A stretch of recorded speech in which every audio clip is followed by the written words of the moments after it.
Saratoga Racecourse in Saratoga Springs, New York, day 36. And trainer Cherie DeVaux running a contender in today's feature. This one probably means a little more. Ready to unleash Dr. Agnew, relentless debut winner opening weekend. His mother was a champion, Lady Eli. DeVaux's bond with her, well documented. Of course, it was Chad Brown who trained Lady Eli. He's won this race 3 times, seeking a 4th with Capital Partner, 5-2 morning line favorite in the With Anticipation Stakes. The scene after Capital Partner's maiden score. Will he revisit the winner's circle again this afternoon? We'll see. Great to have you with us. Fox Sports 2, this is Saratoga Live. Live look, the spa, stunning late summer. You can feel fall is close kind of afternoon.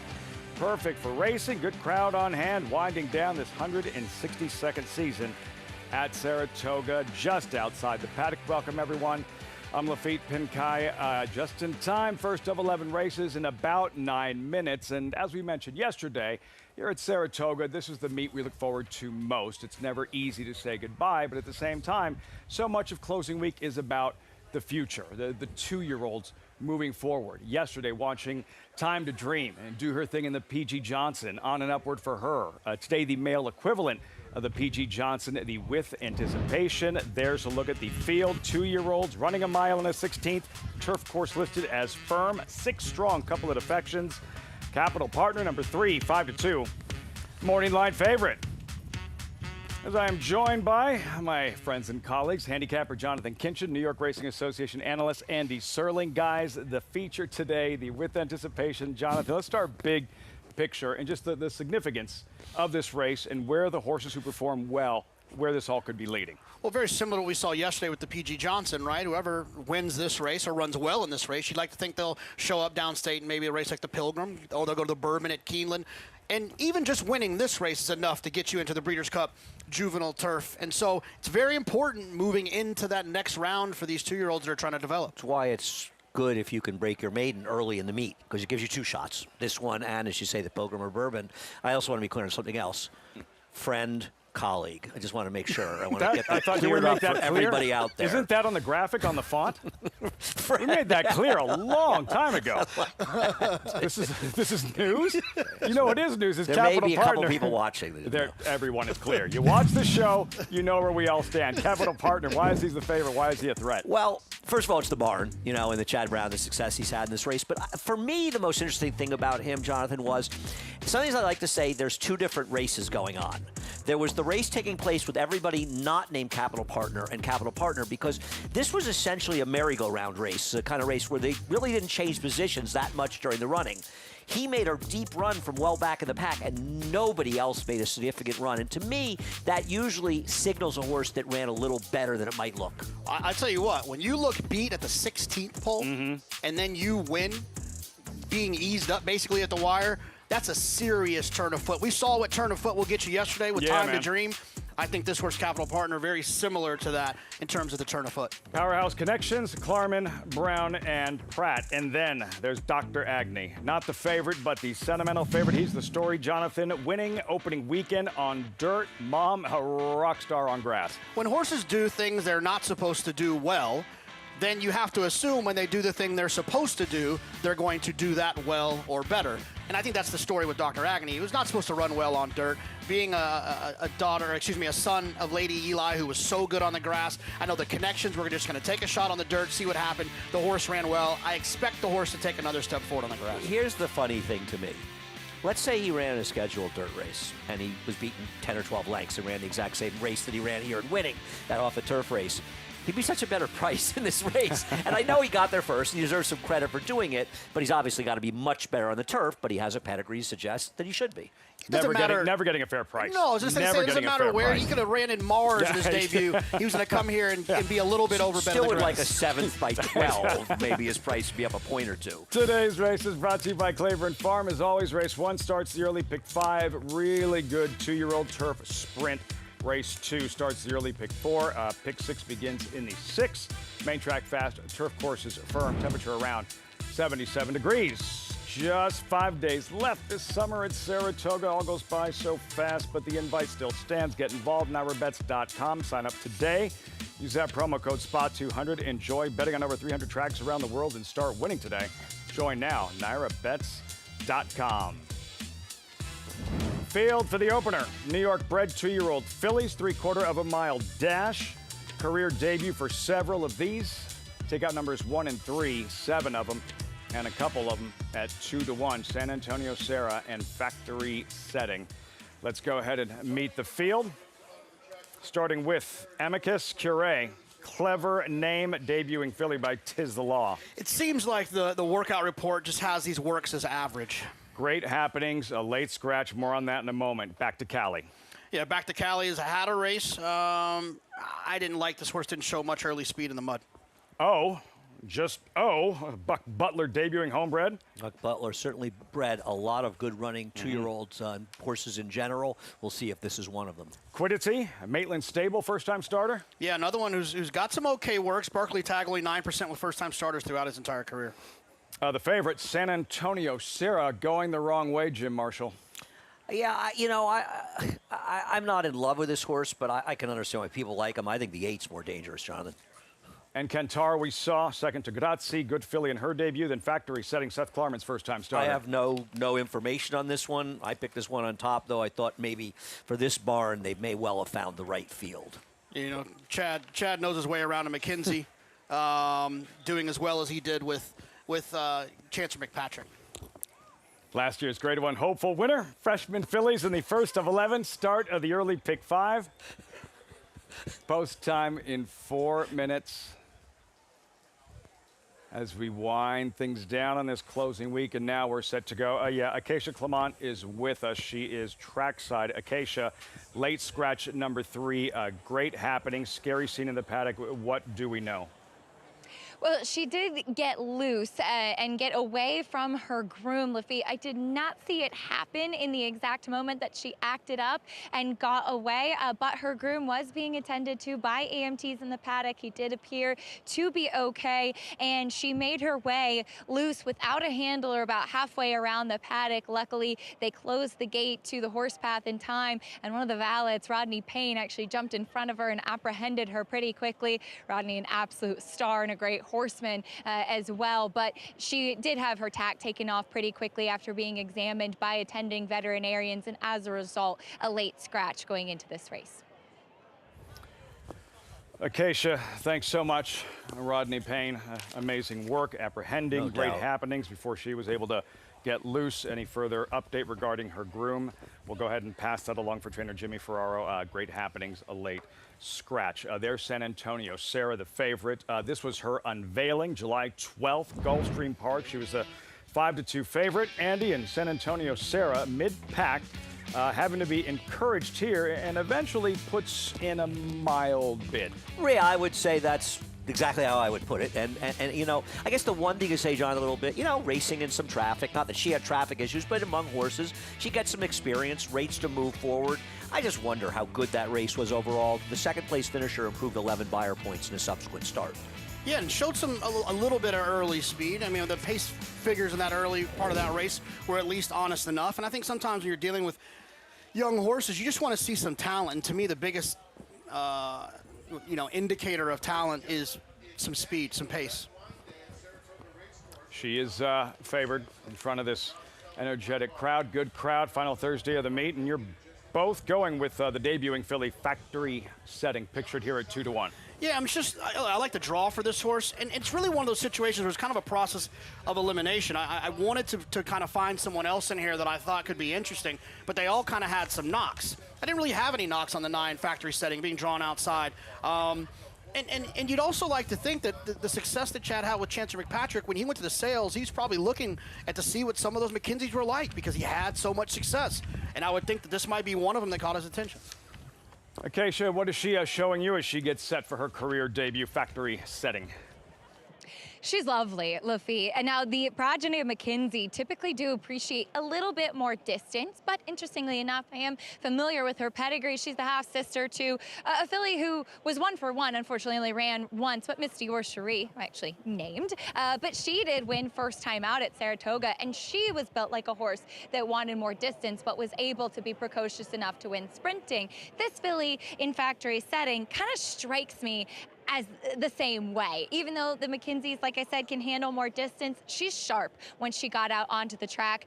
Very energetic in her warm-up too. Kind of tossing her head around a little bit, which I did notice she did in the mornings as well, but really nicely put together. Young filly, the Dam, who was also precocious as well. Now, horses with experience, the 7 San Antonio Sarah, as you guys noted, she did not participate in the post parade. Obviously, her first race was down at Gulfstream, so don't have anything to compare it to. But when you do that and take a right-hand turn off the horse path, you have to have permission from the stewards to skip the post parade, and Safi Joseph himself was on her head, excuse me, back in the paddock. So clearly they knew she's a high energy type. But Kendra Carmouche has kept her with the pony, clearly by instruction, has done everything to keep her settled in the preliminaries in here, and she did face open company on debut and will get against New York breds. Today, she was one that certainly physically was one of the standouts. Now the number 8, Encantar, this filly ran, I thought, pretty well, Yves being second best, but to Grazier, who did come back to finish third in New York Bred Stakes Company in her subsequent start. She just hasn't gone on from first to second start. She has that red hood. They'll take it off at the gate. I wish she was strengthened. I wish she looked better in her coat. I just didn't see any of that on her today. I thought the 2 Amicus Curiae was a bit interesting. Bruce Levine can have a first-time starter ready to roll on debut. She's a bit smaller, but very athletic at a big price, Lafitte. Cold on the board, Amicus Curiae, but interesting, isn't she? Yeah, I mean, I guess not really waiting to take money with the 7 and 8 getting bet and the 9, the firster. All the play is really going to them, Jonathan. Yeah, absolutely. I mean, I wanted to try to get involved with the 8. I liked what you saw as well, but the workout report wasn't very strong on this horse. That's probably why she's not the second choice. Filing in, these New York bred 2-year-old fillies started the early pick 5, first of 11 on this Thursday, on a gorgeous Thursday afternoon here at Saratoga. 9-5 now. Factory setting. Frank Mirmati with the call. The opener live on Fox Sports 2. Thank you very much, Lafitte. 2 more left to load. San Antonio Sarah.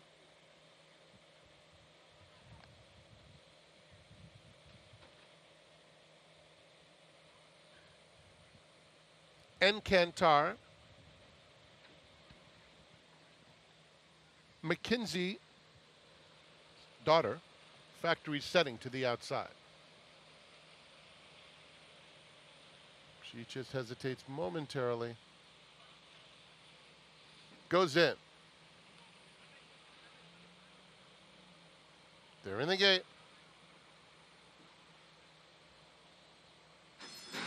And they're off.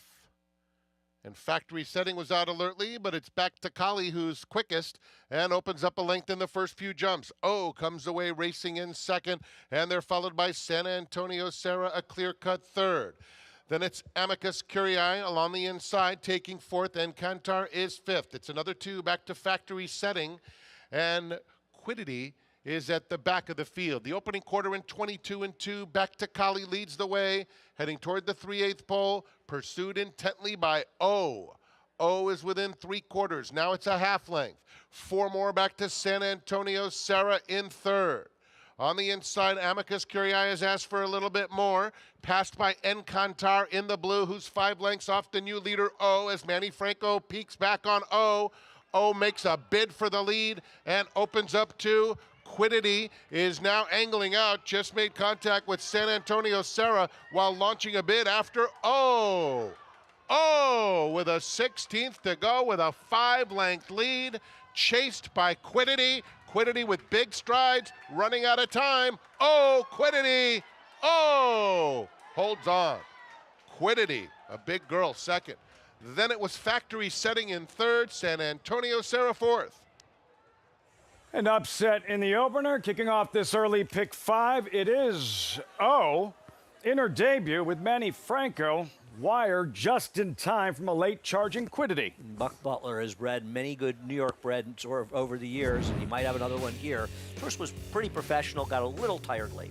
Absolutely, but I mean, it's expected when you have these types of horses that are getting out here for the first time. The main track sometimes can be a little bit testing for a first-time starter, and we saw that here with O, but man, the horse ran well. Wrong lead and all, still has a lot to learn. You'd like to think that one will take a step forward. No such issues for O. Clean, home and dry. But take a look at the stretch with Quiddity, looking like she's locked up, Jonathan, and then she's going to barge her way out with San Antonio Saratoga outside and find a lane. And there is an inquiry. Oh, yeah. Right there. Yeah, no, she absolutely did. She came out, and you'd like to think that, they'll take a look at it and try to evaluate whether or not that, whatever that was, cost a 7. Quiddity's on the rail in the black cap. You see the left-handed crop coming out sharply here. I think interferes. Yeah, this horse coming down. Barges her way out. Yeah, that was borderline reckless. Inquiry, another look. Does not involve the leader, the winner. Oh, the blinkers green cap. Manny Franco takes a look behind, asks her for her best. She responds, and then right about here, Katie Davis and Quiddity, left hand, barges her way out. San Antonio Sarah, get out of my way. Philly finishes strong, but yeah, they're going to take a look at this one, and I would be surprised if we didn't see a change, a disqualification regarding the second place finisher.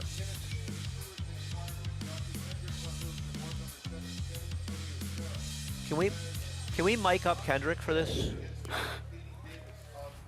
That might double our so viewership. for viewers that might not follow on a day-to-day basis, and they're wondering, well, the inquiry sign is already up. Why then does a rider or a trainer, why follow up with an objection?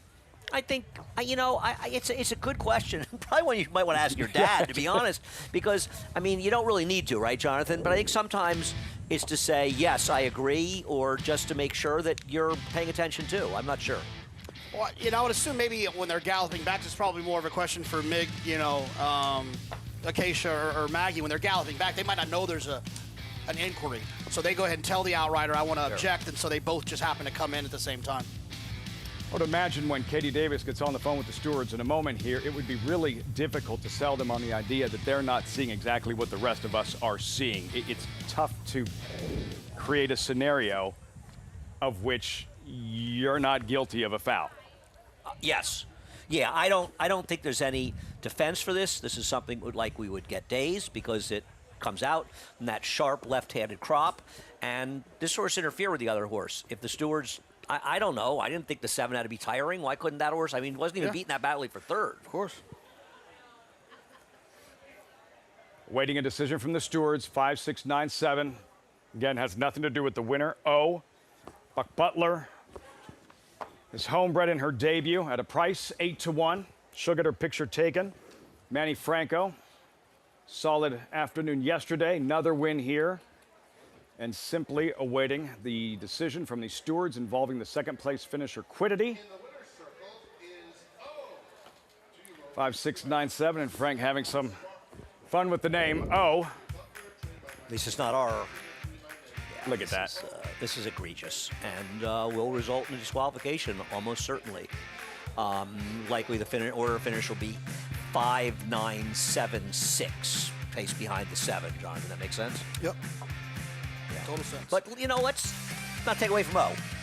Right? This was a very nice performance. And, as you were saying, wrong lead, getting a little tired, but this was a solid race. They put some separation in the field. Thought he ran well in there. And, you think that Quiddity, closed a little bit. Factory setting came from last. This race was kind of falling apart behind this horse. Oh, the winner. Inquiry doesn't involve the winner. We'll be right back with the decision from the stewards. 5, 6, 9, 7. Oh, at 8-1 in her debut. When we come back, can't wait for this one. Mind Frame. Is he the best older horse in the country? He did beat Sierra Leone in the Foster. Of course, Sierra Leone did respond. Stirring victory in the Whitney very soon. They meet again. The showdown in the Jockey Club Gold Cup Sunday on Fox. You bet with Naira Bets. Bet any track, anywhere, anytime. Download the Naira Bets app to play today and get a $200 deposit bonus.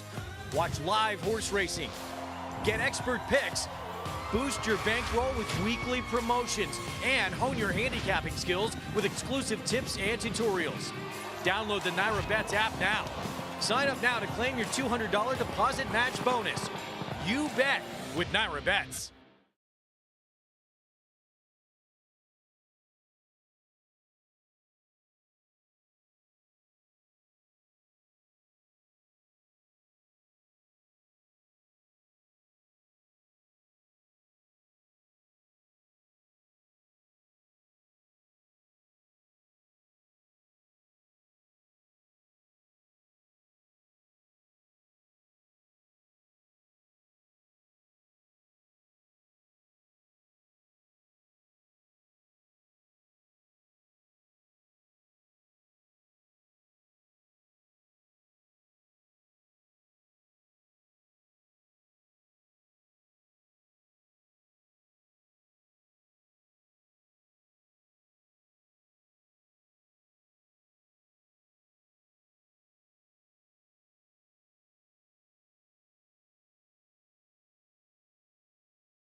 Still awaiting a decision that has just been announced. A disqualification regarding the second place finisher, Quiddity, placed fourth, 5976.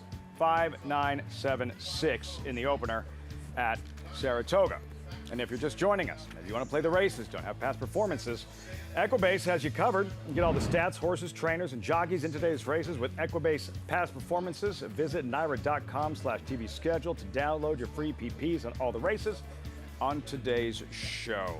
I think we can all agree the right call being made regarding the second place finisher, now fourth, 5976 race one. To be honest, I'm surprised it took that long, Jonathan.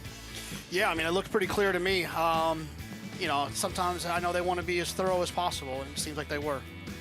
As for O, no such issues. Wins on debut at 8-1, and Buck Butler standing by live with Acacia in the winner's circle.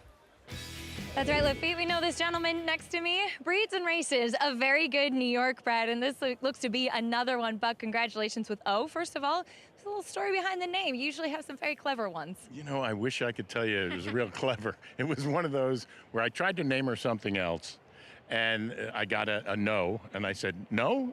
Oh, okay. So we went with O. I love it. It works out perfectly. Short and sweet. She is as well. Not the biggest, but very athletic, and that really showed today. Along that line, I met Manny with when he came out. And I said, you're not going to need any oxygen. You're not going to be that high, but hang on tight. She's fast. So he did a wonderful job. He certainly did, and we've become accustomed, as mentioned, to seeing you with New York breds and the success that you've had. It's such a fun program for owners and breeders to be part of. Oh, absolutely. I mean, this is a run that I never would have pictured. And you know what? The New York program makes it easy for me. So thanks. Well, we love it. Congratulations. Looks like another exciting one for the stable. Thank you very much, Katie. Lafitte? Buck Butler with O. 1920. Scampers home. Factory setting. San Antonio Sarah, the disqualification, 5976.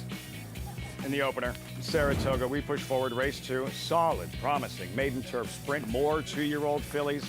Cadenza. I know you like Andy, a 2-1 early favorite. What stood out looking at these fillies? Well, I mean, I can understand the money for Cadenza. She was heavily bet in a very, very competitive race, first time out in the dirt. She dueled in a fast pace. The winner, maybe the third choice in the spin away, came from far back. What I didn't love was the second place finisher was the horse she dueled with, Jonathan, and that horse still held second.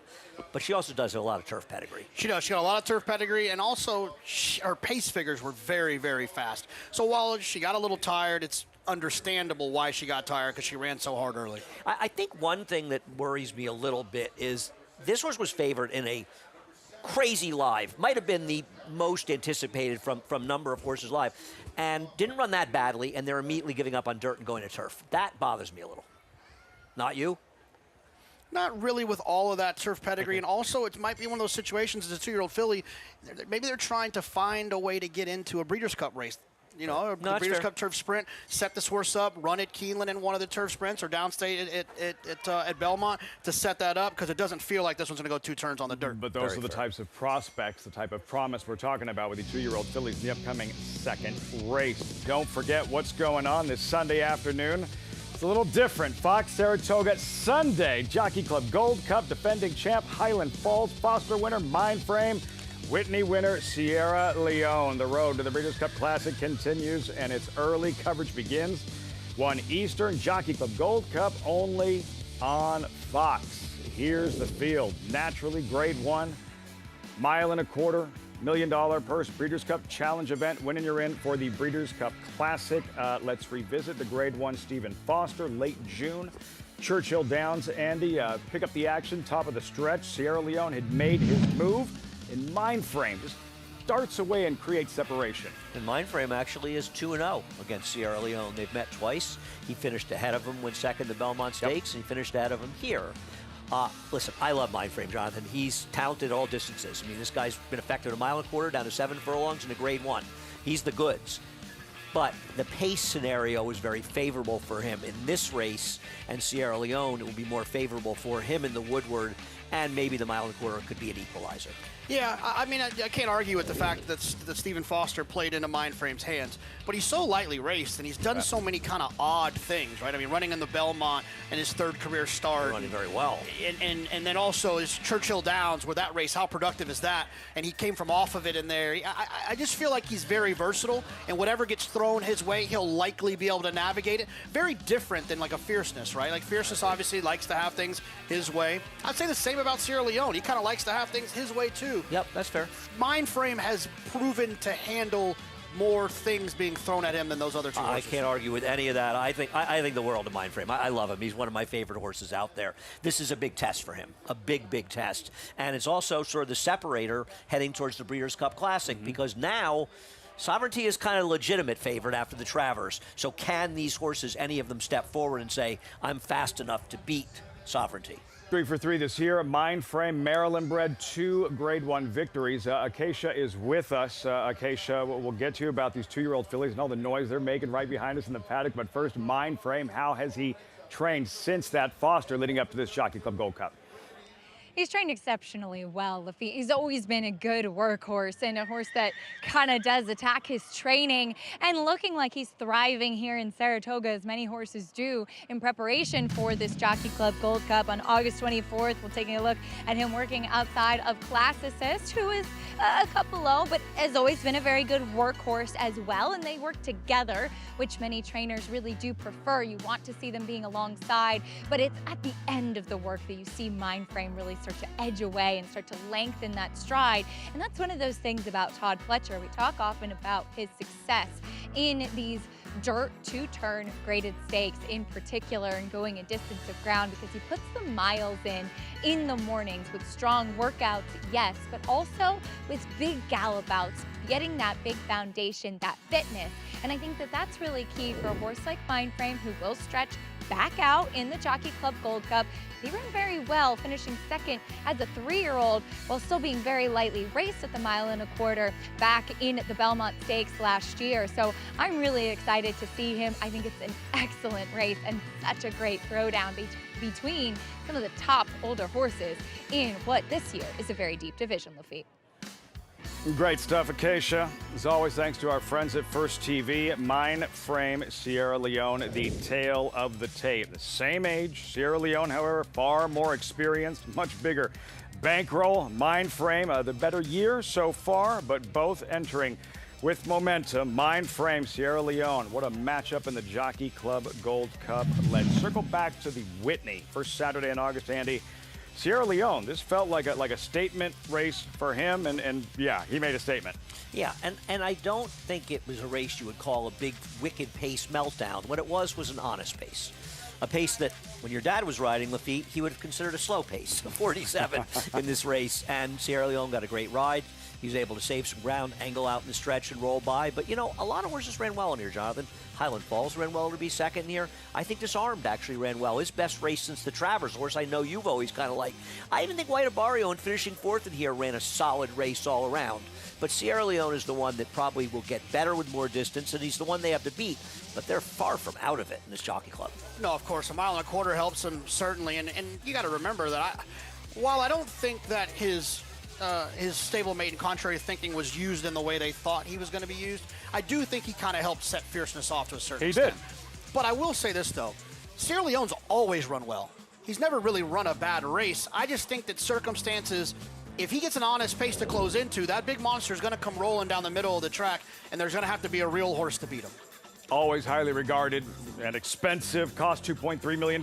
He's banked $6.8 million. That'll work. Sierra Leone, what is, and we'll look at the stake schedule for the week, what's the intangible, in your opinion, that could play the biggest role in the outcome of this Jockey Club Gold Cup? That's a good question, and one I probably could use more time to think about. I think the one thing with Sierra Leone is he always shows up, and that's what's differentiated him from Fierceness. Fierceness is more brilliant. I think if you could boil their talent down, Fierceness may be more talented than he is.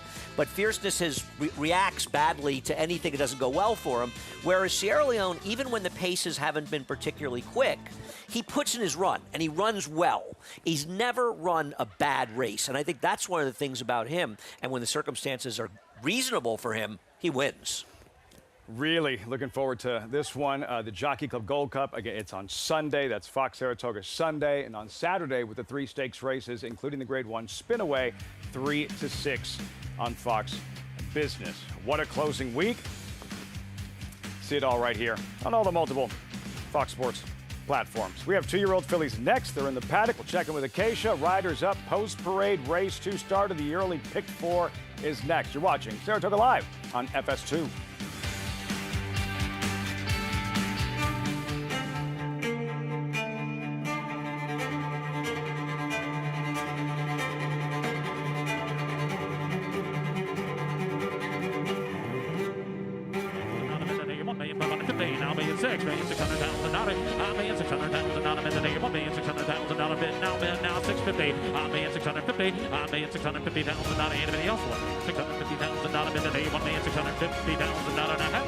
$1,600,000. Thank you.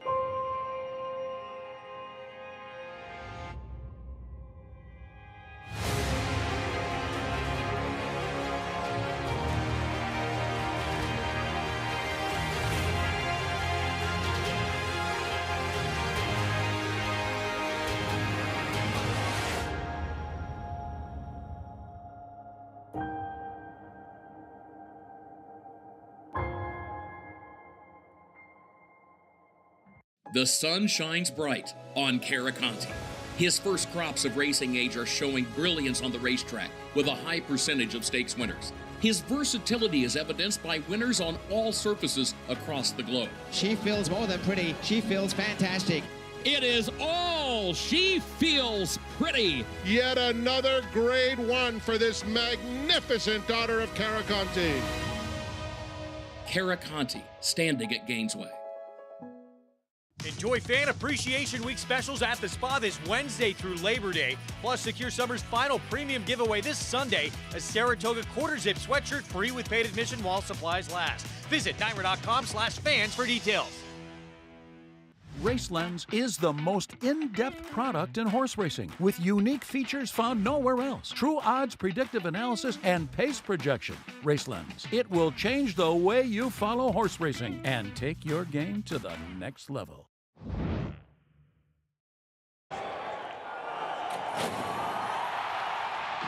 Here comes Sovereignty now. He's let loose with those big, powerful strides. They're in the final furlong, and we are witnessing greatness. Sovereignty pouring it on. And for the first time since 1995, we have a Kentucky Derby, Belmont, and DraftKings Travers winner as Sovereignty rolls home to win by more than 8 lengths. Congratulations to Belmont. There's your Travers. Gets the blood pumping, doesn't he?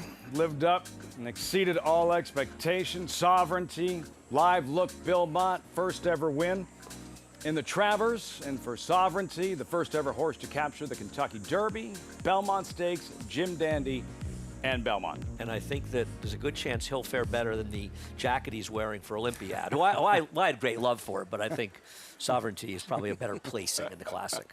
To Acacia in the Paddock. And Belmont does send out 2 here in this 2-year-old race for the fillies. And as you heard behind you guys, there were plenty who were very vocal and a bit distracted. The number 8, Mousseline, was not one of those. She has been laid back, cool, calm, and collected, very classy acting throughout. And there's a massive pedigree on this one, as she is the half-sister to multiple group winner Hawksbill, who was exceptional over in Europe. Also, the half to Grade 1 winner, hopeful winner, Free Drop Billy, who was a dirt horse, but there's plenty of turf in here. The dam second in the Robert Dick, so suggesting maybe a bit more distance, and she is pretty laid back. But I don't mind her starting here. Looks like a turf horse through and through. Like I said, classy acting, not the biggest, but pretty athletic in the way that she is put together. A couple of other firsters that intrigued me. The number 1, Susie, I believe it said. Pedigree on this one would also suggest more distance, being that she's by Union Rags. She is the half-sister to multiple graded stakes place Winter's Back. But the second dam is Lady Sherrill, who is, of course, the dam of Shakespeare, Perfect Sherrill, all of those exceptionally talented turf horses. However, looking at her, I think she's very well spotted. Super fit, elegant looking type of filly, not one of those big, brawny, long striding type of Union Rags. She is physically mature, but I like her in here, and she does have that massive pedigree for Grand Motion. The number 10, Market Hours, first-time starter for Chad Brown, worked 10 flat at the OBS April 2-year-old sale. I thought she did it easily, and it was an exceptionally impressive workout. Not a ton of turf pedigree. There really is a little bit more in the second generation, with the dam being the sister to 3 Technique, suggesting dirt sprint. But the dam did win on the grass, and typically when Chad Brown does the opposite of what the pedigree might suggest, it's a good thing. And looking at the filly, I can see it. She has a turf hoof. She's very athletic looking. Like I said, I really liked that workout, which at the 2-year-old sale wasn't synthetic, so that could transfer over to the grass today. And she's gotten on her toes as they do head out. Quickly, the number 6, Cadenza, one with experience, but one does have pedigree. She is your favorite at 3-2 to suggest getting on the grass. She did show speed first time out. I think she'll love the turf. She is built like a turf horse, that she's more angular in her hind end, slacker pasterns to her as well. This looks like the surface that physically she is built for, and she has pedigree to back it up, Lafitte. Built for this, getting bet like she can't lose. Cadenza, JK, big bankroll play for you here.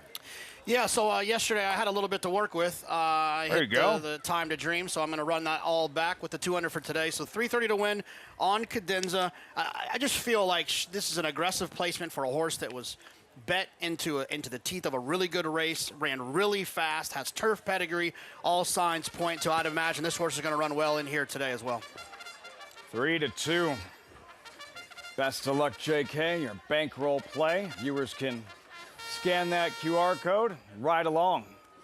Cadenza, another look at her in the post parade. We start with Susie, the Sierra Thoroughbred first-time starter. Yeah, if it wasn't Union Rags, I'd be playing this horse, but I don't think this horse is bred to sprint or really so well for turf on the sire side, but big on the dam side. Bella Rosa, flash speed, faded in her first outing. Yeah, it didn't take much money, but that was into the teeth of Tommy Joe. One more guitar, lots of room to improve. Tries grass. Have to a colloquial, and they're giving up already. Big imagination. Mike Rapoli's Japanese first-time starter. Yeah, very interesting. Mike Rapoli getting into the Japanese waters with some of these horses. We'll see how she can run. She's been working downstate, so no way to know how she'll handle the turf. Bashful Baby, box stable, debuting homebred. Yeah, listen, the way the horses have run for Miguel, nothing would surprise me, but there isn't an abundance of turf pedigree here. Cadenza, 3-2 favorite. Yeah, this is where I landed with a bankroll play as well today. I think this horse has a ton of early speed and is going to handle the grass. Sun Kiss, slight stumble from the fence in her debut. Yeah, the dam was actually okay in the turf. I just happen to prefer the other Mott horse outside of her. Mousseline, Helen Alexander's first time starting homebred. There she is. Yeah, a half to some really good ones, but it feels like those were mostly dirt types. Free Drop Billy, Hawkbill. The hopeful winner, Free Drop Billy. There's Vajra, Ricardo Santana, 2 starts, the edge and experience, first on grass. And this is a problem for the horse that Jonathan picked, Cadenza, because they both have speed, and this filly, whether she's a turf horse or has stamina, she is fast. Okay, she liked what she saw. Market hours there. Seth Klarman's debuting filly. Yeah, you got Flavian Pratt drawn outside.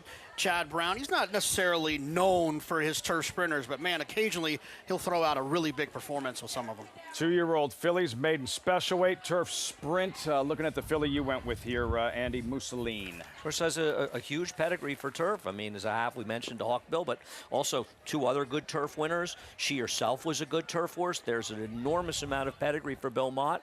Junior's riding. I thought this horse could be very interesting for a trainer who's already won a race, 5.5 with a 2-year-old firster on the turf with Junior. I used him.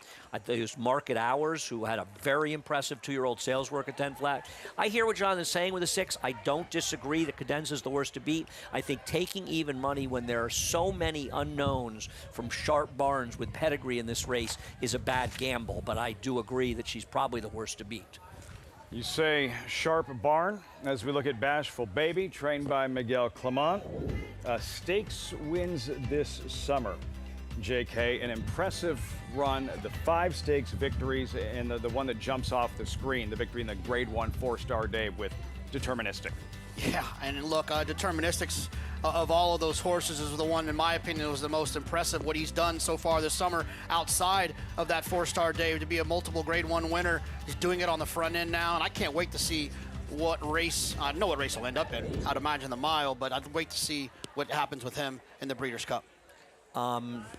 At least 3 of those horses weren't favored. I think La Mejana may have been a slight favorite, obviously a big favorite with Farbridge in that race, but all the other horses paid square prices. Given everything he has gone through in his personal life, why so important, though, at the racetrack? Why so important for Miguel Clement to have a productive first summer on his own as the guy at Saratoga? I think about Moneyball, you know, when they're talking in Moneyball, how, you know, if you don't win the last game of the year, they'll write you off, and they don't. If Miguel had a lousy meet up here, I think people, fairly or unfairly, in my opinion, I think all of ours unfairly, would have been just ready to write him off and say he'd been riding his father's coattails and he would have lost owners, whether fair or not. With the performance he's had up here, he's not going to lose owners, he's going to gain them. The nature of the game, it's brutal. It's the same as when a jockey, no matter how great, comes back from a significant injury. If they're not winning right away, scared, if they're riding timid, not the same guy, immediately that's the stigma. If a guy doesn't come back from injury, any kind of injury, and isn't productive and isn't the guy he was when he left. Especially around here where there's jockeys, a room full of guys who are Hall of Famers, or going to be Hall of Famers, and out in the barn area too, and people will be ready to jump on it. And so he's been under a lot of pressure, and he's delivered under pressure, and it's tough to deliver under the best of circumstances. Getting closer to post time. Early pick 4 starts here. These 2-year-old fillies. Acacia, another in here. Vajra, yeah, who does have again, it's her first start on grass, but that experience, 2 starts more than any other filly she'll face today. She does, and she might have been in the toughest fillies maiden special weight race last time out on either surface that we've seen this summer, with Tommy Joe, who's going to be the favorite this weekend in the Spinaway, and Tennessee Belle, who came back to win impressively in her next start. She does get onto the turf for the first time, though. She's by Vacoma, whose progeny can absolutely handle the grass. She did work on the turf. I watched that last workout where she was in company with Bred to Run, who is a 3-year-old, but kind of a lower level type of horse, and I thought that Vajra was a little bit keen early and then did end up getting passed late, so I wasn't in love with that workout. I can certainly see the surface switch, as the dam did win on the grass, and there was a sibling who won on the turf as well. She had a big warm-up. she could handle it for sure, but I did think there were a couple of other more intriguing firsters or new faces in this field. Another horse that's getting onto the turf for the first time is the 7 Sunkiss, a massive price for Belmont's other horse. She is the full sister to multiple graded stakes winner Damon's Mound, who is a dirt sprinter, but she's also the foal to Grand Gesture, who finished a rather disappointing 4th yesterday as a 3-year-old debuting on the dirt. But I'd actually written in my notes about him that he looked like a horse that wanted the turf. She's trying the turf today. I see it with her as well. I think there is a little bit of turf in this family. The Dam won a couple times on it. Even there was a Damon's Mound tried it once.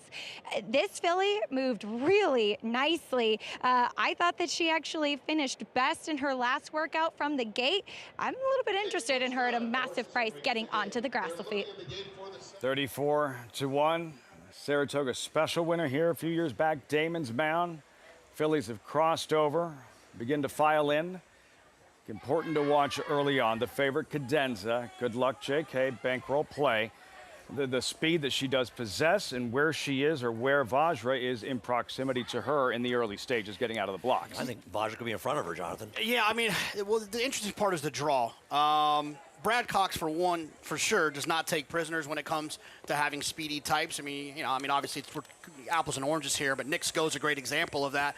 If he's got a horse that's got speed, he'll dare others to come with him. And the way this horse is being bet, I'd like to think that the expectation is she's going to handle the turf. Looking forward to this one. These 2-year-old fillies, Cadenza, odds on 4-5. Frank Mirmati with the call. Race 2 live from the Spa on Fox Sports 2.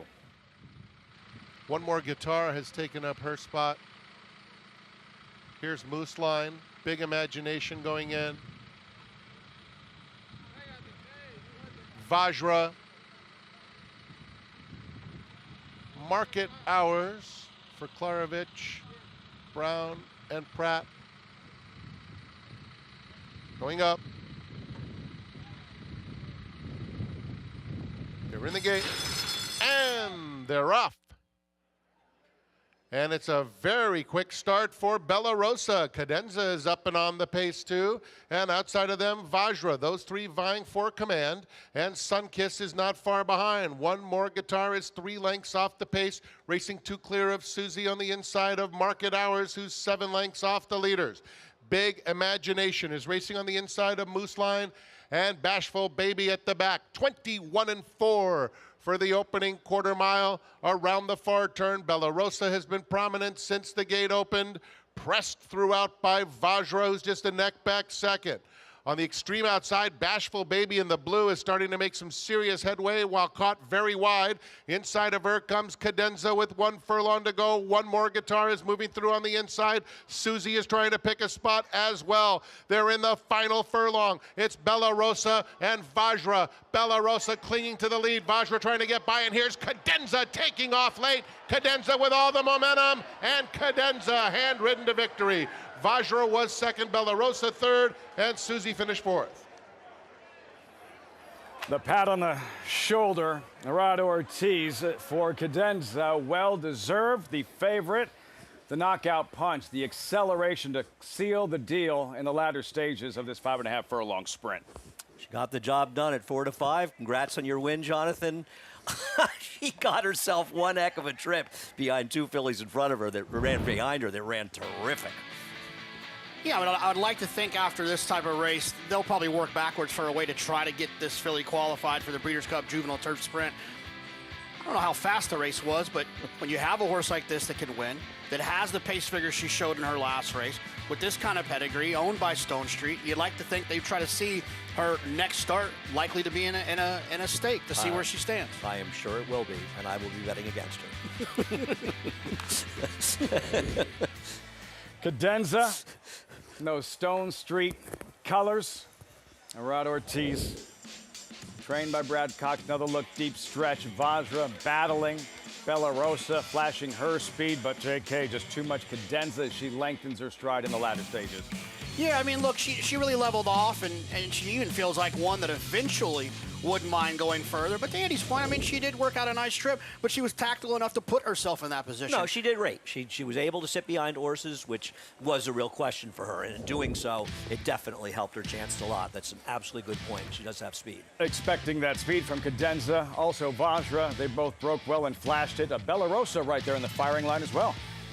Yeah, I think Bella Rosa ran extremely well, that horse, getting on the turf for Rudy. She really turned it around after she quit badly on the dirt, and she really outran her 16-1 odds. It actually took some money to be 16-1, all things considered. And be interested to see Susie and oversee the trip on the fourth finisher, because that horse, the pedigree, to get better with distance. Finishing in fourth at 22-1, Susie. 6-9-2-1, Vajra Cadenza. What about the big move, the 5 Bashful Baby? Can't corner, but obviously has ability. I want to pay attention to that horse's next start down in New York. Could not corner, but yeah, moving quickly and one to watch moving forward. Same with Cadenza. Stone Street colors, 6-9-2-1. Cadenza in the second at Saratoga. Plus, when we come back, Todd Pletcher, lots going on this week. The win yesterday, Time to Dream in the P.G. Johnson, Coast to Coast, Mind Frame and Fierceness. Plus this super exciting filly. Tommy Joe, the favorite in Saturday's Grade 1 Spinaway.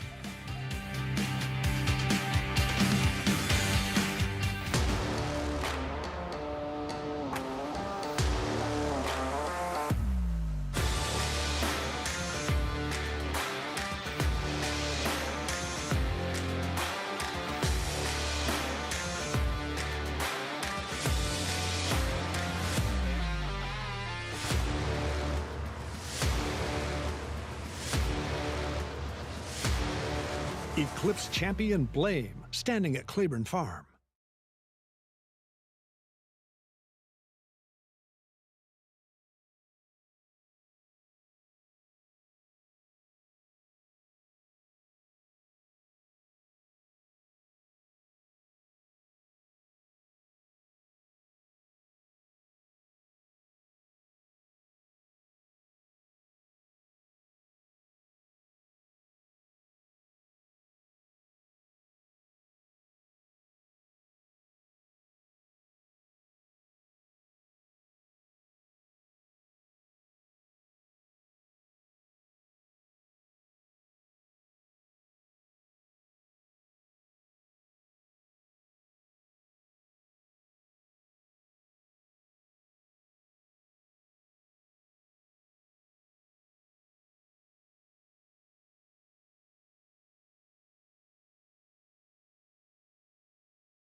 Welcome back.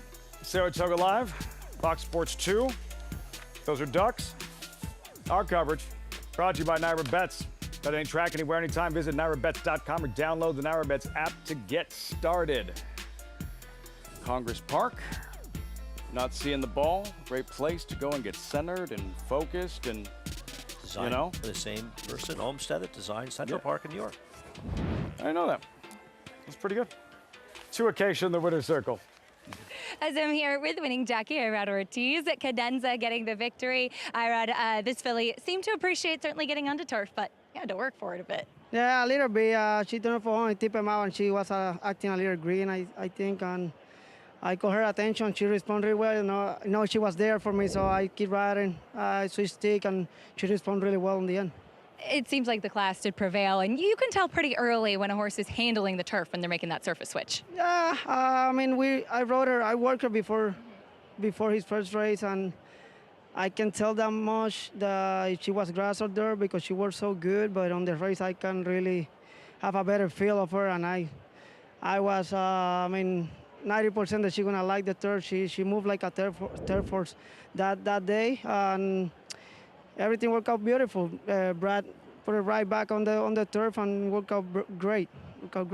Certainly was the right move for her. Wanted to ask you about this weekend, Jockey Club Gold Cup. You'll be aboard Mindframe, a horse that has a lot of talent. What do you think about getting back out to the 1.25 miles? He's shown he can handle it in the past. Yeah, it looked like he can do it. Honestly, he did it at an early age, I think, early on his career. He don't have too many races, and he got beat, but I mean, the right weight, and, you know, he's back. He looked a little more strong.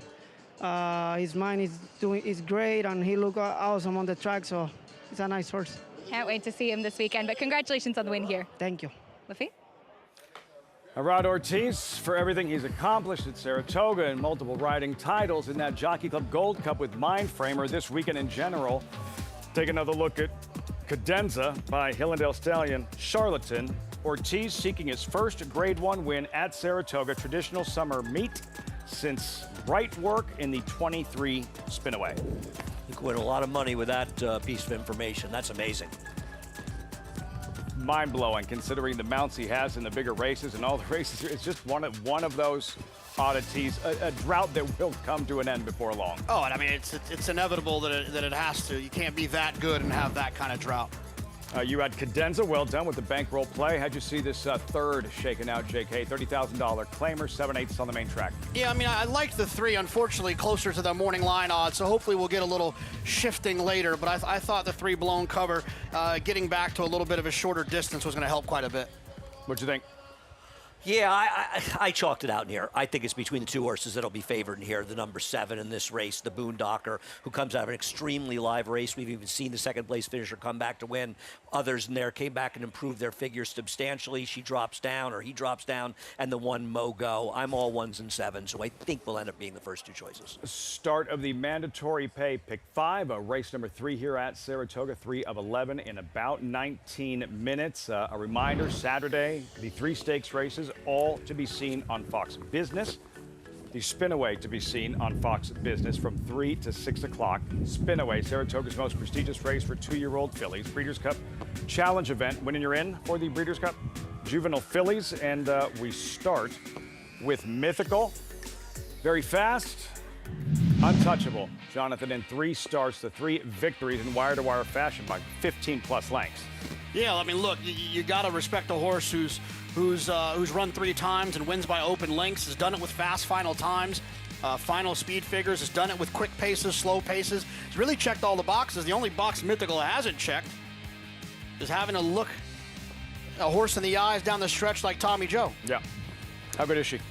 I don't know. I think I agree with what Jonathan said. She's been terrific. This wasn't as fast the other race. I guess another half a furlong. And listen, I think Ornithalia ran very impressively to break her debut, her maiden first time out, horse in the rail. But I agree with you about Tommy Joe. To me, she's been the most impressive filly first-time starter we've seen, or 2-year-old we've seen all meet. Mythical, trying to maintain that undefeated record, seeking a 4th straight. Lightning fast, hard to catch, but the 7/8 distance, and facing the likes of Tommy Joe.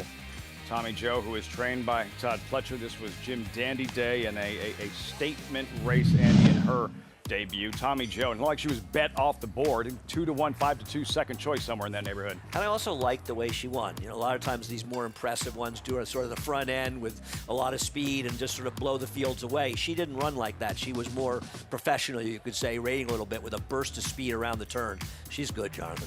And if you look at Tommy Joe's pedigree, you'd like to think Into Mischief, Mother, she's going to want to go a little bit further. And I think that's the biggest obstacle when it comes to Mythical, right? Is Mythical, as Andy mentioned, as the furlongs got further, her figure went down.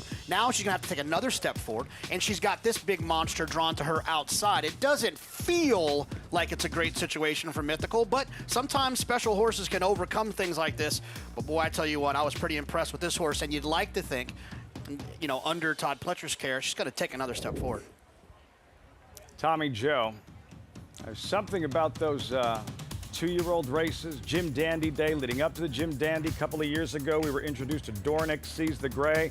This time it's Tommy Joe, and ready for her Grade 1 debut for a trainer who knows all about capturing the spin-away. Already a 6-time spin-away leading trainer, winning trainer that's tied for most all-time with Dwayne Lucas. And of those 6 names on the screen, one of them who went on to capture Breeders' Cup glory and a championship, Ashado, back in 2003.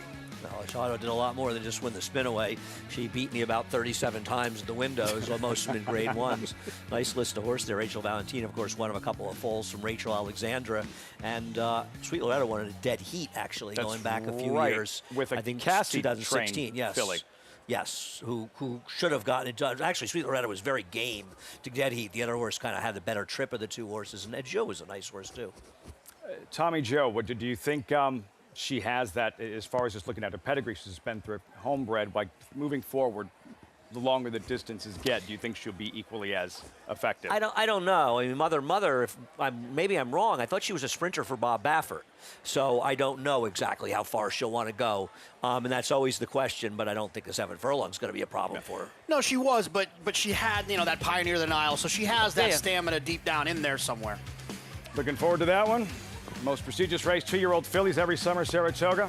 Spinaway on Saturday. Up next, the mandatory pay, pick 5 horses are in the paddock, $30,000 claimers here. And you're looking at the Boondocker, 7-2 overlay. Riders up, post parade, 3rd of 11, next from Saratoga.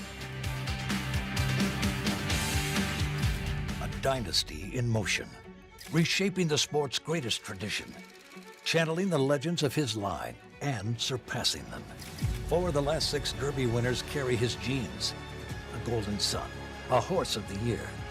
Another chapter written beneath those iconic spires. Derby dreams fulfilled for the titans of our industry. From authentic to sovereignty, a legacy both real and supreme. Into mischief. You bet with Naira Bets. Bet any track, anywhere, anytime. Download the Naira Bets app to play today and get a $200 deposit bonus.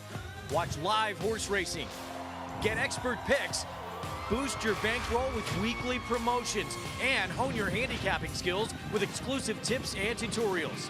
Download the Naira Bets app now. Sign up now to claim your $200 deposit match bonus. You bet with Naira Bets. The champion 2-year-old. One of 4 champion 2-year-olds in his immediate family. Essential quality at 2. Undefeated. Essential quality, though, has opened up by 5. Devastating.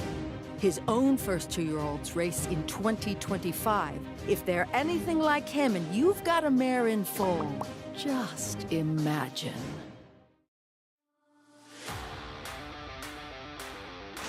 Dynamic pricing wins the Just a Game. King of Gosford. Sel Cordovis will win the Sword Dancer. Program trading and naval power. What a thriller. Mona! In Italian to win it. Starlust! Domestic spending. Ocean Road. Big M. Victoria Road. It will be McCulloch.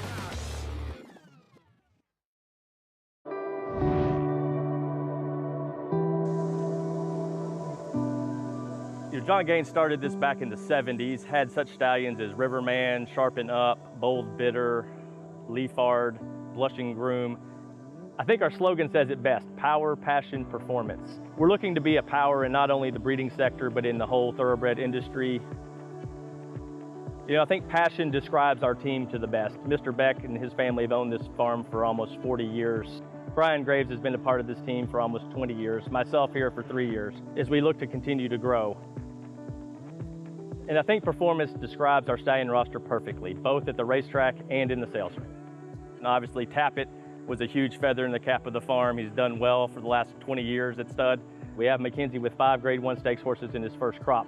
We have Drain the Clock and Olympiad with stellar sales results with our first crop yearlings. We were very excited this year. We brought 4 new stallions in. We had Grade 1 winner Tappet Trice, son of Tappet, another son of Tappet, Mandy Pope, homebred Charge It, Muth, son of Good Magic, only stallion retired this year in Kentucky that was a Grade 1 winner at 2 and 3, and followed it up with Preakness winner and Pennsylvania Derby winner Seize the Great. We were very excited to have a son of Arrogate. We were a big believer in that stallion. We bred to him several times. We're bringing Grade 1 winner Locked, son of Gun Runner, into the stallion roster for 2026. Grade 1 winner at 2 at Keeneland. Grade 2 winner at 3, defeating older horses in the Cigar Mile. Grade 1 winner this year at 4. Brian Graves, Anthony Beck, myself, and the rest of the team here, we look for these horses that are going to hopefully be breed shapers and trying to continue to grow the stallion roster here at Gainesway.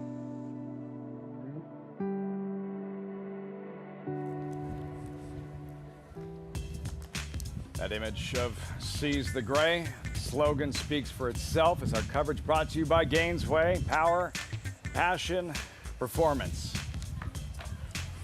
This stellar Thursday late summer afternoon at the Spa. Horses in the paddock for race 3.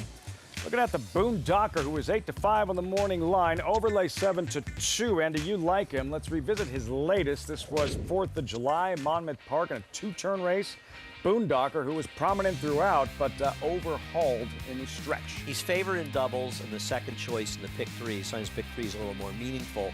I thought Boondocker ran very well in this race. We saw his second place finisher come back and improve significantly. 11 buyer points, winning impressively up here at 7-1. The fifth finisher won, improved 17 points. The last place finisher improved 30 points. I believe this is a race that's significantly better than it looks at Monmouth. I like the cutback in distance. The only concern, Jonathan, is the drop. And I know Chad wants to win some races, but he's still relatively in front. And I thought this horse, who cost $235,000, ran like a horse that could win a non-winners of one in his next start, and he's being dropped, and he's going to get claimed. That worries me a little. Yeah, but you know what? I think that if you look at it bigger picture, I think a lot of these owners, I mean, the Keeneland September sale is coming up in a couple of weeks. People want to buy a bunch of horses. You don't want to have a bunch of horses in training that don't fit your program because you're paying for them still. And I think a lot of times we'll see horses be aggressively dropped for various reasons at this time of the year. But I also think this horse, which I don't have a problem with him, but if it wasn't Chad Brown's name there, if it was Jimmy McWilliams training the horse, he'd actually close at 7-2. He's going to close much shorter than that. It's a theme in this race. Lots of horses cutting back. Lots of horses route to sprint occasion, including Mogo, and Mogo back to dirt as well. He is getting a few changes today for trainer Linda Rice, who has this horse now second time in her barn. She did claim him and put him right onto the grass, which I didn't mind the turf, but I'd always written down in my notes that this horse is built a little bit more like a sprinter. He's not the biggest. He's very powerful in his hind end, though there is some length to his frame. That being said, I think the 7 furlongs hits him right between the eyes and is really an ideal distance for his physicality. I thought that he did run well 2 starts back on a wet track at Churchill when he was not the quickest out of the gate, but showed a little bit of speed and re-engaged to be second in there. He has run well going shorter in the past, and so I like this spot for him. He's currently the tepid favorite at 3-1 right now, and I do think that, again, this is the right place. But I have a lot of respect for the number 7, the Boondocker.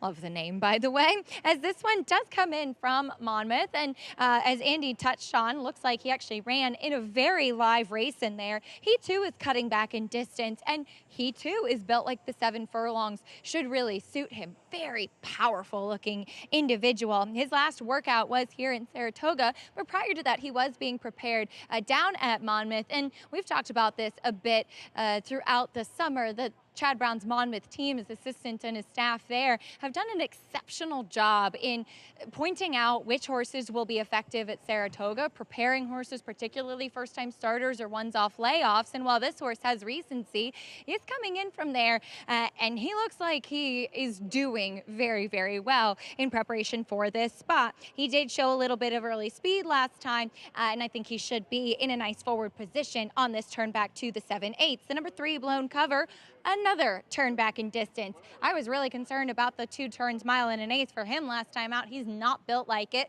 This is a much better spot for him. However, looking back at my notes, I am noticing that they did not saddle him with the pony today like they did last time, so he's a bit more settled, as that is a plus. He has gotten a lot hotter today than he did last time. Not really agitated, but I'll continue to keep my eyes on him. They did change the bit as well on him. It looks like he's wearing a ring bit today versus just a D bit, which is a bit softer that he had last time out as well. A ring bit's going to give your rider a little bit more control, as he did show speed last time, going longer before fading, as several tried to send to the front end. Lafitte? He's a little warm today, as you mentioned, Acacia. Not that warm here at Saratoga this afternoon. A very mild, riders up, blown cover.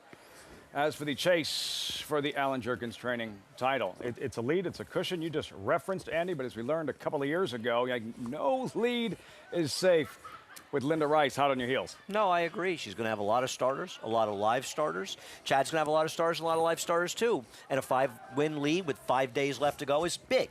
What was it a couple of years ago, closing day? It was like 3 or something? 3 or 4 in closing day. Closing day. Closed, yeah, and I certainly, I'm knocking on wood here for anyone involved. Chad's going to have to stop winning, and she's going to have to start winning. It's one of those deals where Chad's going to pick up a couple, so it's not 5. It's really like, you know what I'm saying? I've had this conversation with Chad many times here, and he's going the last week, and he's up 9, and he's wondering in jeopardy. And I say, Chad, if you win 3 races this week, aside from being on suicide watch, he's gonna have to win 13 to beat you. You know. And I'll also say this, and I think I could say it about both of them. I don't think it matters that much to Chad and Linda. I think it matters to them for their staff. I think it means a lot to them for their staff, for these guys and gals that are working. They're here every day. I'm sure they want to win. It's pride. It's pride. Yeah, it doesn't course. mean anything. You don't get. It's pride. You want to win Saratoga, man. It's big. Yeah. And Linda's done it. The brothers, you just saw Rod Ortiz. I know you said that he was ready to, lease a Learjet to get Jose out of here. I disagree. I think Rod is probably as disappointed as anybody else not to slug it out this final week with his brother. As good, as heated as that was in the separation they created from themselves and the rest of the colony. I'm sure there are other riders that are even happier that others, Jose's yes, gone. Just not a ride. Meet the field, starting with Mo Go at 7-2, and right on cue, Rod Ortiz. Mo Go, Linda Nice have very good numbers. Turf to dirt, second off the clean. 3-1. Third choice, followed by Shattuck, Kentucky shipper, back sprinting back to dirt. And when I look at the board, this is the most overbet horse to me. I mean, this horse has no early speed, and I just don't trust. Blown cover, great name. His mom, Secret No More. Surprised this horse taking so much money. He's close to being a 1-number horse. He needs to run better than he did last time. Wagering's interesting in this one. Mo for the King, another route to sprint. Yeah, I thought this horse was interesting as a speed type going too far last time. Enduring Spirit, Idelson's 4th of July. Yeah, he's only good if they can get him clear. He could speed this pace up. Sobieski, unraced in 5 months. Yeah, probably needs about 15 figure points off of his best performance to be competitive here. And you go on with the Boondocker, 4th career start, 1st career sprint. First time in a claiming race on the dirt with non-maidens in Saratoga over the last 5 years. Chad Brown is 7 for 17 with a positive ROI. That'll get it done. Swift Magic, theme continues, route to sprint. Yeah, route to sprint. This horse has not run well in his last 3 starts. Just tried a couple of different things, short, turf, long on the dirt. I mean, maybe the one-turn dirt situation, getting back to that. I can't really see it, though. Competitive heat. Start of the mandatory pay. Pick 5, $30,000 claimers. And a heads up, also on Sunday, not just the Jockey Club Gold Cup on Fox, but the quarter zip giveaway, Jonathan. It's not going to look as good on everyone as it does Brady and Colin. Thought you were going to look good. You scared me when you said my name. I thought you were going to make me read the promo. That's coming later. Yeah, I mean, Colin's got a little swagger to him on the left. That's because he's in that 3/4 zip, man. There it is. That'll do it for you. I have a feeling the lines are going to be strong for this one. Not that they're not strong for every giveaway. But on a Sunday and Jockey Club Gold Cup, beautiful that day. Zip, that's going to be popular. It'll be a great day. Strong. Brady, Colin, well done. Very well done. Your top selection here, JK, at 3-1, blown cover.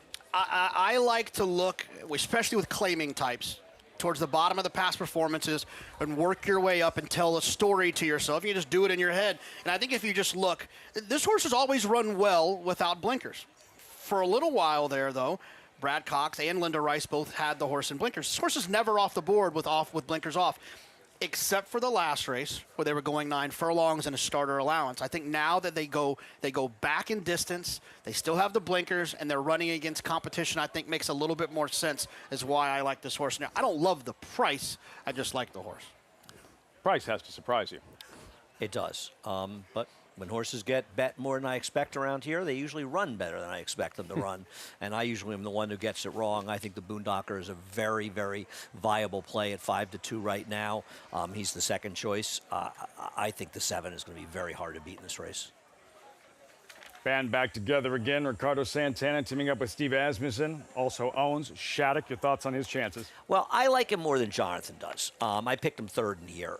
I think you're right. He is a bit of a plotter, but he's going to get pace. I think this race can heat up with the 3, 4, and 5, all potential speeds. I was just a little shocked how short he was. Do you feel price-wise? Yeah, I don't think he's going to get great shakes at 7-2 or 4-1. I didn't disagree. He was favored when you said that, I didn't disagree with that. And like you, I'm not thrilled with taking short prices that are deep closers in these races, but I think he has a better chance than you do. Check in with Acacia trackside. Shattuck, Acacia, what's he showing you? Well, Lafitte, this was a horse that on paper, when I did the handicapping show earlier, I went through his past performances and I said, I don't think this is the horse that I really want. And then I saw him in the paddock today and I said, wow, he looks excellent as he's dappled from head to toe, really, really strong and well turned out as he does go back to the dirt and also cuts back in distance. This is going to be the shortest that he has gone in a very, very long time. I mean, he was even going 1.5 miles the last time I saw him back at Oaklawn. I like the turn back in distance for him, and he looks far better today than he did when I saw him back in March. And I think getting back to the dirt is a bit intriguing, and he has been taking some money along the way. But guys, I have to ask, with the number 8, Swift Magic, isn't he the hunch play as Taylor Swift and Travis Kelce got engaged this week? Biggest story heading into the 2025 NFL season. Swift Magic to the outside, 18-1. Eric can't sell aboard. With all the different, the cutting back and trip and all the different things that are being changed up with several of these runners. The pace, who is the quickest on paper? What can we look for early? I think the rider in the 5, Christopher Elliott, who can be aggressive, has to go with Enduring Spirit. His only chance is to try to clear. But I think Mo for the King has to go, and I think Blown Cover may have to go. So I think the possibility exists this pace could at least be honest. Yeah, and I mean, I don't think the 1 doesn't have to be a little bit involved from that inside draw. We'll have to be asked, encouraged from down there. But sometimes when you draw the rail, it forces the rider's hands to be a little bit more aggressive as they would be if they broke from the outside. I would say the 1 has a 0% chance to make the lead if they drew the far outside, and there's a 15% chance they make the lead drawn inside. Mogo, 7-2. 2-1 Blown Cover. Dylan Davis. Boondocker. I feel like there's something going on with Blown Cover I don't see, but you like the horse too, Jonathan. I respect that. I just cannot believe this horse is the favorite. Surprising. Boondocker. It was 8-5 on the morning line, 2-1 co-favored. Start to file in and get ready for this first leg of the mandatory pay. Pick 5 at Saratoga. Blown Cover. The favorite as we hand things over to Frank Nurmati with the call, the 3rd from the Spa live on FS2. In the chute, the Boondocker and Swift Magic will be the last 2 to load. The Boondocker goes in. Mo for the King also coming forward, and then Swift Magic completes the line.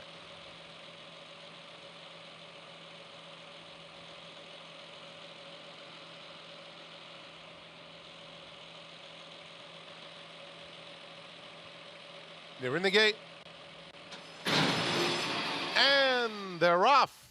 Shattuck was off a tad slowly. Mogo is out very alertly from the inside. Mo for the King.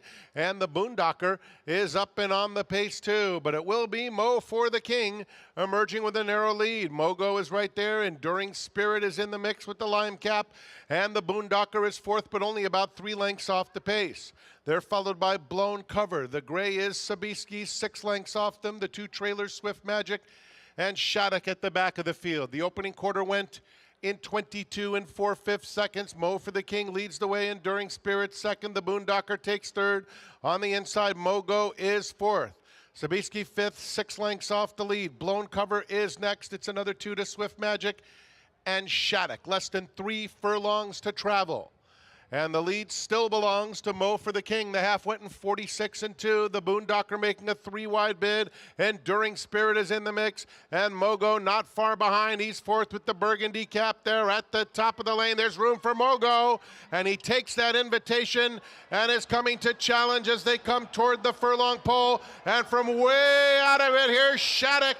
Shattuck has surfaced and gone from well out of it to wave goodbye. It will be Shattuck from last to first. Santana and Asmussen back together in the winner's circle. Mo for the King second. Photo for third between Mogo and the Boondocker. How much the best was Shattuck spotting the field several lengths early on, far back, cut loose by Ricardo Santana, and wins going away. What happened at the start? Well, I don't think he broke that badly. I just think he took himself out of the race after the start. Breaks about a half slow. He just has no speed. He's asking him to pick it up. He just has none. Yeah, I mean, you can't really see the break watching that angle. If they can show the actual pan shot, I think you'll get a better idea that he didn't really break that badly. He just has no speed. Yeah, I mean, he's slow away from there, and I was 50% right about him. He's slow away from there, but he ran monster today and came rolling. A couple things happened. It was a contentious pace, and the 1 and 7 were awful. Yeah. The 3 didn't run particularly well either. 4 ran well. Yeah. 3 didn't run at all. No. All other riders encouraging, Mounts not necessarily responding. Acacia touched on how good he looked pre-race and covered in dirt. Shattuck wins this one going away and far back early, much the best in the end. Yeah, and Mo for the King ran extremely well. He was the speed with the 5 the whole way, and he looked hopelessly beaten. You know, the 1 was going to get him inside, the 7 on the outside, and he held both of them off. I mean, you can see Ricardo there on the 2 right there in the white and blue silks at the bottom of the screen. I mean, he was asking for the horse to stay that close. Yeah, no, he was riding him. It's just, that horse just... You just figure in this kind of if he's that far back, something must have happened. Maybe he didn't get out of the blocks clean, but no, it doesn't look like it. Yeah, just no gate speed whatsoever. If you look at his past performances, his first call, he's 14 behind, 6, 9, 8, 13, 12, 14, 9, 13, 11, 10. I can keep going. He's always far back. Yeah, he's just not a horse with, the same thing happened to Zenyatta in the Breeders' Cup Classic. They're moving a bit up front, and she's just that kind of horse, You look at the pace projector at Time Form US, nobody was surprised she was as far back as she was. They just don't possess any gate speed. They have a lot of speed, though, and it matters, and Shattuck certainly did in this race. Dramatic visually. Steve Asmussen, winning owner, trainer. Ricardo Santana teaming up for a victory here at Saratoga. Shattuck doing his best Lit de Justice impersonation this afternoon. 2-4-1-7, race 3 at the Spa. When we come back, the Pacific Classic, Preakness winner, journalism, the gorilla to his peeps, nice shows for Bob Baffert. Has his time finally arrived? In fierceness, the Travers winner out west to 2 of his best races on the West Coast. Pacific Classic upcoming on Saturday out at Del Mar. He's a running son of a gun. Papa Cap now has the advantage. A graded stakes winning 2-year-old. Grade 1 Breeders' Cup Juvenile runner-up at 2. Multiple Grade 1 placings at 3. Finished in the top 4 in 11 out of 12 starts. And from here on in, it's just a matter of how far. Papa Cap, an easy winner of the best, pal. Papa Cap, standing at Walmack.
Welcome back to Saratoga Live as we just saw Shattuck coming from last to first. Here in the third race is winning pilot Ricardo Santana. Joining me here, Ricardo, we could see by how much dirt you took on your face. A deep closer, and you said that's just how this horse is. Well, I was doing homework yesterday, and I was talking with Scotty going to turn. He take himself way back, and every time he come late. You know, I told Scott, I said I'm going to a little bit more aggressive with him today, 7-8. And see, want to try to put it close. You know, I know he's gonna give me a nice kick, and the thing worked. Yeah, it certainly did. As he came flying late, that has to be a nice feeling. He's back when it's Steve. I love it, getting the win with Steve, as you mentioned. But wanted to ask you, coming up on Sunday, you're going to be climbing aboard White Barrio in the Jockey Club Gold Cup. You said you had a chance to work him. How was that work? Well, I'm really excited. You know, I need to say thank you to Safi and the owners and all the group, the team that gave me the chance in that horse. He worked amazing that day. I'm really excited for Sunday. So are we. Good luck this weekend. But of course, congrats here. Nice to see you guys back together in the winner's circle. Thank you so much. Buffy? I'm not readily dismissing anything that guy's riding these days. Climbing aboard White Barrio Jockey Club Gold Cup on Saturday. No, I mean, we talked about it a lot last year with Dylan kind of having that career-defining moment at that point of his career and having the summer that he had last summer. Ricardo's a little bit different because he already had some career-defining moments with some of the great horses he's ridden and Breeders' Cup champions that he's ridden. And then he kind of went into a little bit of a lull, and then now he's having this resurgence. It's going to really carry him back. When he goes back to wherever he goes, or if he stays here, whichever they decide to do, he's going to have a ton of success because of the momentum he's picked up here. PJ Campos, since taking over his book, has really turned everything around for him. And he's had other very good agents, but PJ is doing an unbelievable job getting him on the right horses, and he's in kind, turning around and riding them well. Another win. Santana not riding in this one. Really looking forward to this fourth race. This mile and 3/8 fillies and mares. And Kathy Marissa 6-5 early on. Really intriguing race here, Andy, these fillies and mares on grass. Yeah, I don't think, and I picked Kathy and Marissa, but I don't think she should be a heavy favorite over American Sonia, who has knocked heads with some of the best horses in the world and has run effectively against them. It's an interesting matchup. This is a strong field, stakes quality. Yeah, I ended up landing on the 5. Brendan's got a pretty big string at Kentucky Downs. You'd like to think there's some outrageous purse that she could be running for at Kentucky Downs. I think that she's probably here because she's had a lot of layoffs, and that means she has issues. And Kentucky Downs is not a surface. I've talked to Brendan about this. It's a surface that can be hard on horses. So I think that's more the reason why she's here than Kentucky Downs. Why are you trying to wind him up? Why are you trying to get him going on Kentucky I was poking him under the table. Meantime, out west, the Pacific Classic, and I think they're the best Pacific Classics we have seen in a while. There's the field, $1.25 million purse Breeders' Cup Challenge event towards the Breeders' Cup Classic. 8 strong, Nisos, 8-5 morning line favorite. Let's start with the Preakness winner, facing older journalism, 9-5 second choice. His Haskell victory and his ability to overcome any given scenario, any given roadblock or obstacle. Jonathan, his will to win that we've witnessed time and time again this spring. Yeah, my biggest concern with journalism is that when he's run into really good horses like Sovereignty, it's been a little tricky for him. Sovereignty aside, yeah. It's been a little tricky for him. And he's got a couple of horses in here that could be considered really good. If Fiercest runs his A race, he's really good. Nisos has an opportunity to be really good. I mean, I'm rooting for journalism to step up and handle the task. But he's going to have to show it to me. And in his last 2 wins, he's also left himself way too much to do. Umberto's going to have to try to not have those same situations here because he's racing against some pretty good horses.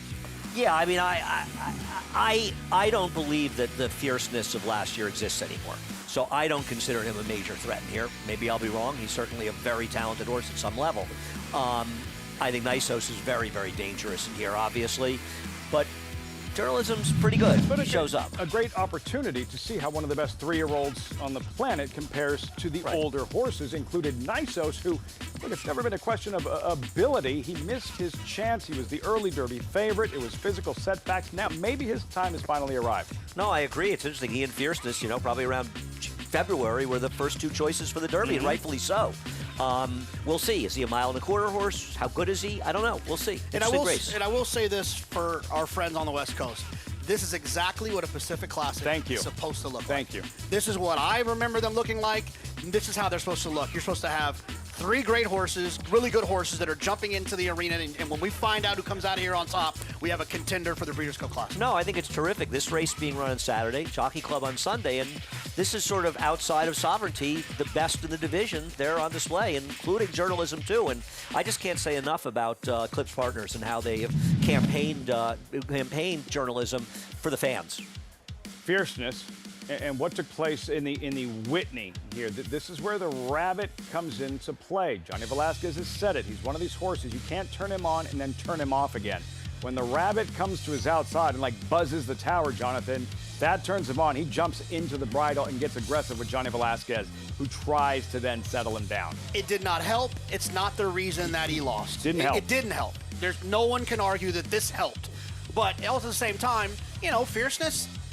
If he is who we want to think he is, he needs to be able to overcome some of these things from time to time. He never has in his career. And I think, a good friend of mine who's very smart made a real argument to me before the Whitney that fierceness really isn't as good this year. And I think this race proved that he was correct. He simply was outrunning this race. He had a good trip overall, and he just was. I mean, he opened up 2-3 lengths here. Frank said he's in front by 3, and next thing you know, he was like 5th. Empty. The hard part about that argument is I need someone to tell me then what happened in Churchill, the alley. He ran very well there. He ran okay. He didn't run great. He had a good trip. Locked in and show up. A mile up. and a 16th record at Churchill Downs. They've been racing there a while. He ran well there. That's the one. We most wanted. Let's not get too excited. He ran fine. He ran fine. He was terrible in the Met Mile. Everybody wanted to make excuses for him, but it turned out he was bad in the Met Mile, and he was bad in the Whitney. His bad is better than 99% of the horses that run. But for what fierceness has been capable of doing in the past, this was not the fierceness we saw last year in the Whitney. Not even close. 2 of his best races out west, where he captured a championship by romping in that Breeders' Cup Juvenile at a price, and that second-place finish in the Breeders' Cup Classic last fall, close to a hot pace. One of the best races of his career. I agree, and you learn more often about horses in defeat than you do about him in victory. Having said that, other than Sierra Leone, nobody else closed in that race, but he did run very well in there. I think if he runs poorly in the Pacific Classics, there's a good chance we don't see him again, and I think that would be too bad. I think this is a chance for us to see one of the best classics we've ever seen. We get Sovereignty there, we get a journalism, we get fierceness back going, we get Nisos, we get we get Mind Frame, we get Sierra Leone. I mean, tell me a better classic that we've seen. That in a common denominator, journalism facing older in that Breeders' Cup Classic, in the Pacific Classic, march towards the Breeders' Cup Classic. As you can see, horses in the paddock. Really good 4th race coming up next, 15 minutes out. You're watching Saratoga Live on FS2. An Eclipse champion by leading young sire Not This Time. Up to the Mark made an impression in the sales ring, bringing $450,000. He then left his mark on the racetrack. A debut winner at Saratoga before compiling 3 consecutive Grade 1 wins in the Turf Classic at Churchill Downs, the Manhattan Stakes at Belmont, and the Turf Mile at Keeneland. Up to the Mark now seeks to leave his mark as a stallion, standing at Lane's End. It's America's original sport, and no one covers it better than americasbestracing.net. From the sport to the lifestyle, the best races, horses, and destination venues, cocktails, gambling, fashion, and more. americasbestracing.net is a sport for you.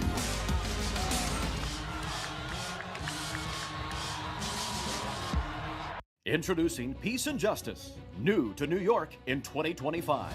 A proven sire with over 200 wins, 16% wins per starts, and one of only 2 New York-based stallions to have a graded stakes winner at Saratoga in 2024. Now, with 3 different racing surfaces coming to New York, and with New York breds running for equal purses as open company, Peace and Justice is the sure choice for 2025. Peace and Justice, now standing at Irish Hill and Duchess View Stallions in New York. Racetrack Television Network brings you every race, from every track, on every screen, every day. With monthly packages starting as low as $5, RTN gives you great value and access to more live HD streaming and race replays than anyone. Visit RTN.tv today to sign up and watch on almost any device, including Roku and Amazon Fire. RTN has packages that start at $5 per month.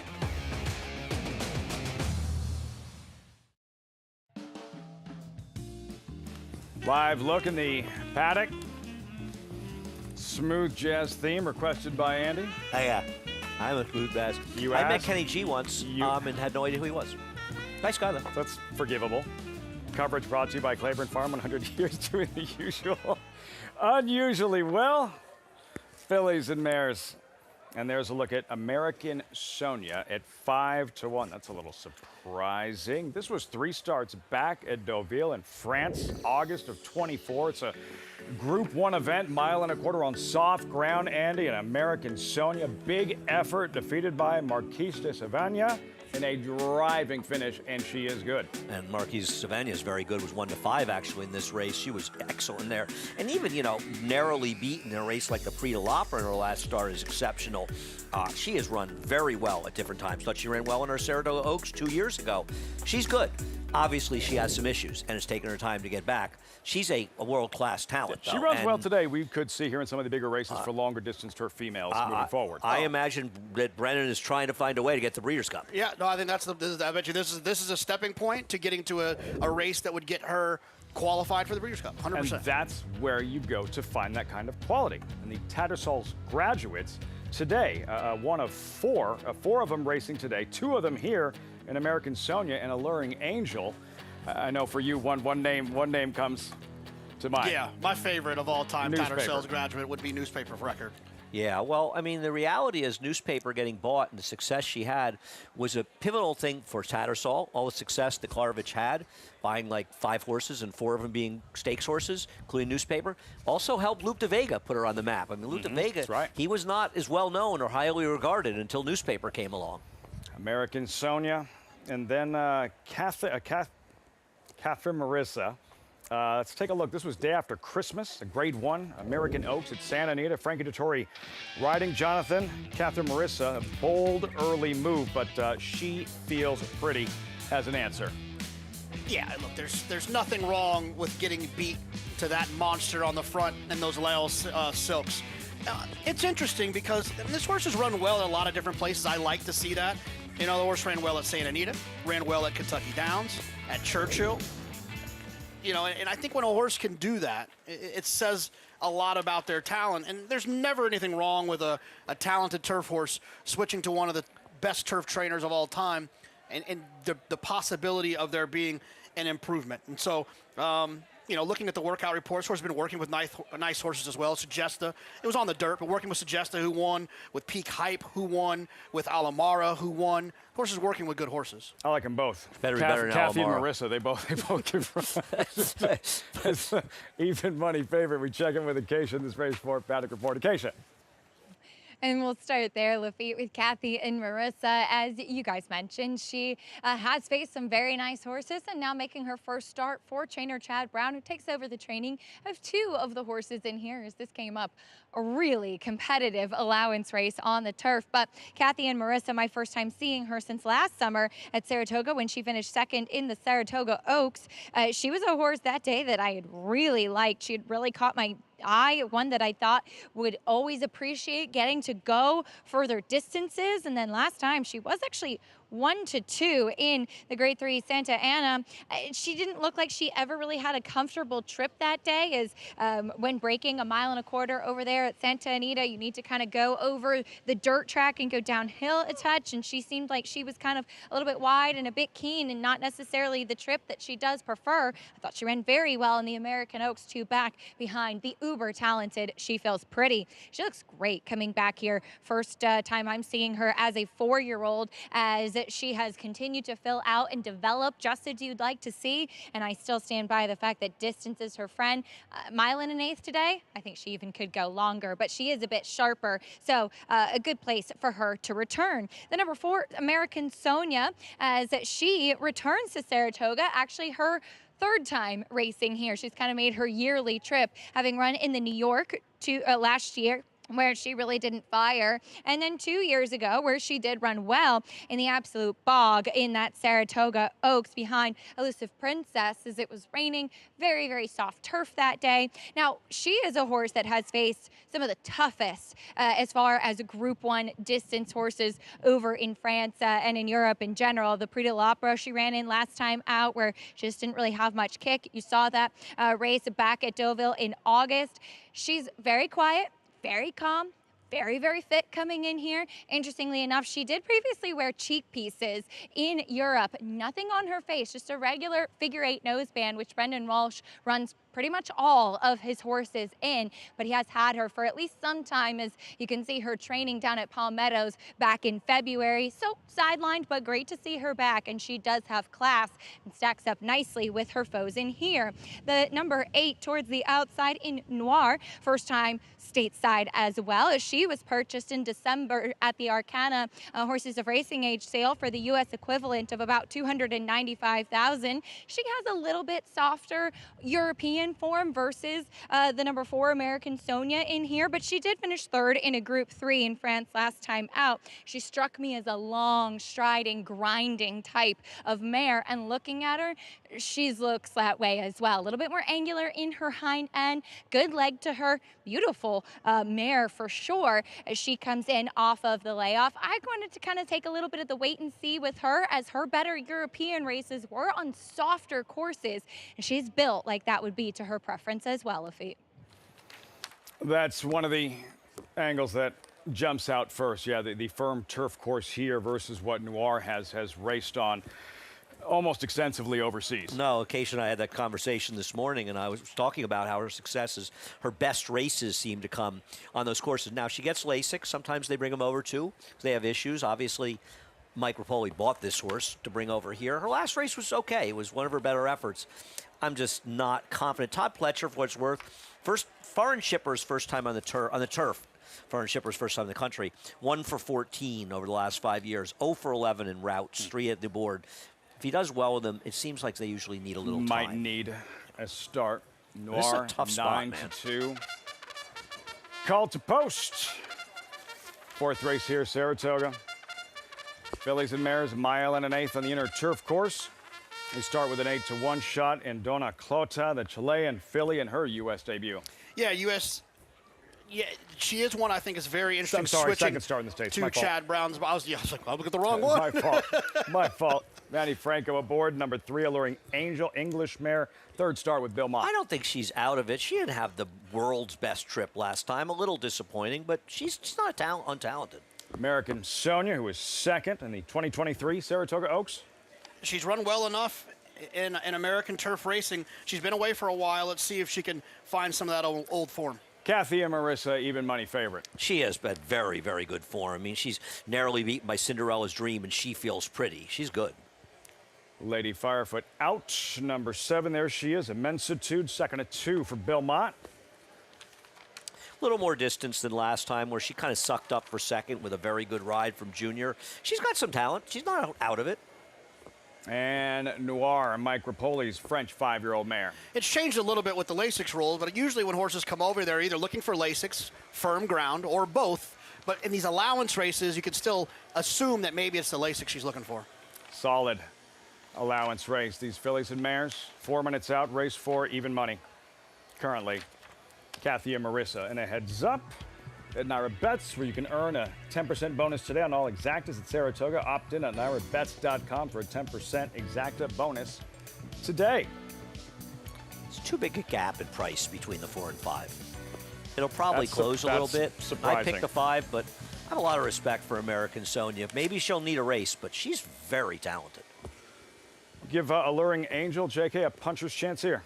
Yeah, I would say a puncher's chance. I mean, you know, she'd shown some talent in the past. She's been with a handful of trainers. She's run mostly well for all of them. Yeah, I think she's in the mix. Isn't she the overlay on the board right now? She's twice the price right now of the 7 and 8, and she's the same price as the 2.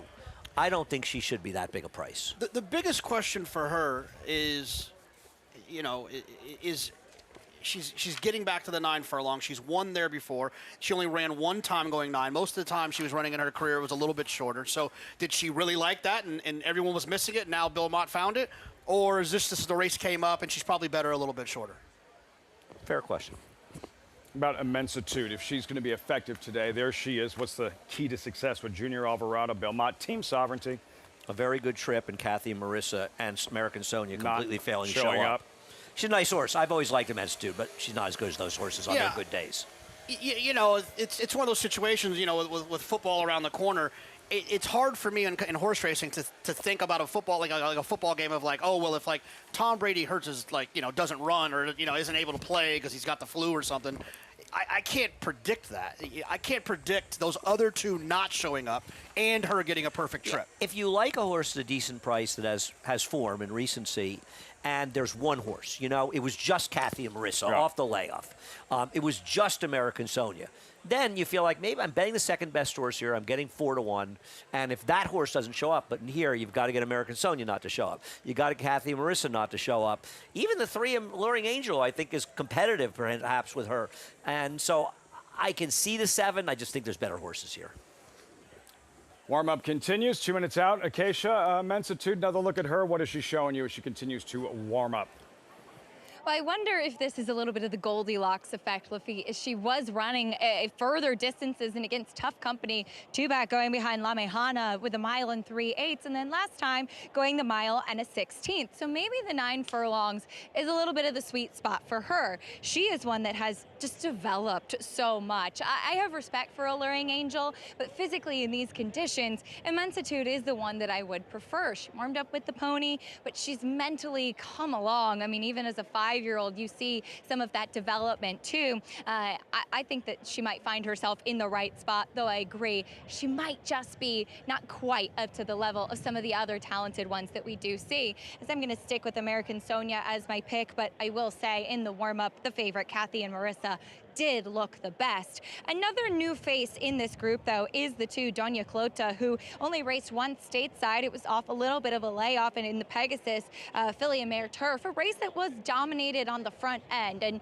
when you're as far back as she was, and she was a big price that day, and also according to the short comment and the chart, very reluctant going into the gate, taking a long time there on Pegasus Day at Gulfstream, you're totally up against it on that turf course. Now, I'm not familiar with her, but looking at her, and she hasn't raced again since January, she does look like she might benefit from a start, just bringing it all together as far as fitness. But she has been so classy acting. She had a lovely warm-up away from the pony. She's handled everything exceptionally well so far. She's very good form over in her native Chile. And another interesting new face, I'm thinking this could be a starting point as she debuts into Chad Brown's barn, one that maybe moving forward we'll hear from in these longer races on the turf, Lafitte. Doña Clota, 10-1, Manny Franco. In this particular division, another highlight this weekend. It's a grade 2 now, the Flower Bowl, and to see what La Mejana does coming off that blockbuster performance earlier this meet in the Glens Falls. Yeah, I mean, it's hard to imagine that her last race wasn't at least helped by the turf having a lot of give that day, because when she really, extended herself. But she had, she's one, if you look at her prior race where she got a buyer speed of an 86, the figure's accurate, but her performance was more like a 96 because there was no pace. She was sitting in back, and it's like when Flavian let her loose and let her run, she just ran by, and she ran by a pretty good horse for Grand Motion in that race, who was setting an easy pace. She's the goods, but I think I'm not afraid of Be Your Guest. No show, Sammy Joe, thank you. I am not a fan of Be Your Guest in that. I am more scared of the other come on horse, Melisa, in there. I think she is dangerous, perhaps on firmer ground. We'll preview Grade 2 Flower Bowl on Saturday. They've crossed over to the turf course. What are we looking for in terms of race shape early on? Who figures to control things from the beginning? There's absolutely no speed, and I kind of wonder if you'll see either Manny Franco or Jose Lezcano or Dylan Davis try to assert themselves and get a tactical advantage, because there's nobody with speed in here, is there, Jonathan? I mean, you'd like to think someone's going to go. I wouldn't be shocked, because I've seen Flavian and Chad both pull this move where there's no speed in there. They'll pop away from there and just see where they land, and then they'll take back if someone else wants to go. But if no one wants to go, They'll take the lead.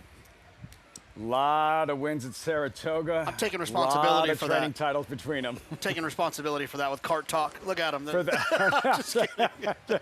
Are you sure Chad's talking? No, he is. I wasn't sure you were talking to Todd. I thought he was talking to himself for a second there. Todd Fletcher, Chad Brown.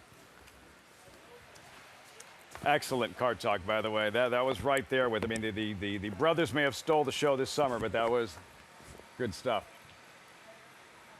These fillies and mares at the starting gate and ready for the 4th race. There goes Alluring Angel. Odds on. Kathy and Marissa. American Sonia, that's a big number. She's come down a lot. 3-1 now, yep. Where she belongs. Probably more like 5-2 and 6-5. Frank Mirmati with the call. And the 4th live from the spa. Kathy and Marissa going in. Immensitude. And Noir.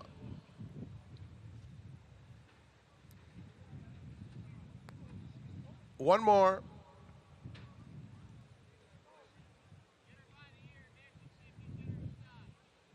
Noir.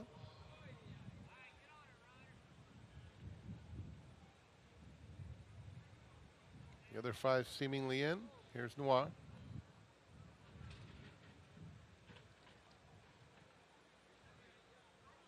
They're in the gate. And they're off. Immensitude gets the first call out of the gate. Donna Clodagh on the inside, and now here's American Sonia moving through swiftly, and so she will battle with Immensitude. Immensitude does have a narrow advantage. American Sonia in 2nd, Kathy and Marissa 4 back in 3rd, followed by Donna Clodagh in 4th.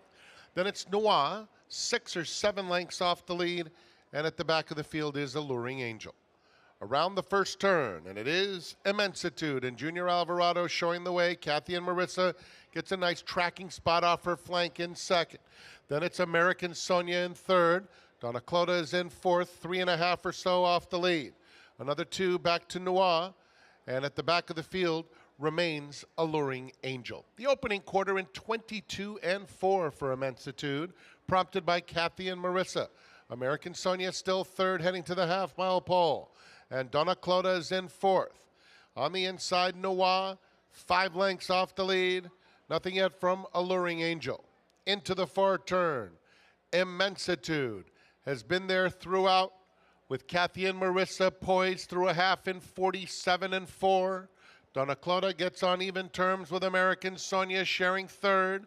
In behind them, Noir and Alluring Angel has gotten closer. Kathy and Marissa under a tight hold from Flavien Prat is cut loose at the top of the stretch. Immensitude is back to 2nd. 2 more lengths. American Sonia angles out 3rd. Kathy and Marissa opens up on Immensitude, coming to the 16th pole, traveling kindly throughout and outclassing the competition.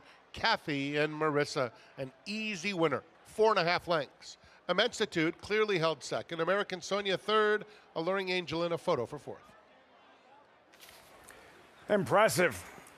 Kathy and Marissa, winning trainer Chad Brown. She got her cue from Flavien Prat, responded, and buried the opposition in this one. Yeah, she was just better than these horses. And a good ride. You were talking about Flavien being aggressive. The first quarter of 22-4 was down a straightaway. So that's why it was faster. Flavien realized the second quarter of the race was slowing down, and he put himself in position where he could be right there, and she was just best, Jonathan. I mean, she was going to win from no matter where Right. Flavien put her today, but, I mean, what better of a trip could you have gotten sitting right off of a speed horse, comfortable around there, and when he asked her, man, she really lowered her head and accelerated. She came home in 11 2/5, the final 1/8 of a mile, and that is moving along. I think American Sonia ran okay. It was a moderate pace. She clearly needed a race. She's better than that. Junior Alvarado putting Immensitude, on the lead, and a solid effort to finish 2nd. No match late for Kathy and Marissa. She's got to be stakes bound, right? Absolutely. She's good. She's good. Michael Caruso, Dub, as you just saw, en route to the winner's circle. Flavien Prat, Chad Brown, Kathy and Marissa, 5-7-4-3. Overhead, JK, and where you really get a better feel as far as the acceleration right here is Prat and Kathy and Marissa drafting in behind the leaders in 3rd. Yeah, I mean, it's right here. I think he probably felt like he had a lot of horse, and he was like, let's, instead of getting, stuck here dealing with, the 4 kind of bumping a little bit. Let me just go ahead and push on the gas a little And also knowing that they're going to slow down that second quarter. You know, knowing, because they went up about a 25 second quarter, 22-91, 47-80. They're going to slow down that second quarter. It's exactly the time to accelerate a little bit, because you don't have to accelerate that much to improve your position. You ride the best horse like the best horse. Yeah, we heard that yesterday, Lafitte, right before the PG Johnson. Yeah. When Todd said to Irad, you took back a little bit on Time to Dream. Time to Dream. And he said, Irad's response was, you told me to ride her like a good horse. That's what I did. You ride good horses with confidence. You've seen it with Junior and Sovereignty. He rides that horse with confidence, and that's exactly what Flavien just did. Kathy and Marissa, impressive. Onward and upward for her. Chad Brown, 4-5 favorite, delivers in the 4th here at Saratoga. Results, reaction, plus sticking with this division. And trainer Miguel Clement. Earlier, in reference some of his brighter moments this summer. The 5 stakes wins, not done yet. La Mijana, star on the rise, the favorite in Saturday's Grade 2 Flower Bowl.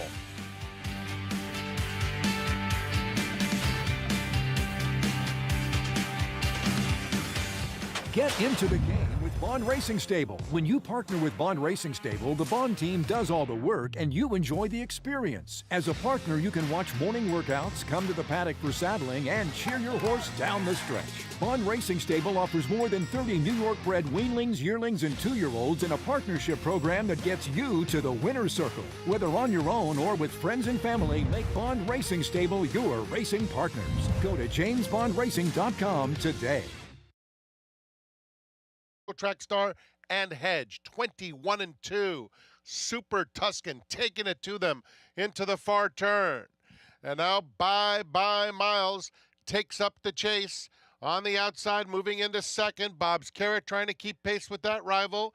And Bear Claw Necklace is starting to gain some ground in fourth. Bear Claw Necklace within 7 lengths of the lead, starting to close in. Uncle Jim behind this group there at the top of the stretch. Super Tuscan has a 3-length lead coming to the 8th pole, and now it's 4. Bye Miles in second. Bear Claw Necklace on the outside continues to make nice headway, coming to the 16th pole. Super Tuscan by 3. Bear Claw Necklace coming with every stride. Bear Claw Necklace closing in on Super Tuscan. It's going to get close. Here's the line. Super Tuscan held on under Dylan Davis over a hard-charging Bear Claw Necklace. Then it was Uncle Jim battling for the show dough with Bye Miles. Finish, Super Tuscan, first race on dirt, holds off a late charging Bear Claw Necklace, winning trainer Safi Joseph. Super Tuscan in the 5th at Saratoga. If you were able to put this horse in the lead, you must be Nostradamus. If you were able to put him on the lead in 21-2 for the first quarter, you're smarter than Nostradamus. You are a true seer. First time in the dirt, this was a completely different animal than he was in the race, and this was an amazing win to hold on. Myers Uncle Jim to get eliminated in the break and finish 3rd. Yeah, I mean, I made a case, but I wasn't involved. I just thought the horse could. He's one of those kind of stranger danger types. If you don't like the other ones that are taking money, this one's offering some value because we don't know who he is. He's unexposed on dirt. I don't even know what to say. Uncle Jim, expecting to see him in the mix early on. Well, he was just eliminated. Whether it was a stumble or a sluggish start or whatever the case was, he wasn't involved early. Super Tuscan was. Late charge. He was slow and then steadied. Necklace. Yeah. He steadies a bit after the start. If we can maybe show the drone of the start, we could pick that up. Separation created by Super Tuscan. Waiting for somebody to emerge, JK, to make a run at him. Eventually, finally, Bear Claw Necklace did, but too little too late. Yeah, I mean, I also want to give Dylan some credit. It's a smart ride to open up. If he doesn't open up, he probably gets beat by one of these other horses. Absolutely. But he did it in perfect timing. He opened up, and it was a matter of inches. It looked very close. But if he doesn't make that decision to be aggressive, to me, he gets run by someone in the stretch. Dylan Davis. Terrific summer last season, Saratoga. A win here in the 5th, right from the start. What happened, Sandy? Well, he's going to break a little slow, and keep watching here. Kendrick's trying to get the position, and right there when he went behind the tree, so we'll have to watch. He does get completely steady back in there, and if we can maybe get the drone shot of that, then we can take a look at the overhead view. He does get eliminated. You can see it in the head-on. Super Tuscan, first time on dirt by a Breeders' Cup Classic winner. Gino Rosso, another look from the drone at the start. 2, the green. The one breaks out a little into him, but he basically broke a little slow and started it. But right now they come over on him pretty badly there, and Kendrick ends up steadying back to last. He lost all chance. And actually, I know the pace was fast, but not clear he couldn't have won the race if he'd not had trouble early. At 11-1. Super Tuscan takes advantage. Dylan Davis, Saffie Joseph teaming up here. Super Tuscan an upset in this 5th race. Saratoga 8-7-2-6 results. Reaction. When we come back, much more on Saratoga Live. Super Tuscan in the 5th of 11. We'll be right back. There's a big, bold, beautiful world waiting to be explored by you and your friends, of course. But not just any friends, the best of friends. The kind of friends who let you do you. Because in this world, it's positive vibes only. And when you get in the zone here, you stay a while. These aren't just good times, they're the best of times. And your time is now. So come explore. Resorts World.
We're back on Saratoga Live as I think we take a look at the slow-mo down to the wire. The only one maybe not stressed in that stretch was Saffie Joseph Jr., who trains the winner and the runner-up. Joining me here, but Super Tuscan Saffie, Ontario bred, so was up at Woodbine, and you said the big question was, could he handle the dirt?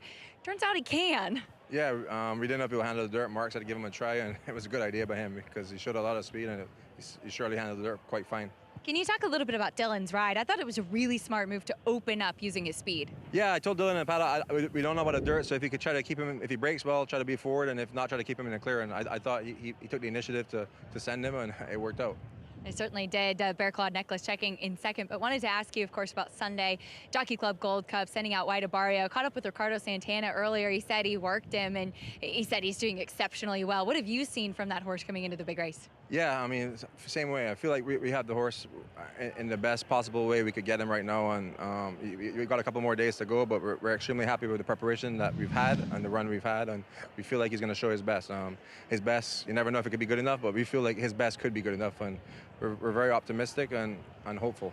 Do you feel like stretching out a little bit is, in fact, the best move for him, going a little bit longer? As he's got older, yes. Early on in his career, you didn't know, and obviously he won the classic with Rick, going a mile and a quarter, so he proved he could do it. And definitely as he got older, he definitely seems to have a lot more stamina. It probably allows him to get a better position in the race, which is key for him. He needs to be in a position that at the quarter pole, we need to be in front. And if we're in front there, it's going to be hard to run us down.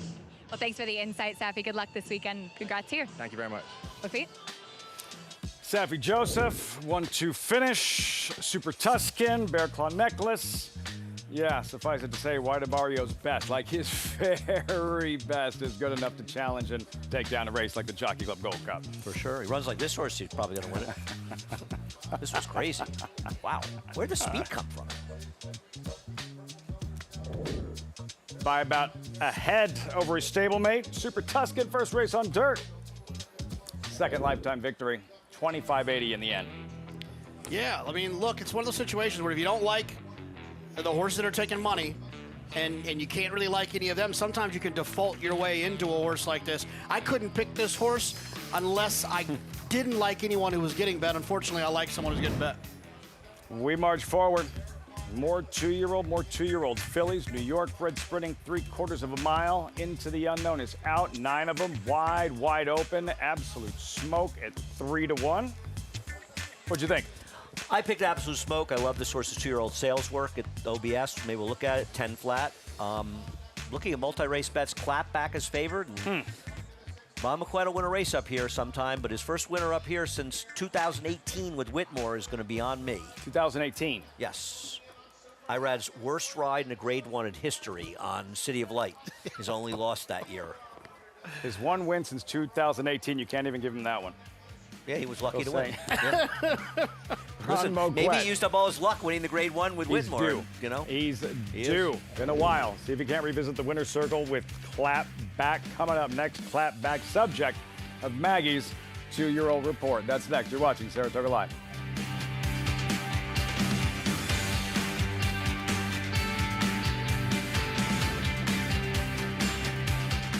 Deep in the heart of horse country, from these Kentucky hills has sprung a legacy rivaled by few. From the all-time greats of yesterday to the breed-shaping bloodlines of today, our roots hold strong with the promise of tomorrow. For over a century, our passion has guided us to where we stand and everything we stand for. Claiborne Farm, the tradition continues. Japan's legacy of beauty lives in all we do. Rare sensibilities and breathtaking skill show the way to the finish line. That beauty and that power take you to another world. Racing is art. The brilliance of the legendary Arrowgate and the speed and stamina of the sire of sires, Uncle Mo. Introducing Petulante, the first son of Arrowgate to stand in New York after winning handily at first asking. Petulante! He's got a kick here, and he's going to prove much the best. He won or placed in all 7 of his lifetime starts, including the Grade 3 Salvatore Mile. Petulante, Nimbus class, Petulante! Petulante, now standing in New York. For information, visit IHDVStallions.com today. Racetrack Television Network brings you every race, from every track, on every screen, every day. With monthly packages starting as low as $5, RTN gives you great value and access to more live HD streaming and race replays than anyone. Visit RTN.tv today to sign up and watch on almost any device, including Roku and Amazon Fire.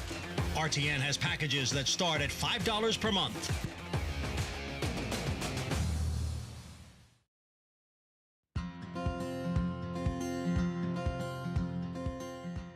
Ron, tell us a little bit about Clap Back, as she is one that's making her debut up here at the spot, New York bred. Picked her up for $55,000 at the Phasig Tipton Timonium sale. Talk about buying her. What did you like about her 10-2? Well, I was trying to, first off, I wanted to get a New York bred because I'm starting to put a little more emphasis in running at Saratoga, and since we don't do a lot of claiming, and when we win conditions other places, we don't have a huge roster of horses to run here. So I wanted to try to get something I knew I could run at Saratoga. So I was looking for a New York bred, and her work was very impressive, I thought. And I loved her disposition. When I'd go by early in the morning and check on her, she was always standing in the middle of the stall or asleep. And I thought she was smart, so we thought we'd take a shot if she was in the price range. Originally, she went out of our price range, and they kicked her back because they said she cribbed. Oh, wow. Well, knock on wood, she's never cribbed for us. Well, that's good. But we still got her at a discount. Yeah, absolutely. Worked well for you. She also has been working well here at Saratoga. Watching her work by herself in 47 and change, that was pretty impressive. I think she's ready to run if we get the right kind of trip, the right break.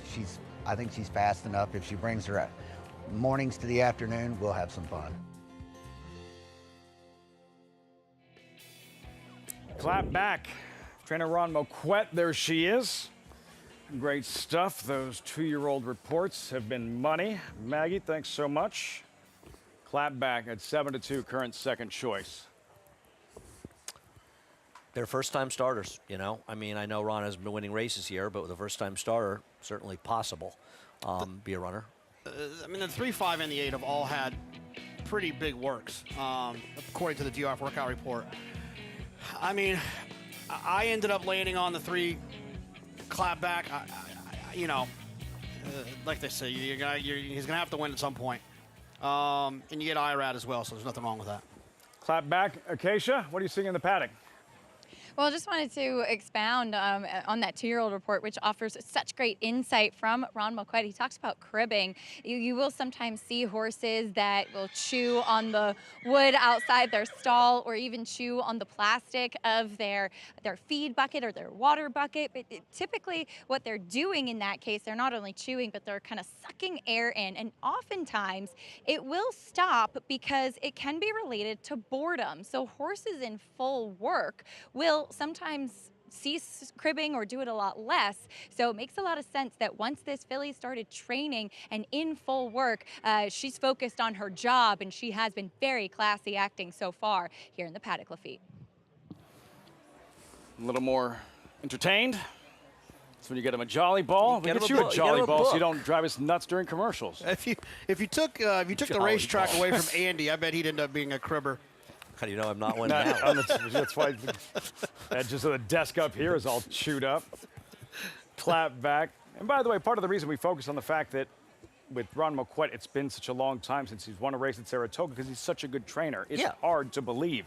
If he wasn't, then big deal. Right. There are trainers with low percentages that win at a low percentage. He's not one of them. But it's also funny, he identified part of the problem. Right, he's winning with other horses. They come up, they don't have any conditions. He doesn't have anything to bring up here as much, so he wanted to target at the sale, getting a New York bred to give him a better chance to hopefully break the streak that Andy's pointed out. He definitely has a better chance to win up here with a New York bred than an Archie bred. You saw Princess Azara, Bredit McMahon of Saratoga Thoroughbreds, bi-central banker, as is Banco de Sicilia. McMahon Thoroughbred Saratoga winners this summer. There have been 7 of them, 3 of them by Central Banker, 4 of them by Salamini. Both of them 19-1, 11-1, relatively cold on the board, these debuting fillies. The 10 has a very good dam side pedigree for turf. And one of them was a Central Banker who's not as efficient on the turf as he is on the dirt. He's a very good stallion. But I'll be interested to see if Banco de Sicilia runs in the turf in his next start, her next start. Lots to be proud of this summer. McMahon of Saratoga Thoroughbreds, and the winners this summer at Saratoga that were bred at McMahon and seeking another. Couple of fillies, both by Central Banker, as mentioned, Princess Azara and Banco de Sicilia. They also had a fire in their hay barn earlier this summer. Fortunately, nobody was hurt, and everything's going to be fine going forward. And if you've never been out there, it's a beautiful place. The willow trees, when you drive down, it's just off Saratoga Lake, and it's a terrific spot. And they've got some good stallions. In this Paddock report, presented by McMahon of Saratoga Thoroughbreds. We check in with Acacia. And we'll take a look at a couple of first-time starters, starting off with Absolute Smoke debuting for Dave Duggan. And it does seem that word has kind of been out on this one as I watched her recent workouts over on First TV, and I've been very impressed with what I've seen from this filly by Honest Mischief. We saw a 2-year-old filly by Honest Mischief win the first race in the other part of this race. New York bred's sprinting on the dirt. And this one sold at the OBS April 2-year-old sale for $125,000 after working 10 flat. And I thought she was a touch high-headed at the start, but when she leveled herself, she kicked on really nicely, moved well, looked fast. And then watching some of her recent workouts, as I mentioned, she looked like she was training beautifully and has gotten very high marks, including last out work, a B+ on the DRF Clocker report. She's not that big, but very athletic looking, very well put together, and is the half-sister to multiple stakes place Money Grab. Taking a look at a couple of others, Run Moquette does send out Clapback, who, as we talked about, this one coming in for a barn that is trying to heat up. She went 10-2 at the Timonium May 2-year-old sale. That's on a conventional dirt track, so the times will, in general, on the day that they did breeze, be a touch slower. She was swapping leads a little bit in the stretch, and she kind of has a stride where she doesn't necessarily bend her legs as much, and I noticed that she did that in her workouts as well, but she's so fast in the way that she moves, it's almost more efficient for her to just keep going. She is pretty athletic in the way that she's put together. Galilean looking to heat up as the sire, but in the second generation on the bottom side, there is quite a bit of pedigree. The dam, the sister to Julia Tuttle, who's the stakes winner, and also the dam of Grade 1 winner Tom Stata and Grade 3 turf router Forever After All. This one does strike me as one who could potentially want a touch more ground, but as I touched on before, she has been very classy acting, and you might hear behind me a few that have not been. The number 6, Rena's Revenge, is one of those who has been a little bit rambunctious in the paddock. She's by Yopon, who's been off to a tremendous start, and I'm a huge fan of his progeny, but as you can see, she's being a bit green in here. They saddled her outside. She was screaming, kind of riling everybody else up, as I often say with 2-year-olds, or like to say, like Christmas lights. One goes out, they all go out. They all start up. When she started getting vocal, kind of setting a few others off. Good looking individual, and there's some pedigree on her as well. Second dam, multiple graded stakes place, and there's certainly in the immediate family, King's Leap is her half-brother, multiple stakes place, though does prefer going a bit longer. She looks like she could maybe get a touch more ground in the future. Very fit for debut. I just wonder if mentally she may need a start, Lafitte. She's revved up, but not necessarily focused, but is getting bet. Rena's Revenge at 7-2. Jockeys arriving. 2-year-old fillies. Time for the pick 6 on this Thursday, final Thursday of the season. Summer at Saratoga. We'll be right back.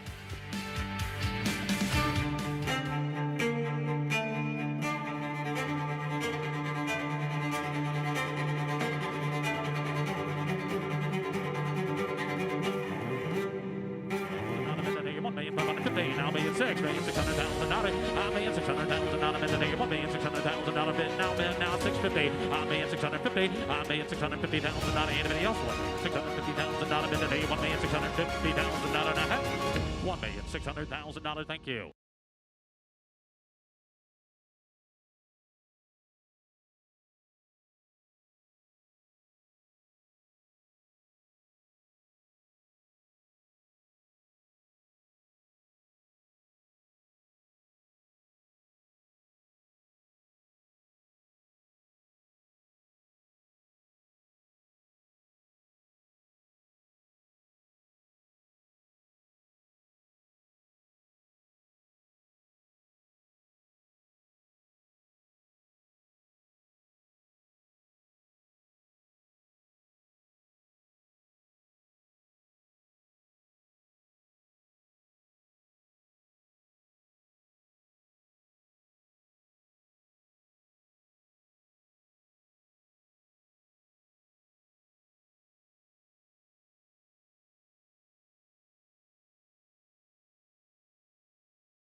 Time for the Pick Six here at Saratoga.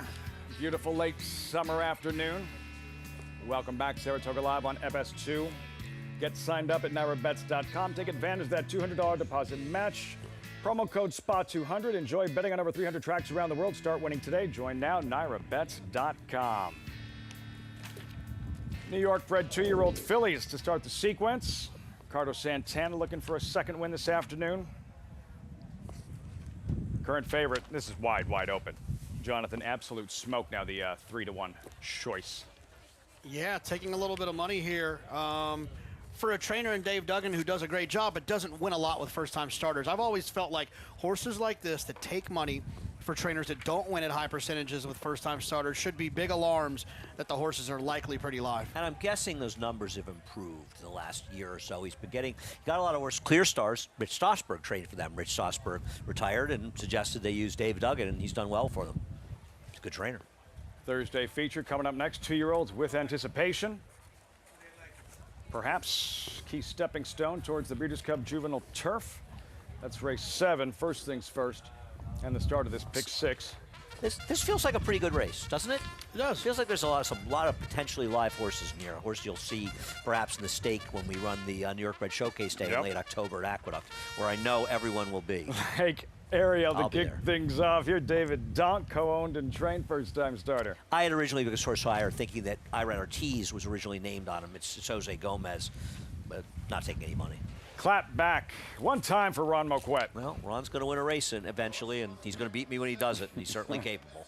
Rod Ortiz aboard 3-1. Second choice. Are you bluffing? Emerges. There she is, a Chester Broman, first-time starting homebred. Last two works on this one suggest that she was outworked. Now she could be getting outworked by some kind of monster, but not not the way that I want to start. Acting up as soon as she hit the track. Acacia with eyes on her. Are you bluffing? Then Kendrick Carmouche, an absolute smoke. Yet another fresh face. Impressive 2-year-old sales work, and has apparently continued to work impressively. Arena's Revenge, Yopon debuting filly, still really revved up. Yeah, it looks like she might be wasting a little bit of energy before this race. It looks like a tough one. Taking a lot of money. Okay, Tria, only one in the race with experience. Would have to improve immeasurably. Ricardo Santana aboard, then Magic in My Eyes, the Elkstone Group first-time starter. Yeah, another one that looks like the workout report suggests has a bit of talent. Princess Azara, Nick Zito trained debuting filly. Always rooting to see my man Nick Zito do well, and this is the first of 2 straight Central Bankers. Banco de Cecilia, the other, Chris Engelhardt, saddled a winner yesterday. Yeah, drawn outside, not taking a lot of money. Has been worked on the turf last time, which makes me wonder. It's a turf pedigree. Right. It is all turf from the dam, and in fact, one of them that was pretty good was a Central Banker. So even though he hasn't been a great turf stallion, there is a foal that could run on the turf. So I wonder if this is a bit of a prep to get in grass next time. There she is, Dylan Davis looking for back-to-back wins, and talk about firing up the afterburners. Look at that, absolute smoke, ready to get it on. I'm not sure I love this. You know she's not bored. You know she doesn't want a crib. She wants to run. No, she's got plenty of books to read in her stall. Yeah, I should read to the horses. Yeah, you can go back there. I'm sure they'll let you back there. What book would you take back there to read to him? Master and Margarita. I'm buying Jonathan a copy of the Master and Margarita. It's going to change his life. You're going to read it to him too? No, I'm going to let G read Hobby it to of him. yours. She tucks him into the book. A little hot cocoa. Just I don't know what arrangements you two have agreed upon. I would be happy to read to Jonathan. He might not be happy to have me read to him. Absolute smoke. Yeah, very aggressive. There's Rena's Revenge. And yeah, you mentioned who she'd taken money. You saw her in the paddock. You saw her when she hit the track. And now a little more settled. Acacia will tell us more in a moment. Yeah. And I mean, Kenny is not a trainer you see his firsters taking a lot of money. So to me, that's pretty meaningful. And I've recently learned apparently he's an expert on speed figures as well. You're going to tell us more or just... No, apparently he's weighing in on speed figures. I like a guy, somebody with a broad base of knowledge. It comes with the tattoos. It's like Jonathan. Tattoos and speed figures, they go hand in hand. He has new tattoos. Exactly. Into speed figures now, man. Exactly. know better than that. To Acacia. As you were mentioning, the 6, Rena's Revenge, yes, she has been a handful. Physically, I really like how she's put together. It's just, as a first-time starter, you never love to see this, as she has settled a bit more staying with the pony. I think that was the right choice by Javier Castellano. You just don't want them to expend too much energy before the race even begins. The number 8, though, Magic in My Eyes, debuting for Amelia Green, who had a 2-win day yesterday, including winning the funny side with a New York bred 2-year-old. This one, I watched her last work, which was 47-4, talking about the 8. She was inside Slightly Busy, who's a 3-year-old, excuse me. She won a second-level allowance and is a pretty talented horse. And so I think give this filly company credit for the company kept, not to mention, to my eye, she finished better than her older workmate. She has been very professional throughout, well put together, athletic looking. She's out of Miss Narcissist, who was precocious. She won it too. She was a multiple stakes winner as well. I thought this one, at a 6-to-1 price, looked pretty live in here. The number 10, Banco de Sicilia. As you guys were mentioning, there is turf pedigree, and I think maybe Chris Englehart's been searching a little bit. Now, she was a late scratch back on August 6th as she got loose and dropped her rider. I believe this is the one that Lane Leslie was on and got very upset after losing his seat there, and after getting loose on the track, she was a late scratch as a result. I overheard Dylan Davis walking out with Chris Engelhart, and she was accompanied by the pony leaving the paddock, and he said, well, I'll play it by ear. If she's doing well, I can take her away from the pony, expend some nervous energy. If not, I'll stay with the pony and keep her quiet. And he has done that. She's settled down a lot. She was fine coming into the paddock, but as soon as they put the tack on her, she got really revved up. So looking like all of the work put in to keep her quiet is paying off, Lafitte. Let's see about performance on the track now. Acacia, great stuff. Thanks so much. At the gate, these New York bred 2-year-old fillies started the pick 6. Absolute Smoke, 5-2. The favorite, Frank Mermati, with the call. He's 6 from Saratoga live on Fox Sports 2. Magic in My Eyes coming up. Here's Absolute Smoke.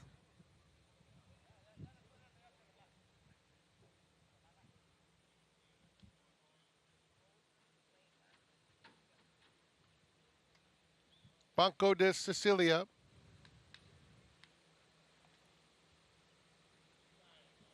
Will follow Princess Azara.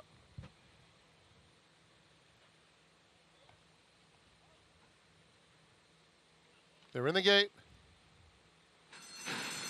And they're off. Bouquet Tree is going straight to the front. Magic in My Eyes has early speed. Are You Bluffing moving through along the inside? And Absolute Smoke ranges up in between those two. They're followed by Lake Ariel, who's 5 lengths off the lead. Clapback is next. The 2 trailers are Rena's Revenge, Princess Azara, and then a distance to Banco de Sicilia. 22-2 for the opening quarter mile. And it's Bouquet Tree showing the way with Absolute Smoke in pursuit, a length and a half back second. Magic in My Eyes on the outside of them, racing in third. Then Are You Bluffing? Moving through along the inside within 4 lengths of the lead. Lake Ariel just went by that rival, making a nice bid, swinging to the outside for the drive as they come toward the 8th pole. Absolute Smoke is right up to Bouquet Tree, who keeps on fighting on the inside. Down the center, here's Rena's Revenge. And Rena's Revenge is coming with a sweeping and winning move. Rena's Revenge and Javier Castellano pull away with authority to score by 4 widening lengths. Magic in My Eyes second, Bouquet Tree third, Absolute Smoke finish fourth. Focused when it mattered, a distracted free race when it counted. She brought it. Rena's Revenge, the first-time starter by Yo Pond for Kenny McPeak and Hall of Famer Javier Castellano. A race where there wasn't much movement from behind. This horse did come from behind. The money showed. Another Yaupon that can run. A nice win by this one. And how about Bouquet Tree, who improved dramatically second time out for Tim Hills to, I believe, hold second at a huge price. I mean, all the horses that were up front, they were kind of ding-donging with each other, but no one seemed to really want to take control. They were all like sitting ducks for the 6. Rena's Revenge. Yeah, absolutely. I mean, she was she was impressive. She was almost last, but second to last. I know what you meant. Third to last, far back. She was way back there, Lafitte. I know what you meant. Purple colors, Harold Lerner on the outside. Javier Castellano asked her the question. She has the right answer. I agree. Happy for Harold. Good man. Nice to see him get the job done. The 8 ran fine to be second. He actually got second. I'm sorry, the 7 was third. Absolute smoke. Very disappointed in that effort. She didn't break super sharp, but she had no excuse. She had no finish at all. It's very impressive when you're far back. We'll agree on that, turning for home. Yeah, and not, you open not last, up but pretty far back. Open up, win by 4. And clap back, also a sluggish start here for Ramo Quet. Yes, lugged in a little bit. This was broke a little slowly, too. We'll see. I don't like this angle. I have no idea what took place when I see that angle. Flat back last, that first step. Rena's Revenge, Javier Castellano, patient, encouraging, trying to keep her within contact, and eventually settled a little bit further back and unleashed a furious run. At 7-2, going away, much the best. Rena's Revenge, 6'8", 7'5" in this 6th race.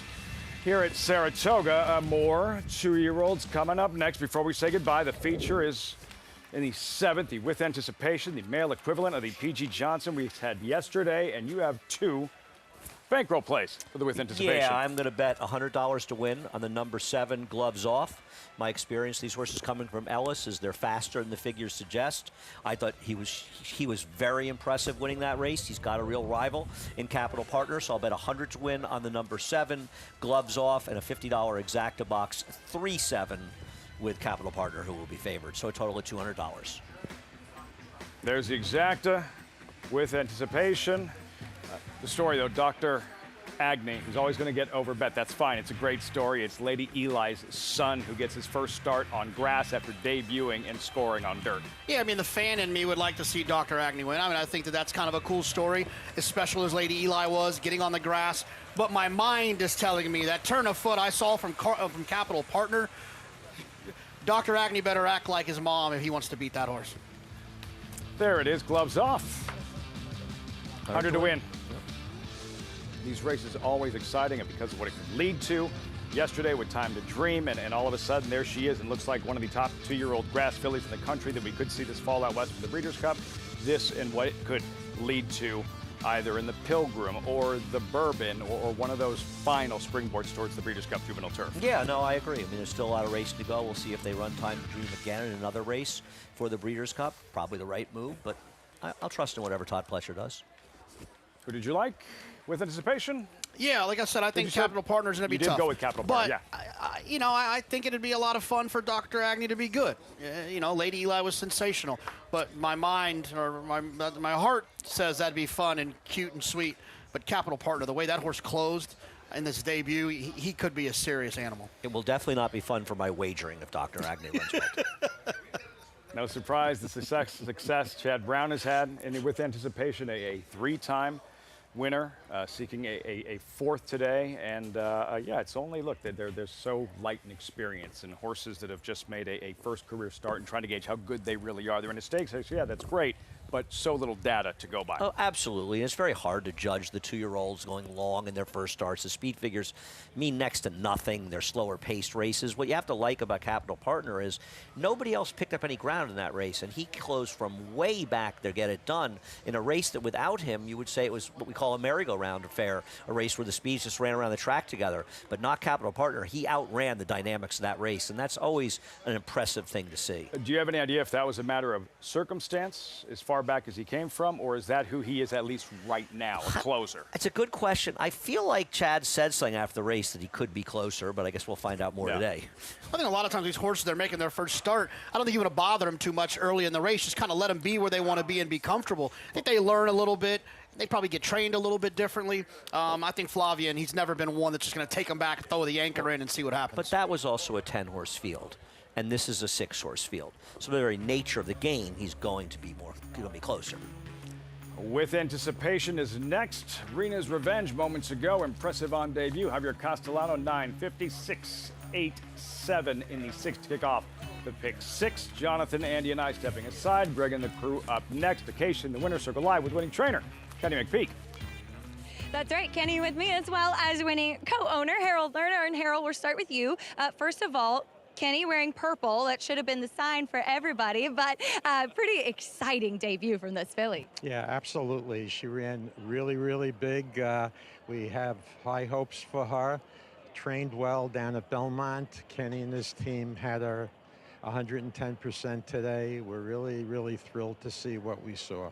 And Kenny, she's beautifully put together. Maybe a little lack of focus in the paddock, but she was focused when it counted. Well, she felt really well. Look, Jimmy Jerkins gets all the credit. Him and his team got her ready down there at Belmont. They shipped her to us yesterday. We did very little on this end. And look, we're trying to develop that and, get good group of horses and a good team of people. That's the first timer Jimmy sent up to us in the last week, so I think we've got more in the gun too. It's been nice to have such a horseman on your team and working together like that. Well, it makes all the difference. I can't be everywhere, and I don't even try anymore. But it's great to have him and Nicoletti down there, and yeah, they've sent us a rocket ship here. I mean, maybe the Frisette. We're going to talk about it. That's pretty exciting. And Harold, I mean, she's got pedigree and certainly built like she can go longer. Yeah, I think there's a lot of stamina on the bottom side, and definitely I think she wants to go longer. So Kenny mentioned the Frisette. He was reading my mind, and we were through this about 5 or 6 years ago with Simply Ravishing. One here, one again, and then we sent it to the Alcibiades, and she won that. So we'll talk about it. Kenny won't have to twist my arm that hard to go to the Frisette because I'm a New York guy, a Brooklyn guy, so we love racing in New York. As do we. Well, congratulations to the whole team. Pretty exciting filly here, guys. Thank you. Thank you. Thank you very much, Kenny McPeak, with a nice first-time starter as we'll turn the page and get ready for the next race. It is the Spendthrift Farm 2-year-old race of the day, the Grade 3 with anticipation as we take a look at the field. And Capital Partner, who was so impressive on debut, closing from off of it 6-5 right now. Dr. Agnew, no surprise, out of the champion. Lady Eli taking attention, finally getting onto the turf for the first time. Can't wait to see what these 2-year-olds will do, all still lightly raced, all with a big future. We'll welcome in Greg Wolf and the rest of the crew as Saratoga Live continues after this. Stay with us.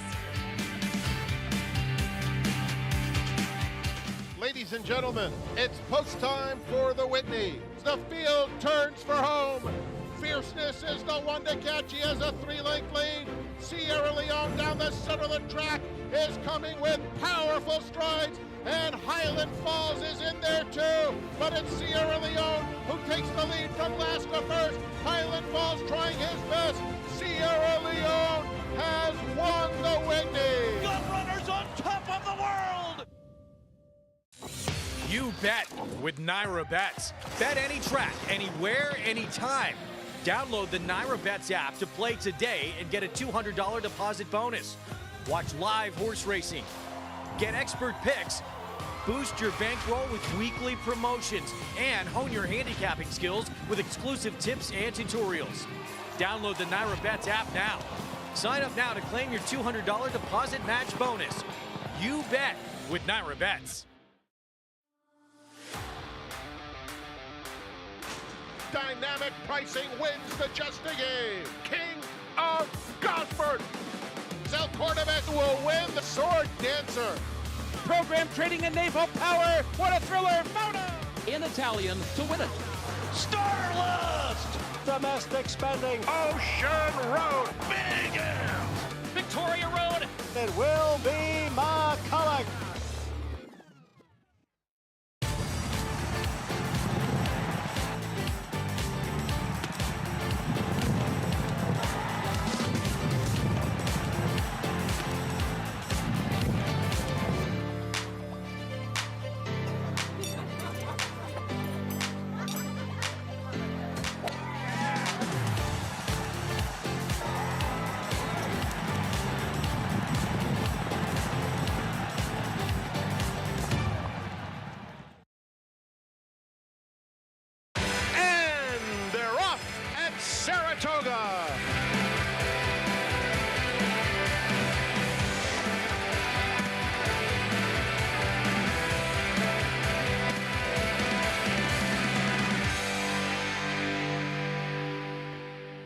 Welcome to Saratoga Springs, New York. As we wind down the meet, several major prizes remain in today's With Anticipation.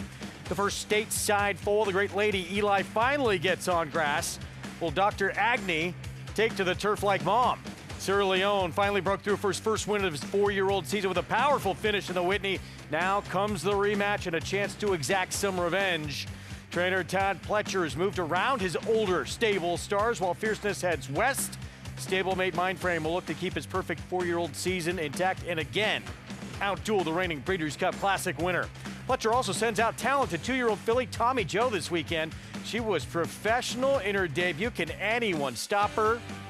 In Saturday's Spinaway. All that and more coming up on this Thursday edition of Saratoga Live. Gorgeous weather here in upstate New York as we continue on with the final week of action from the premier meet in the country. Good to have you with us. I'm Greg Wolf. With me, champion jockey Richie Migliori, 4-time Major League All-Star Paul LaDuca, and a good one in our Spendthrift 2-year-old race of the day coming up here. This grade 3 With Anticipation. We'll see who moves forward in this spot, but not a surprise.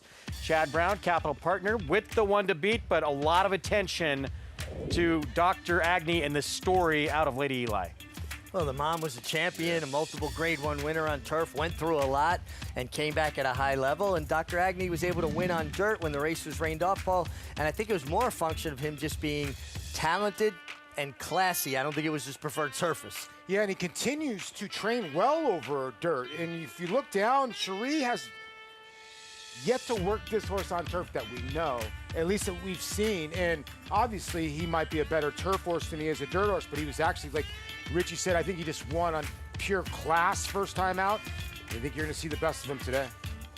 Wanted turf from the get-go, decided to stay in when it came off, and of course named after Dr. Robert Agnew, the veterinarian at Saratoga's Rood and Riddle Equine Hospital, who cared for Lady Eli after she stepped on a nail and had a serious case of laminitis. Looked like her career would be over. Came back to win major races, become a female turf champion. Just a sensational story. You know, horses can survive that. It's not easy on them. Very rarely do you see a horse get back even to racing at all, let alone back to the level that she got to. Just remarkable, and it says a lot about the care she received, both by Dr. Agnew, Cherie DeVoe, who's a key part of the team with Chad Brown then, and the horse herself, just her grit, heart, determination. She was a freak show. Yeah. I know we throw around freak way too often, but she was a freak of nature. And, you know, she's one of the only horses I've ever seen that could do that. She also broke through the gate one time and won a grade 1. She was that good. Yeah. Dr. Robert Agnew himself, he had passed away before Lady Eli made it back to the races. His widow, Carrie, though, was on hand for Dr. Agnew's debut.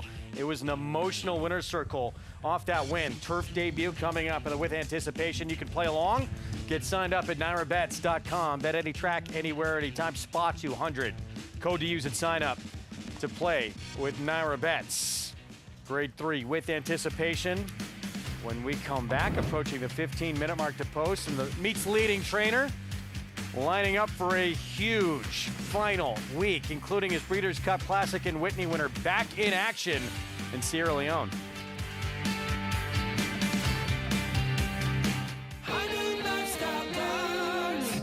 As a lifestyle guard, I help people live their best day in the sun.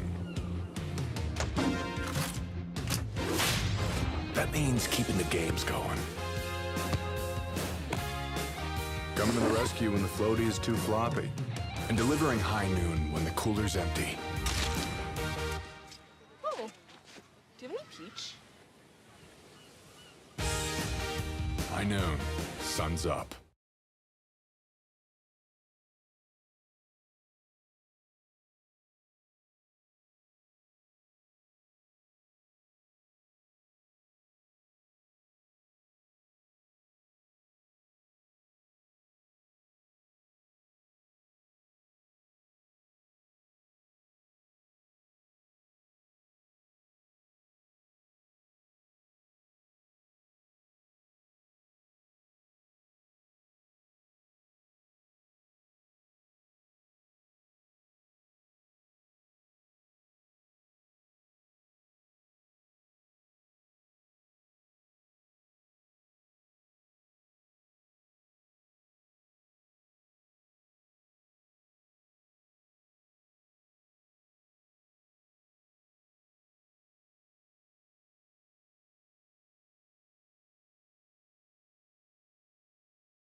Hi, Maggie. Hi, Greg. Sounds good.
And Fire at Will has fired here now to take the lead. Blame the Booze continues to battle on the outside. It is Fire at Will, Blame the Booze, Fire at Will with the lead inside the 16th pole. Blame the Booze on the outside. Fire at Will, half length. Blame the Booze in second. Fire at Will to win the Off the Turf with Anticipation. Fire at Will is in fourth. Cadillac is fifth. Mutazabek and Seal Away still far back, nearly 10 from the front. Out of door, 2-length lead. Fire at Will moves up on the outside. Gretzky the Great is in third. Cadillac fourth. Battleground is fifth on the outside. Fire at Will puts ahead in front from out of door in second. Battleground, then Cadillac to the inside. Fire at Will to the front and drawing clear for Ricardo Santana Jr. in the Juvenile Turf. Nothing like winning to make your woes go away. These connections had to settle for second. Breeders' Cup Juvenile Turf Sprint with Chimney Rock the year before. This win made them forget all about that. A With Anticipation Off the Turf winner to Breeders' Cup Juvenile Turf winner back in 2020. Mike Maker, Three Diamonds Farm. He showed his versatility, right? The Off the Turf With Anticipation comes back with this nice run. And With Anticipation himself actually won some races on dirt, but was much better on turf. Much better on turf, and that was a good rendition right there. I forgot how much Fire at Will won that race by. 30-1 in that monster upset. Grade 3 With Anticipation. So much anticipation for Dr. Agnew out of Lady Eli, getting on grass finally for the first time. Let's go to Maggie Wolfendale for more. Yeah, we have to be excited about Dr. Agnew in this With Anticipation, Greg, because not only is the pedigree just a whole story within itself, being out of Lady Eli, he was one that I had done a 2-year-old report because of that story, but was rained off. So I had my suspicions because furthermore, he just didn't look all the way fit for that debut. And let's face it, you have to be a fitter horse to go 7 furlongs first time out on the dirt, more so than what you have to be on the turf. And this guy is so much more tucked up. He's so much more defined. And as Paul rightly pointed out, he has not missed a beat since breaking his maiden. He has been training forwardly and watching his, actually his breeze 2 back, where he was with an older filly by the name of Cliffs, who did break her maiden up here at the meet for Cherie.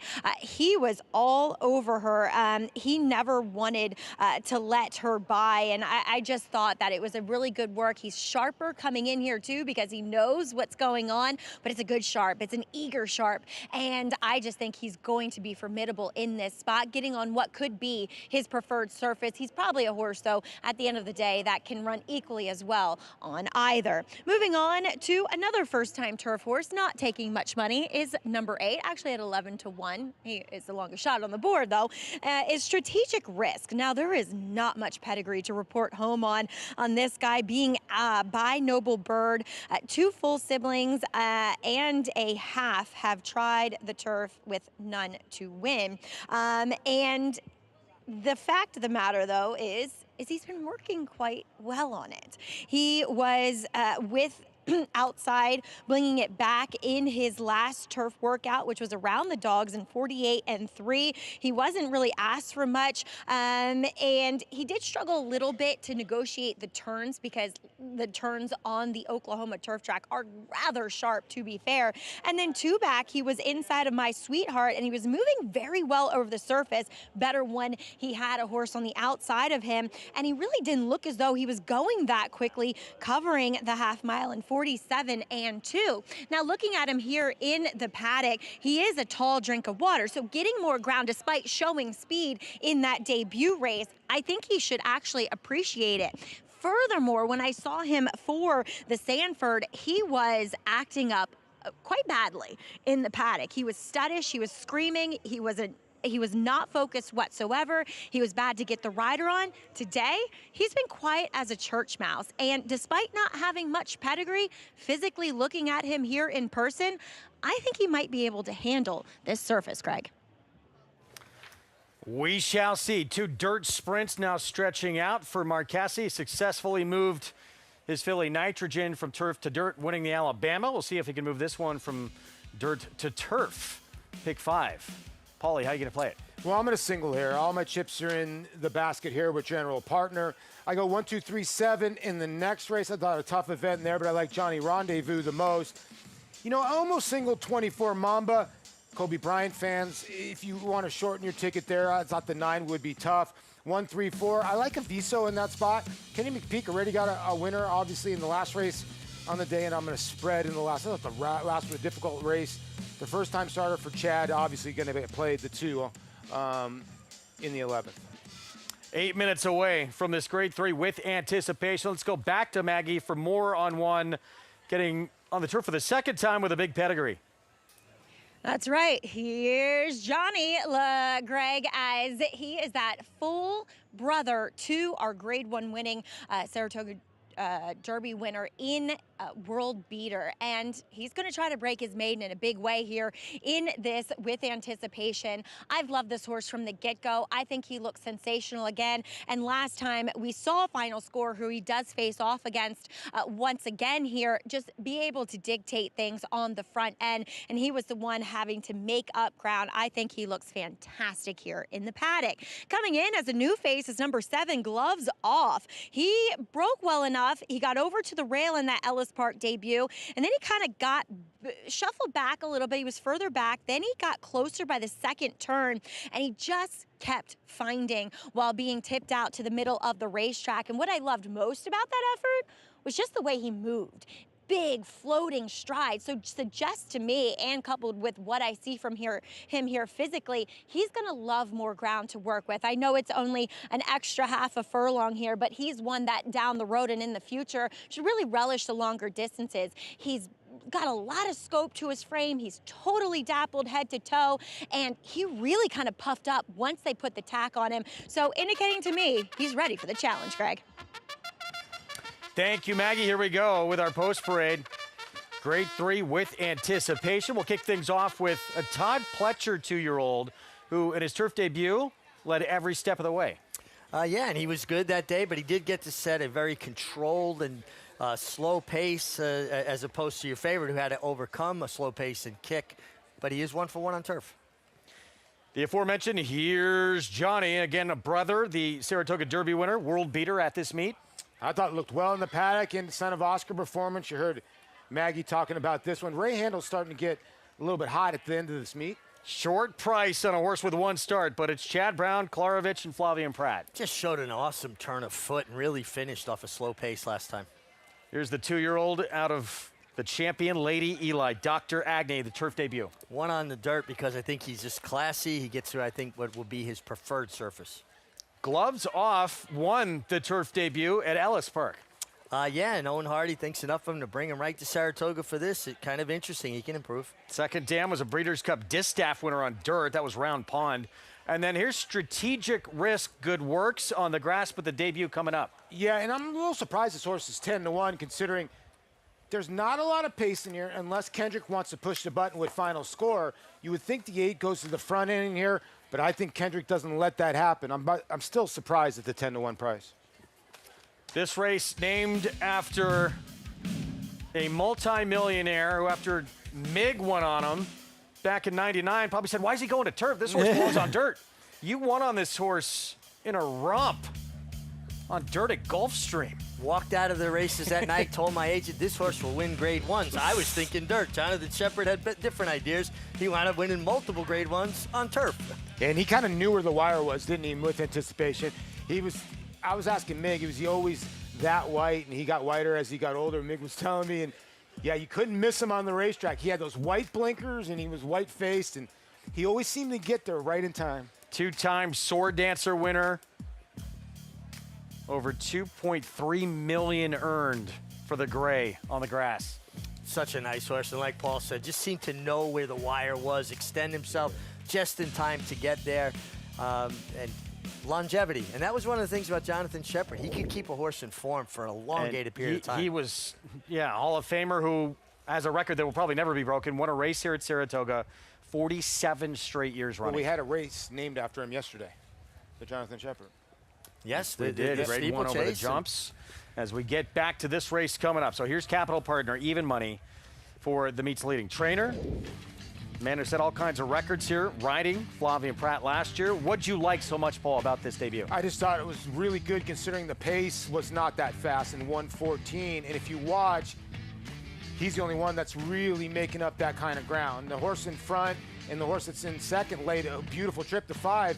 They kind of just ran to kind of the wire, and this horse ran them both down with big old strides. In the beginning of this race, didn't get off to the BS beginning, still green, Richie, flopping, leads in the stretch. Still a lot there left, I thought. If he'd have got up for second, you'd have thought that was a tremendous first effort. The fact that he got up and won just speaks to his acceleration, his turn of foot, and I'm sure there's plenty of upside where he could take another step forward. Again, this race, too. You're in this race. You do well. You're thinking Del Mar, Halloween, Breeders' Cup. Yeah. Well, Trick Time or to Treat. Dream yesterday had the perfect name, right? Yeah. I mean, looks like the real deal. Is this horse the real deal? Well, we're going to find out a lot more today because, you're facing maidens, but you can't deny the way he finished. No, you can't. And you see the crowd, just an enormous crowd here today. I walked in, it was an absolutely gorgeous day, beautiful crowd. And you see the Klarovich colors on Capital Partner. Again, the 5 in here could be anything. That's the great part about watching this race. We know the 3's pretty good, but the 5 has the pedigree with Mama, could be anything. Back to Todd Pletcher. He won the P.G. Johnson, the filly version of this race just the other day. And I realized, Mig, a lot of people are going to discount this start, got to do it on the front end, not the fastest fractions. I thought in the stretch really kicked on, though. No, he leveled off beautifully, but he did get to set a very controlled pace, 24-4, 50-4, 3/4 and 16. So he's supposed to have a lot left to finish with. And I'm not belittling the effort. I think it was a terrific effort. But as opposed to the 3 Capital Partner who had to overcome a slow pace was this horse's friend. Yeah, I kind of, this is a little bit like yesterday, the Brad Cox horse. Kind of took the field gate to wire, and Todd's filly's just much better, but Brad's filly ran well in that race. I'm kind of with you, Greg. I think the 1 is 8-1 because a lot of people think, well, the 1's not going to get the lead today. The 8's going to go to the front end. I wouldn't be so sure because Kendrick, he pushes buttons sometimes, and if he wants the lead, he'll get the front end. I do think the 8 will get the front end, but you never know with Kendrick. He might push that pace. Especially from the rail, right? 100%, yeah. With more, though, on this one, your 4-5 favorite, Capital Partner. Let's go back to Maggie. Yeah, he's one of those horses, guys, that you watch his replay and you're impressed, but you come look at him in the paddock and you're just not. He is quite small, quite unassuming looking, but nonetheless incredibly athletic and just had that ready appearance mentally, physically. He was so fit to get the job done first out, and it's really much the same here, taking on, well, mostly winners for the first time in this with anticipation. So all things good for your favorite. I just prefer Dr. Agnew. He's a horse that I kind of have a soft spot for, obviously being such a big fan of his dam, and I can't deny the progression that I see from him from first to second start, and arguably getting on what could be his preferred surface. I do want to touch on number 7, who continues to take some money. You know, there's an argument that maybe, and David Aragona got this line spot on, per usual, but, you know, maybe the more familiar horses of the 1 and 2 per se, maybe take a little bit more money than. Not the case. This guy has continued to take nibbles here and there. He's drifted up to 6-1 now, but he really came to life on the track. And like I said, he's an excellent mover and he really covers a lot of ground with his stride. So he's kind of the new face that I find very intriguing in this spot. Greg?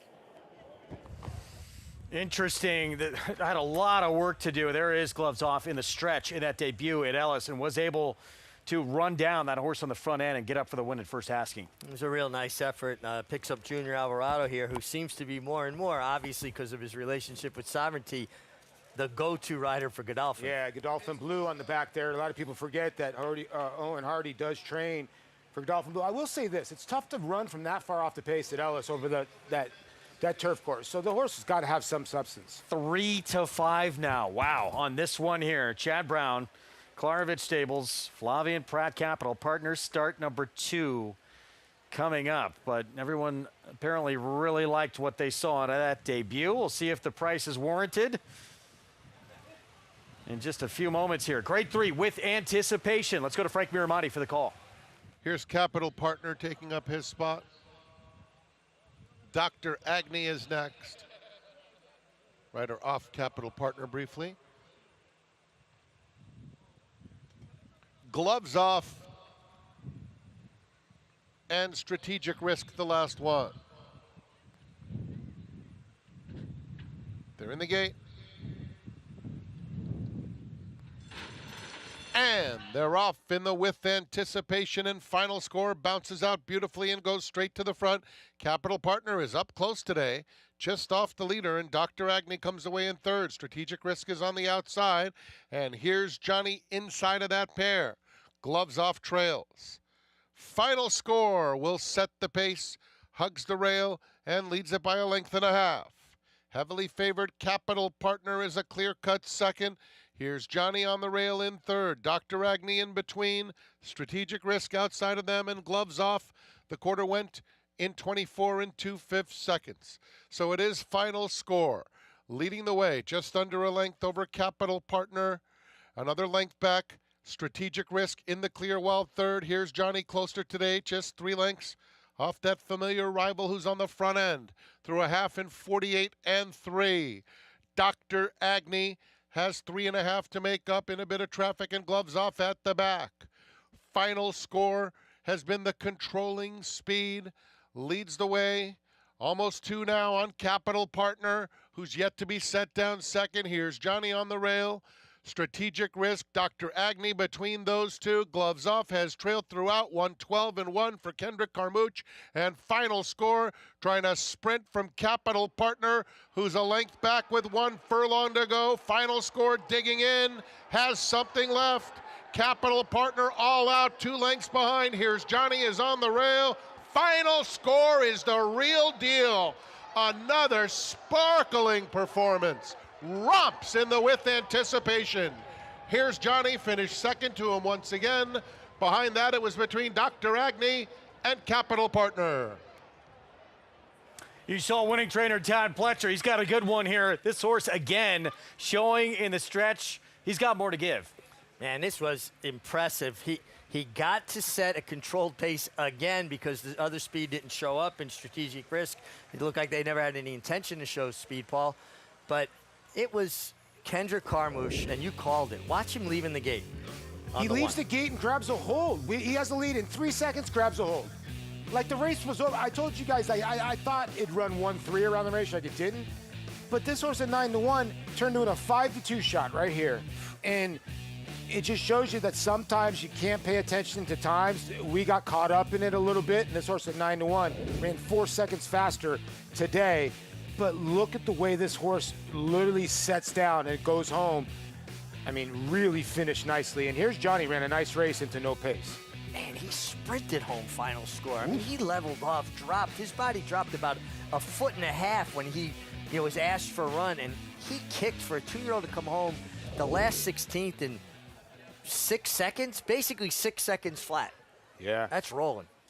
There's his Hall of Fame trainer, Todd Pletcher, wins the P.G. Johnson yesterday for 2-year-old fillies with an odds-on favorite, now at 9-1, the with anticipation for the boys. And from what I understand, Todd has never won either one of the juvenile Breeders' Cup races on the turf. Obviously, he's been very good on the ones in the dirt. That might change this year. Got 2 major contenders for both of them at Del Mar. Yeah, I would think you got a flying partner. It's going to be interesting what they do. You know, I talked yesterday about the filly. I think, you can go to the Miss Griot or they might go to Keeneland. I think one of these horses is going to go to Keeneland. One will probably stay in New York. Remains to be seen. Maybe both will stay in New York before they go out to California. I'm with you, Greg.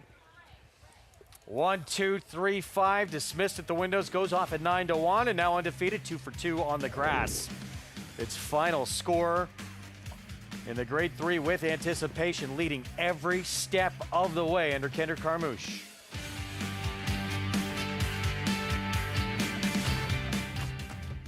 Connect, a Grade 1 winning millionaire, making his mark as a sire.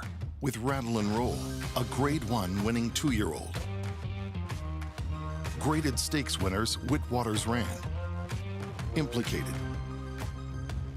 Apple Picker, and Forever After All. Connect, a proven sire in the making. Standing at Lane's End Farm. Labor Day weekend is a labor of love for racing fans, featuring 5 graded stakes at the Spa. Plus, enjoy the season's final premium giveaway this Sunday. A Saratoga quarter zip sweatshirt free with paid admission while supplies last. Visit NYRA.com for tickets. Weekends are for winners at NYRA Bets. Opt in to Late Pick 5 hit and split bonuses to claim your share of $10,000 every Friday through Sunday. $10,000 hit and splits every weekend when you bet with NYRA Bets. Cyberknife was a very talented horse from day one. A very gifted, fast horse, a lot of speed, able to carry it around 2 turns. Looks a tremendous amount like Gun Runner, same ability and talent, beautiful physical, outworked every horse on the board. Holds the track record in the Haskell. He won it in impressive fashion, beating a very good group of horses. And Cyberknife has won the TVG.com Haskell over Tama. Jack Christopher finished 3rd. The Arkansas Derby was one of his best. Showed how much talent he really does have and stamped himself as one of the best 3-year-olds in the country. His name is Cyberknife! Cyberknife ranks up there as one of the most talented horses I've ever had in training. Multiple Grade 1 winner, brought it every time you let him over there. Excited about him passing on his durability, his soundness, and his talent. And if he does, he could definitely be a breed-shaping stallion.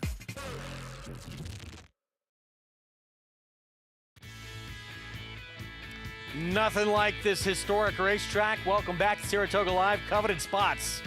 They're in that picnic table area. You got to get here early to grab them. First come, first serve, and they go fast. Yeah, I didn't realize there's over 700 tables. We did that piece. 700 tables out here? That's amazing. Even more amazing how fast they go in the morning. Yeah, I know, right? Fasig-Tipton Winner's Circle lead-in brought to you by the November sale, world's premier breeding stock event. Nominate your star today, and this might be a budding star right here. Final score, back-to-back wins on the turf now, 2 for 2 on the lawn, and a Grade 3 winner, Mig. And very impressive, really kicked home. And my apologies to Todd Pletcher, I stand corrected. In 2010, he actually won both the Breeders' Cup Juvenile Fillies turf with More Than Real and the Breeders' Cup Breeders' Cup Juvenile Fillies turf with More Than Real, and Pluck won the Breeders' Cup Juvenile turf against the boys. So that's 2 right there. And then we were told he also won a Breeders' Cup Juvenile turf sprint. Bulletin? But I'm not counting that one. Yeah, I'm not counting that one. But by the way, it's been a nice couple 2 days for the Rapoli stable. Final score. See what happens next, and then it will be on to the Breeders' Cup, you would think. Impressive, though, leading every step of the way in the front end. And Kendrick Carmouche picking up for Arad Ortiz Jr., who moved to Dr. Agnew. He moved to Dr. Agnew. You also got riders that have migrated to Kentucky Downs with those big purses, so it's going to get more opportunities, and you know he's going to make the most of them. Incredible summer for Kendrick continues. Tad Pletcher having a pretty good summer as well. Let's go to Maggie. You know, Kendrick was just telling me, I wonder what that high percentage that he has with Todd, but I'm actually wondering what your ROI is. I mean, it's got to be high. We're going to leave that up for the people to figure that one out. You know, I just, whenever Todd puts you on the horse, in a spot, he's ready to rock and roll. You just got to be ready with him. What a ride, Kendrick. You knew you had a great post position, could be the fastest horse, too. Yeah, I was a little nervous about Dylan Horse coming off those sprints. I didn't want him to come get aggressive with me in the first turn, which my horse glided through the first turn so easy. Getting to the half a mile, I let him run out a little bit, let him stretch his legs. But once he turned to the top of the lane, he knew what time it was. He knew the job to do, I'm just glad I'm part of it.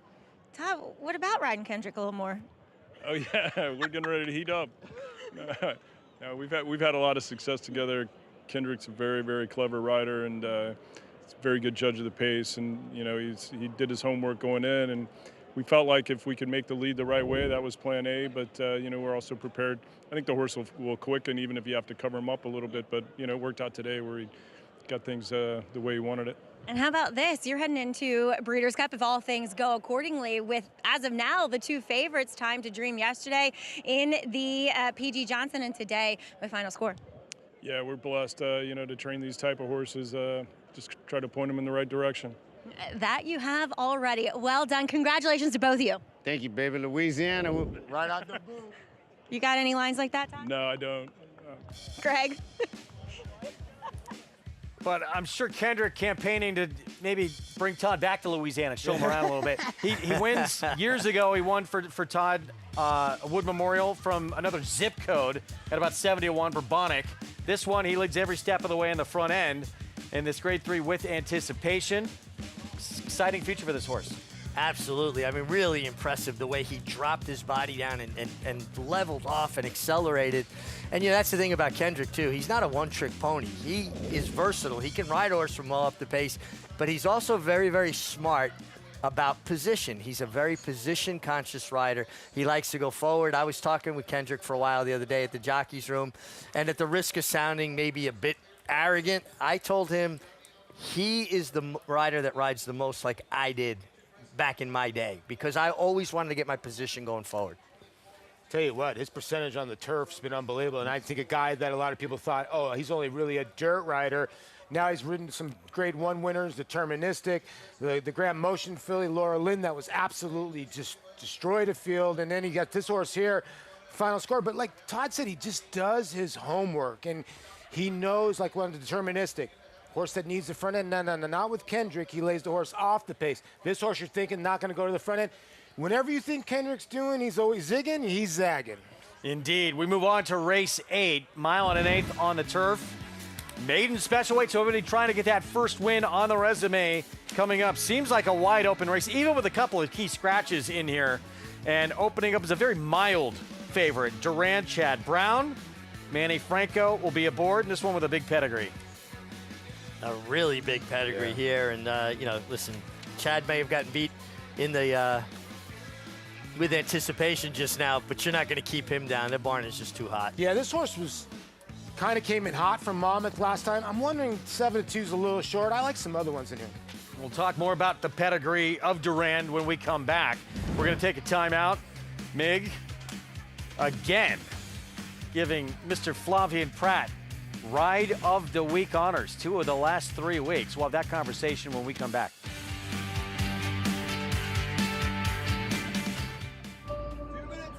In this country, we believe in what we're made of. Grit. Drive. The will it takes to be different. We've been called to serve this great land. Because we were made for this.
Flavien, this week I chose you once again for Ride of the Week for your ride on Gallant Greta, who had a tough beginning. She stumbled, got squeezed back, but I thought every move you made after that absolutely made the difference in winning and losing. No, thank you, Richie. Yeah, no, it was not the best start, but end well.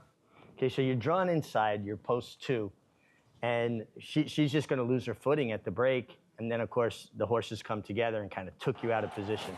Yeah, she like you said, she lost her footing, and then I got squeezed, but because I broke slow. I wanted to be in a race. I thought there could be some pace, so, you know, I wanted to be close, but I figured that I probably was going to be a mid-pack. But obviously, you know, once she broke like this, we went to plan B, and so I mean, I'm further back than I want to. Pace was good. I think pace helped my case quite a bit. It wasn't crazy fast, but it was just fair enough where I was able to make a run. You know. But after a stumbling beginning like that, it almost kind of simplifies things in the sense that you know you have to save as much ground as possible. Yes, well, I mean, yeah. After that, there's no option. Basically, you have to. Yeah, I mean, I got to give her a chance to, you know, regroup, and it's just, you know, you already overcome a bad break, so it's hard to, you know, then go around. I mean, I've done it a few times. You make a good run, but most of the time you get beaten. So yeah, I mean, it was great that I was able to save ground with a good draw, even though she broke slow. And now it just worked out perfectly here because they opened that pocket for you. Now you have decisions to make, but you said, well, there's my live cover and I can find the split. Yeah, when I've seen Joel, you know, was able to get through and he had enough horse, I thought, okay, that's the horse to follow, and from there I was able to get her outside of Joel, and she made a good run. Yeah. It was just such a flawless ride after a tough beginning. And I also love the way, Flavien, that you give yourself options. I never see you overcommit to one spot. It's so reminiscent of Jerry Bailey to me, always giving yourself some kind of an out if things didn't open up. Yeah, I mean, sometimes when you know, it's not always the case, but it's always good to have a second option, or at least in the back of your mind, you know, say, okay, I'm here, but I could do that or do something else. Yeah, that's for sure. Well, from a rocky beginning to a beautiful ending. Yeah. Once again, you're my 2-time Ride of the Week. Thank you, Richie. You look at the recent winners, you could probably give it to them just about every week, couldn't you? Yeah, you know, honestly, it's very difficult to pick one because there's so many good rides and so many good riders here. I just thought that ride in particular really displayed when a rider has something go wrong, how he adjusted and then delivered that flawless ride. And I really have to thank Melanie Wignall, who shoots these and edits them. She does an amazing job. We sit and have a conversation, and then she makes it look good. So more of the credit to the people behind the scenes that work with us than us in front of the camera. They do the heavy lifting. It is great stuff, all meet. And I think the best thing to summarize that whole ride was what Rajiv Murrah, our former colleague, tweeted out. I need to be a better rider after watching that ride. That's what he tweeted out. That's when your peers tweeted out, they know. That was a phenomenal ride. High praise. We're going to take a timeout. We have the 8th still to come. Mile and an 8th, on the grass in this maiden special weight and wide open race. Whitney winner, ready for more. Sierra Leone back in action at the meet, trying to exact a little revenge. Flavien Prat will be aboard, trying to get the better of Mindframe in the rematch.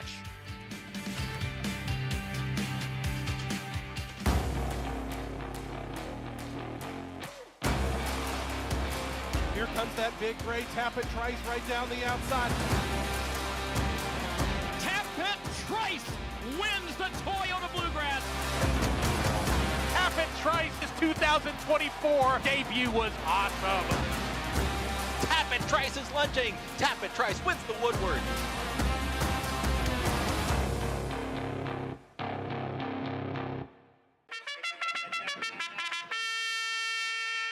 For years now, Monmouth Park's 50-cent win early pick 5 has helped players win early and often. This year, we're adding more. Monmouth Park's new Middle Pick 5 boasts a player-friendly 15% takeout and more opportunity to score. Start your day winning early. Continue to winning more. Play Monmouth Park's Win Early and Middle Pick 5s. First post 12:50 weekends, 2 p.m. Fridays. As they say, Book 'em, Dano. Prince of Monaco in between. It's going to get very close. Book 'em, Dano. if you can make it here, Book 'em, Dano in a thriller. Book 'em, Dano wears him down. Book 'em, Dano under a perfect ride from Paco Lopez to win the True North. you can make it anywhere. It's Book 'em, Dano in another stellar display. Winning the Alfred G. Vanderbilt going away. Bucaro, proudly standing in New York at Iron Horse Stallions. Racetrack Television Network brings you every race, from every track, on every screen, every day. With monthly packages starting as low as $5, RTN gives you great value and access to more live HD streaming and race replays than anyone. Visit RTN.tv today to sign up and watch on almost any device, including Roku and Amazon Fire. RTN has packages that start at $5 per month.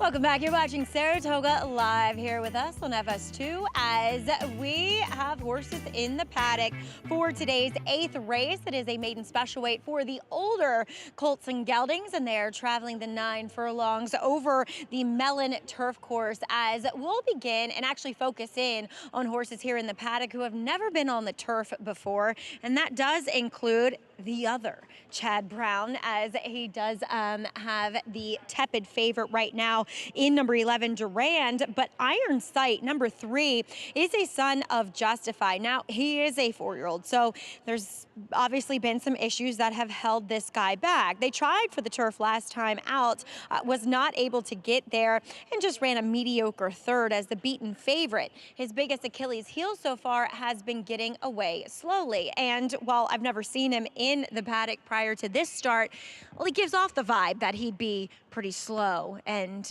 lackadaisical, because that's what he is here in the paddock. I mean, look at him. He's got his head on the ground. He's just very, very laid back, and he's got a lot of leg. He's got a lot of size to him. So obviously the 9 furlongs should help him out. And despite not having much pedigree, at least on the bottom side, as Justify has proven to be a good influence, he does look as though he'll handle it.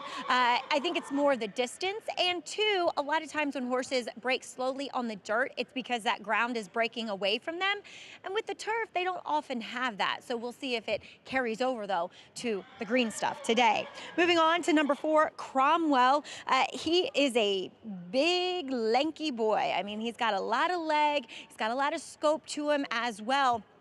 Here for Cherie DeVoe, and he's run some fast races already on the main track, though they'll switch to the turf for the first time, and I kind of see why. As I often say, those sealed racetracks, and especially at the fairgrounds and Churchill, will mimic a turf course, and that's where his fastest races have come. So he is a touch warm in here, which I don't love to see with the horse coming in off a bit of a layoff, but at least physically he does look fit enough overall, and he honestly looks as though I have somebody that wants the mic here right next to me. It looks as though he should be able to handle the turf. So I think it's a clever switch with, again, a horse that doesn't really have that much pedigree. He's actually half to Arabian Night, who's a very accomplished, multi-graded stakes winner on the main track. And honestly, none of the immediate family have tried the turf. Moving on to number 6, Limo. This is the one with the pedigree, though. This $1 million yearling purchase by Uncle Mo. The dam, she only won on the synthetic, but if you go back a generation, the second dam, she was quite a good turf runner, and Bill Mott had been working this guy with some of his better horses on the dirt, including the likes of Parchment Party, that dirt marathoner. Now, he comes in here today. He's a lot more fit, in my estimation, looking at him here in the paddock. He was a bit green on track. He was well behaved in the paddock first time out, so see how he behaves out on the track today. He was green with the pony, Whitney and just overall during the warm-ups. But again, a horse that looks as though he should be able to translate to the turf course. Definitely has a bit of pedigree. Now, the horse that was trying to steal my spotlight here with his loud calls is number 5, Operation Overlord, who is not taking much money at all. But I got to talk about him. He's so handsome. He's probably going to need to start for things to kind of come all together. And there is a monster pedigree on this guy. The Damn Shoe's a Grade 1 winner on the turf. He's half to 2 graded stakes winners on the turf by the name Personal Bet and Capture the Flag. They did want a lot of ground, but he gets it here at first asking, and he looks like them. He looks like the Into Mischief version of those two horses, they having run on this circuit. And so me knowing them a bit, yes, he'll probably need to start mentally and physically, but watch how he performs today. I find him very appealing here in the paddock, at least from the physical sense of things. Greggs? Thank you, Maggie. We'll get back to the one we alluded to, the pedigree, and has become the mild favorite once again, the 11, Durand. And there he is for Chad Brown. This will be start number 3 coming up. A brother to former Breeders' Cup Mile winner. She beat the boys in that race. Uni, she was so much fun to watch. She came from so far out of it. She had a turn of foot. A real turn of foot. Interesting too, right? Just genetics. This horse is larger. He's a dark bay. She was smaller, a chestnut, but boy, she had a turn of foot. And you talked about it earlier, Greg. This horse showed a real turn of foot last time the way he finished. Yeah, I thought it was impressive, that second start. I mean, you think with that pedigree, though, Paulie, from this barn, brother to a, Uni, who won a Breeders' Cup Mile, maybe would have won earlier, but I was impressed by that last start. No, it was very good. This is a tough race. I'll tell you what, there's some big boys in this field that were hollering. Maggie was having a little, some sounds all around her from all these horses. I'll tell you, the 4 was sounding off. The 11 seemed like he was handling it the best out of everybody. I think the 1, 2 as well. But we've kind of seen what the 1 has. I get where you're going with the 11. The 11's got something to, more of improvement there. But gets that 11 slot, but it shouldn't be a problem. Dad, too, of the 11. Arc de Triomphe winner, 2020, Satsas. Oh, and there's that, too. Can't hurt. There's some major pedigrees in this race. Really? Oh. Here comes our post parade, and we will start with Johnny's Rendezvous, Phil Bauer. 2 very near misses the last 2 starts. His last 2 starts were big steps in the right direction. Phil Bauer always puts together a good meet-up here. Seems like he handpicks the horses he brings. Tom Morley Barn, a Bourbon for Toby. I thought this son of Bernardini had a look in here at 9-2. Brad Ortiz Jr. on board the 2. Pratt on Ironside. Chad Brown first on grass. At first blush, I'm not seeing a tremendous amount of turf pedigree on the female side of the family, although the Grand Dam did win the Grade 1 Hollywood Starlet on synthetic. First on turf, Cromwell. Maggie mentioned a brother to Arabian Night. Very talented. Man, a big old son of Quality Road's going to get on the turf. Pedigree play. Todd Pletcher's Operation Overlord, Maggie touched on. Yeah, like Maggie said, out of a Grade 1 winning mare on turf that's produced 2 graded stakes turf winners from 3 starters. This one, turf pedigree as well. Belmont Jr. Alvarado, limo. Yeah, ran first time out. Did not have the best starts or the best way around the racetrack. Now gets on turf. Organite got beat by a very talented Todd Pletcher runner on grass, Noble Confessor. And Dave Donk's horse has improved with racing. This horse has improved with every start. Here's Spun, Bobby Robato. Has to get a little bit faster, but has some races that are decent enough for a long-time owner, Mark Keller. Here's the brother to Breeders' Cup Mile winner, Uni, Durand. Yeah, the pedigree's there. Horse comes off a big effort, has a turn of foot. Does have to overcome post 11. Mortal Lock has not been yet in 3 starts so far. What's the guy saying? Let it ride. I got a Mortal Lock and I'm going to wheel it. I wouldn't wheel this one. Dragoneer also eligible gets in for Danny Gargan. Yeah, tough post and just going to have to get a little bit faster than the 2 starts we've seen. And Free Spin gets in as well. Ricardo Santana Jr. rides. Yeah, Ricardo obviously riding well. One earlier for Mr. Steve Asmussen. This one 30-1. Had some decent races in the Riley Mott barn. Let's go back to Organite. David Donk, have Dylan Davis aboard, and mentioned got beat by a pretty good one, Noble Confessor. For Todd Pletcher last time out of Bourbon for Toby was in this race as well. Would be a length behind Organite at the wire. Yeah, I mean, you can see this horse is in the pocket, following horses. I thought running a little bit with the emergency brake on and behind horses, but then found his best stride when he was able to secure a clear path, and it just came up second best, but a really nice effort. I thought it was, good effort. You kind of wonder, he kind of got interested when he got outside of horses, didn't really want to get up inside, and then we got in between. He's still green. He's got a lot of improvement he could get from that race. Yeah, late you saw him turning it on again, rolling by a Bourbon for Toby. So this will be the fourth opportunity on the lawn for Oregonite. And Dylan Davis knows him well. He's been on board for all three of those starts. Back to the rail. And Phil Bauer, Rigney Racing, we know how dangerous these connections always are, Paul. Back from a few summers ago when they went 6 for 13 at the meet and kind of introduced everybody just how good they are. Yeah, and he's having another good meet today, or this meet. And a horse that I thought, the last two efforts have been very good and needs to be timed perfectly. I thought the time before that, Nellis, he kind of got ripped at the wire, but he pulled himself up. I thought Castellato gave him a decent ride last time, a really good ride, and just missed. He has to be timed perfect, so I wonder if he gets covered up today as Javier's getting him a nice little look at everybody. It's a beautiful day, and the guy in the bicycle, he's got a bet on him. Well, is he a bicycle horse? Yeah, I don't know. It might be, right? Johnny's Rendezvous taken in the sights, 7-2. Even and the he horses certainly like this beautiful day, no? I used to love to give a warm-up where I'd get the nice gallop in, kind of get away from everybody to the backstretch, and then turn them out and let them stand and look at everything. Catch their breath, settle in, because they've already gotten their warm-up. Kind of like everybody in the crowd. They're settling in. They've been settled in since race 1 today. Fans getting every last look that they can with all the big races to come here, the final few days and last week of the meet. Let's go back to Maggie. We'll check in with your favorite and two really big price horses on the outside. Looking at number 11, Durand, as he is that half-brother to Uni. He's actually not that big. He is very much of the same physical conformation as Uni. He is a colt, to be fair, so obviously there's a little bit more of him, but he's still very much of that same physical prototype. Short, stout, incredibly compact.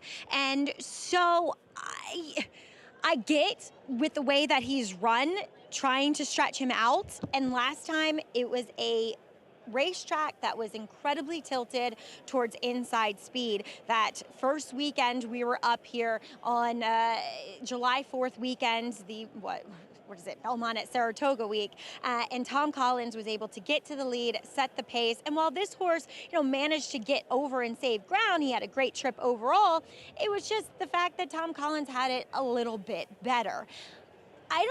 My inclination is to not really like him going further, to be honest. I can see him winning, but that's where I saw it with him, as we know that Uni was very good going a mile. Moving on to those big long shots that I feel like people often forget they're in these races, but drawing in off the AEs, number 13, Dragoneer here for Danny Gargan, ran a race first time out as a 2-year-old that if he just improves slightly, if you take that kind of baseline where horses will tend to improve 10 points on the Beyer scale from 2 to 3, then that puts him right in the mix here.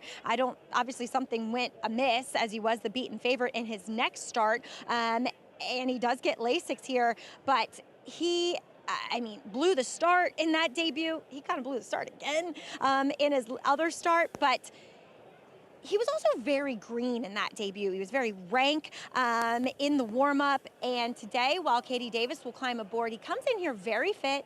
He was so much more professional and settled in the preliminaries out on the racetrack. So I think at a big price, he is interesting. As at 40-1, number 14, Free Spin, will pick up Ricardo Santana and make his first start for the Rick Dutrow barn. He, in that mile turf race at Ellis Park, as Paul had mentioned, with regards to the former race and with the anticipation, it's sometimes tough for horses to make up ground there because this guy was wired by a horse by the name Paris Surprise that day. And Vincent Chaminade had to just niggle at this horse the entire way. So I think if we do see a fairer run race, this racetrack is a little bit more fair. And furthermore, he has Ricardo Santana aboard, who is quite aggressive, will kind of give him that aggressive ride. He looked fabulous in the paddock. He's truly a turf horse. So I think there's a little bit of upside with him, Greg. Two huge numbers that draw in the also eligible list. Favorite, though, has become Durand. Here's start number 3. We'll see if third time's the charm for Chad Brown with Manny Franco. Yeah, listen, the sister, Uni, her third start, that's when she broke her maiden, too. Maybe history repeats. Frank Miramati with the 8th from Saratoga. One more. Free spin. They're in the gate. And they're off. And Operation Overlord is asked for early speed. Johnny's Rendezvous along the inside is prominent. Free spin joins them from the extreme outside. Mortal Lock is in the mix too. Those 4 right across the course as Operation Overlord is now dropping in behind them and is 4th. In the meantime, a smooth move from Manny Franco on Durand, getting him over to the rails, 6 lengths off the lead. It's another 2 lengths back to Limo. A Bourbon for Toby is next, who was just passed on the outside by Dragoneer. It's another 3 lengths back to Organite, who was flat-footed out of the gate. Organite is racing toward the back of the field with Spun in the purple colors next to 2 trailers, Cromwell and Iron Sight, 23-1. Johnny's Rendezvous has put the pedal to the metal and opens up a 4-length advantage. On the inside, Mortal Lock with Free Spin. Those 2 coming after the leader now. Then comes Operation Overlord. Durand is outside of him, putting his head into 4th. A length and a half back comes Limo in mid-pack. The half went in 47-2. Dragoneer gets a nudge, trying to get closer on the outside and is doing so with the yellow cap, passing a couple of rivals right now. Then it's a Bourbon for Toby. Organite, Spun is next. The 2 trailers remain Cromwell and Iron Sight, 112 flat. Javier Castellano asking Johnny's Rendezvous to continue as Durand has a clear shot on the outside. Mortal Lock is just inside of him. Out in the center of the course, a Bourbon for Toby in the yellow colors. Widest of all the gray is Iron Sight, trying to get a piece of it late. Johnny's Rendezvous just keeps on going. A Bourbon for Toby taking a crack. Johnny's Rendezvous, coast to coast. A Bourbon for Toby was second. Organite finished with a nice bit of interest in 3rd, and 4th involved a battle between Iron Sight, and Durand was in that battle too with Mortal Lock. Johnny's Rendezvous, Phil Bauer, Rigney Racing, Javier Castellano. He was tough on the front end. He was tough on the front end. There was a lot of really good rides into the first turn. A couple that left a little bit to be desired, but certainly the winner, the one, Johnny's Rendezvous. You get a horse that wants to ease up, pull up when he hits the front. I used to love to put them horses on the lead because they're just kind of keep running when they get a challenge. Manny Franco's ride, keep an eye on him. This is, his horse didn't run well, but with that post with Durand to get to 11 the green rail, silks. The green silks, to be able to slide into that pocket spot. His horse came up a little flat, a little empty. No doubt about the winner, though, Johnny's Rendezvous. He just kept finding gears. Yeah, he kept finding in here and got to the front end, and we've seen 2 horses just go to the front end here on the turf on our shift, and they've just gone gate to wire. I'll tell you what, the 3 had a brutal trip, and he got sideswiped at the top of the lane, Iron Sight, the gray. I mean, wow. He ran one of the most impressive 5ths, but you can't take nothing away from Johnny Rendezvous and the 2 Bourbon for Toby, because the 2 and the 3 kind of got in a pickle at the beginning of this race. But Castellano, a horse that's been right there at the wire, decided I'm going to go to the front end today. Javier's second win today, right? So, he, tough beginning to the meet, but things starting to loosen up a bit for him. And good call, Paul. Oh, thanks. Nice selection here. This horse, 3 runner-ups and 6 starts, finally breaks through today for Phil Bauer, Rigney Racing, and does so at 3-1. 1-2-7-11 here in the 8th from Saratoga. And I thought Manny Franco, we were talking here, and I thought Frank called it perfect. He gave Durand a perfect ride, just really had nothing to go and end up running into a live horse. And you see Phil Bauer going in the winner's circle again, Meg. My first day up here, I was at a pizza place not far from here, and Who did I run into? Phil Bauer. But every year he has a great meet up here because I think he really understands the kind of horses he needs to bring to be competitive at Saratoga. Gets the W here with Johnny's Rendezvous at 3-1. Prices when we come back. And we're awaiting the rematch. Mindframe, can he do it again and hold off Sierra Leone? Beat him in the Stephen Foster, their rematch of the Jockey Club Gold Cup coming up on Sunday. We'll have a preview ahead.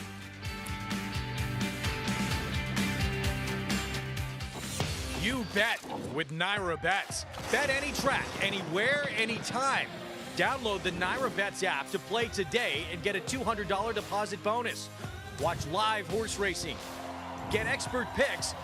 Boost your bankroll with weekly promotions and hone your handicapping skills with exclusive tips and tutorials. Download the Naira Bets app now. Sign up now to claim your $200 deposit match bonus. You bet with Naira Bets.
Back with you on our Thursday coverage on Fox Sports 2. Watching Saratoga Live, brought to you in part by Gainesway Power, Passion, Performance. Johnny's Rendezvous. Embodied all those elements here in this 8th race. Phil Bauer, Whitney Racing, Javier Castellano. Let's go to Maggie. Exactly. Here with Phil Bauer, Johnny's Rendezvous. And Phil, I noticed last time he kind of, wanted to put his head up in the air. He seemed unhappy necessarily being behind horses, and Javier just eliminated him doing that today, and it paid off.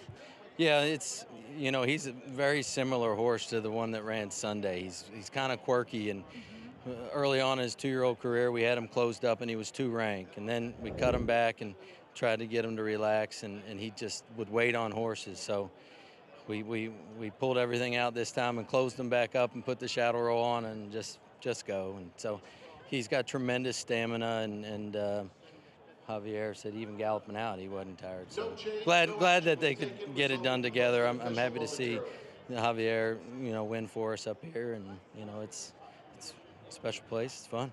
As Frank Miramati just pointed out, I forget how many years ago it was, but rode this one sire, Ghost Sapper, to the Breeders' Cup Classic win.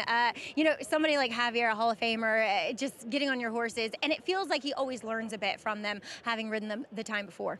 Yeah, that's what kind of boiled down to the decision today with equipment. He rode him, worked him, And we just put our heads together and came up with a successful result today. So it's always nice to have some input just from your riders in the morning and the jockeys as well. And it just, it's a team effort, and it feels really good when it comes together like this. It totally does. Well, congratulations here, and he breaks his maiden nicely. Thank you. All right, Phil Bauer yet again with another winner. Johnny's Fireball gate-to-wire fashion, Greg. Impressive in victory, and now on to bigger and better things. Rendezvous. There's so many Johnnies out there. Oh, what'd I say? No, now you said Fireball. Oh, my bad. 1-2-7. Let's go. But there was a claim of foul objection in here, Mig. Tell us what was happening. Yeah, the 13-horse Dragonair Katie Davis is going to claim foul against the 3 Iron Sight. Now keep an eye on a gray horse Iron Sight is going to tip out into the clear right here. Now right inside of him in the purple colors is the 13 horse. Now tell me who bothers who here. The 13 came out and bothered the 3 dramatically, but yet the 13 claimed foul on the 3. And years ago they used to fine jockeys for frivolous claims of foul. This was one with, why would you bring attention to something that you did and actually bothered the 3 Iron Sight, who, by the way, is a horse that I think you've got to follow back along with the 7 Organite, who absolutely got no position and finished well. But that's one, if you come out and bother a horse like that, don't draw attention to it. Katie Davis on the 13 looks like initiated that contact, but was the one who lodged the objection. Yeah, it was very weird because I had noticed the 3 got knocked sideways. If you look at the pan view, it's way worse. The 3 had just a horrendous trip. Now, here's the problem. Katie got put down, got disqualified earlier in the day for the same thing, going left-handed and not controlling her horse. So what happens here? You're just having a bad day. You compress it, but why would you claim foul when you know you're at fault? You have to know you're at fault. You're a professional athlete. You know when you're wrong. I argue with umpires all the time. I knew when I was wrong, and then you walk away. You know you're wrong in that point. You cannot claim foul. Now you're going to bring more attention to yourself. She's going to get more days. Disallowed. Yes. Not a surprise. Sure. And we'll move on to the next race. We're going to look ahead to the weekend, though. Big one, huge rematch, and maybe the best race of the year shaping up at this Grade 1 Jockey Club Gold Cup. 1.25 miles, $1 million purse, and the rematch from the Stephen Foster. When Mindframe beat Sierra Leone, they will tango again on Sunday. Sierra Leone, of course, last year's Breeders' Cup Classic winner. And Chad Brown gets his first ever Whitney win with his horse earlier in the meet. Yeah, and he got pace. They employed a rabbit, which they're doing again in the Jockey Club Gold Cup, which is something that they do a great deal of in Europe. And it's just tactics. There's nothing wrong with it. I mean, that's fair. It's all fair. But he's still got to deal with Mindframe, who doesn't – he's not hurt by the presence of a rabbit. He's versatile. He can come from off the pace as well. Well, for a lot of people who don't know, contrary thinking is his rabbit, which wants to go faster. I think in that race, he broke slow, right? And then he rushed up, made the pace a little quicker. Now going into this race, everybody knows their ball game, right? Do they let contrary thinking go on the front end? Because there's a lot of pace in there. Banishing's not a slow horse. Mindframe is obviously not a slow horse. Because they know if they quicken this pace up, this big bear is going to be coming late. So, it's going to be very interesting what happens. Does contrary thinking, does his tactics help out Sierra Leone like he did last time? Now, Mindframe, again, as you said, so tactical. He's finished ahead of him two times, trying to do it for a third time. Beat him last time in Stephen Foster. Horses to win the Whitney and Jockey Club Gold Cup. Not a lot have done it. The last to do it, Colonial Affair, 1994, and some greats on that list. Obviously, Easy Goer, Kelso, War Admiral. What a list. A Triple Crown winner, a 5-time Horse of the Year, slew of gold horse here. Easy Goer needs no introduction. And Colonial Fair, a terrifically talented, honest racehorse. That's some list there. And usually, after the Whitney, the Jockey Club Gold Cup usually comes up a bit light. That's not the case this year. This might even be as good, if not better, a race than the Whitney. Kind of with you. It's a really good race. Go back to Easy Goer. If it wasn't for Sunday Silence, God knows what he would have won. It's kind of like Sovereignty and Journalism, Sunday Silence and Easy Goer back in the day. As far as Mindframe, he held off Sierra Leone in the Stephen Foster. He's not lost this year, Mig. He's won from 7 furlongs to 1.1 miles. The only time he went 1.25 miles, he was pretty sensational, weaving all over in just the third start of his career in the Belmont Stakes. I was going to say that in the third start of his life, he's jumps into the deep end of the ocean in the Belmont Stakes and runs Dornoch, a notorious fighter, horse that's tough to get by to a half a length, a neck, and then came back in the Haskell. So the only 2 times he's been defeated was by Dornoch, and he's tactical. You know, so you can say, yes, he had a better trip than Sierra Leone in the Stephen Foster, but he creates his own trip because of his tactical speed and versatility. Am I wrong, or is he getting bigger and longer? Looks like he's growing up, too. Yeah, right? he's kind of his strides kind of remind me of Uncle Mo. And that could be scary. You know, I think he's just really talented, Greg. You're right, he's tactical. He doesn't need to be in front. He's not pace dependent. You see the matchup between him and Sierra Leone. He's finished in front. He's 3 for 3. He's a good horse, and he's in the right hands. When they go longer, Todd's usually the master. That's the matchup between these two, who will meet for the 3rd time in their career. Again, Mindframe finished ahead of Sierra Leone in just the 3rd start of his career in that Belmont at Saratoga. But there's others in here, Maggie, as well. Including last year's winner, Greg, with Highland Falls. And it's pretty cool that we see the top 4 finishers from the Whitney coming right back here for this Jockey Club Gold Cup. And Highland Falls, as Brad Cox had told me prior to that Whitney, he was really excited to get him in the starting gate. He thought that he got what he needed out of that comeback prep race at Aqueduct against lesser foes, and that it would set him up nicely for the Whitney. And boy, he was not wrong. Arguably, he made the first move into that fast pace and stuck around longer than anybody else as Sierra Leone got, you know, a bit of pace. It wasn't a supersonic pace by any means, but what he needed to be able to win while closing from way off of it, and Highland Falls closer. But I also think he's a horse that is better when he lays closer. That's what Brad Cox also said to me. So we'll see with the rabbit in there again, contrary thinking, how much pace we see develop. Does it affect Highland Falls negatively, or does it play out well again like it did in the Whitney? And he'll be looking to defend his crown for this year's Jockey Club Gold Cup. Greg? Can I ask Maggie something? Maggie, you still there? Maggie, has Mindframe gotten bigger? Like, is he really turned into a big horse? You think he's like turned into a horse that will like this distance? Oh, I thought before the Belmont last year at 1.25 miles, because that was the first time I saw him, Paulie, that he was a horse that would relish the 1.25 miles.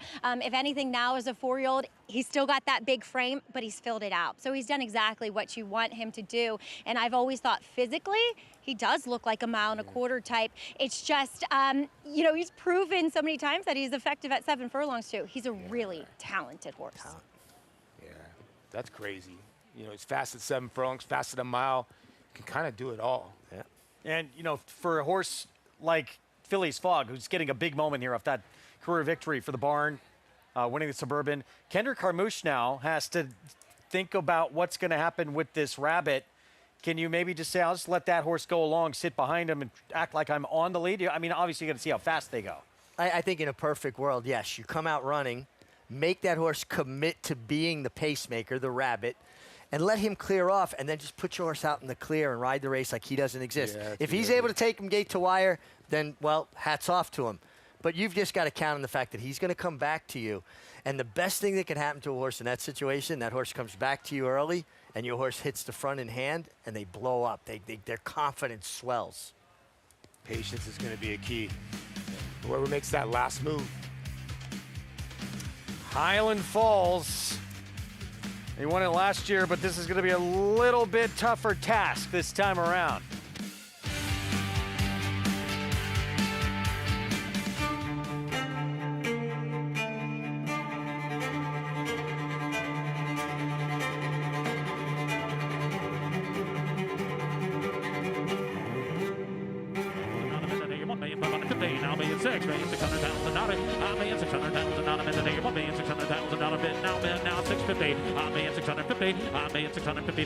Anybody else want $650,000 bid today? $1,650,000 $1,600,000. Thank you. Who's in for Mohegan? Obviously everyone. A cheers with friends, then it's off to the races. A moment of calm before the dark and stormy. One more dance floor. Who needs skill when you have style? And feeling like it's the best time ever? Smile. Caps and nightcaps? Yes. Then it's down for the thread count to start it all again tomorrow. This is how it feels when you're all in for Mohegan. Mohegan Sun.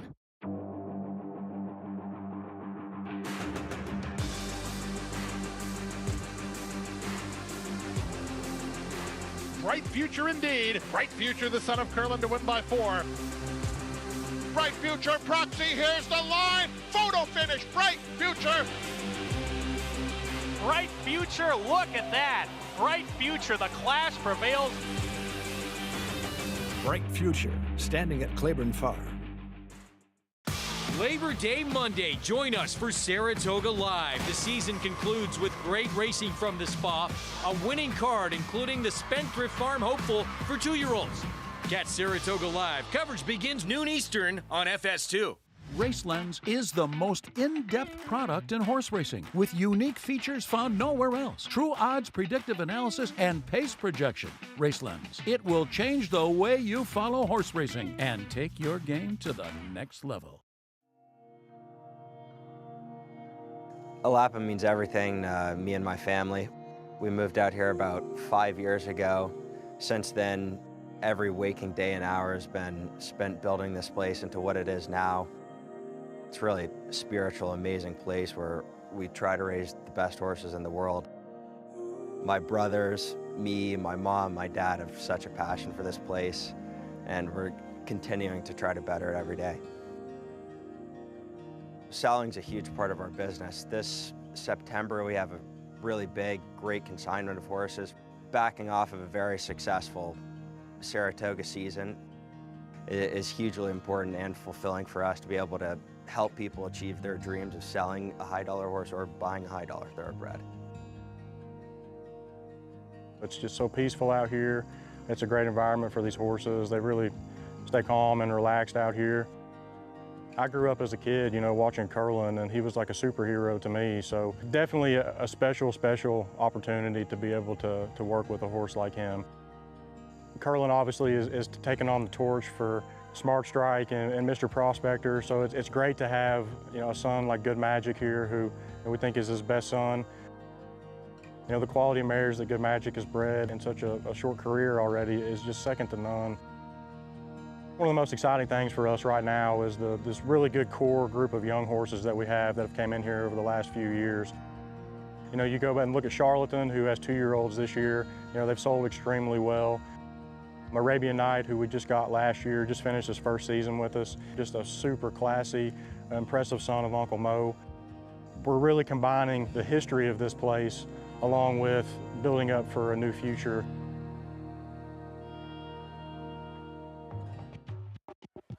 Good to have you with us on our Saratoga Live coverage. It's brought to you in part by Hillendale at Alapa on a perfect Thursday afternoon as we get set for Race 9 coming up, approaching the 10-minute mark. Post-treaty obligations, sired by Hillendale stallion McLean's Music, who in that incredibly brief career, wow, was he fast in that one start. That was brilliance. and you know, I've listened to John Sikora talk about pedigree, and you want to introduce that kind of brilliance, that kind of speed into pedigrees. And how about Hillendale at Alapa? I mean, the place just looks magical. They could give me a stall there, Paul. I'd live in a stall there. I was telling you right before that. Can I sleep there? I've been having trouble sleeping. This horse, big win last start, but it was for $40,000, so he's stepping up. He was 4-5, and now he's coming back in 12 days. But he has a look, right? I mean, he's coming back in 12 days, so you just got to base it off that last race. Irad Sticks. I thought this horse was very interesting. Got the first win at Saratoga, did have 2 seconds coming in. This horse used to be in the Chad Brown barn, Linda Rice barn, so been in good barns, but the horse is running back so quickly, I wouldn't worry about that. So you're 5-1, a horse runs one of his best efforts, could be right there. Well, as Maggie well knows with this one here, we've known him well on this circuit. Getting out of the gates, bit of an issue for Winnett. Yes, Greg, it has been. And last time it was really, exaggerated the fact that he was really lacking muscle mass behind. As I often say, horses use that hind end to literally jump out of the gate. All the power comes from behind. And he just looked, especially for a Linda Rice horse, uncharacteristically light and completely depleted of all muscle mass over his hind end. So he comes back in here today off a bit of a layoff, and it's come up again. So he's looking a lot better as far as his conditioning across his hindquarters and his top line, and his weight's even better. So too, it was a race where I'm still on the fence of the quality of that 50. I think this is a tougher 50, as we've seen some of those horses come back out of there and not run particularly well.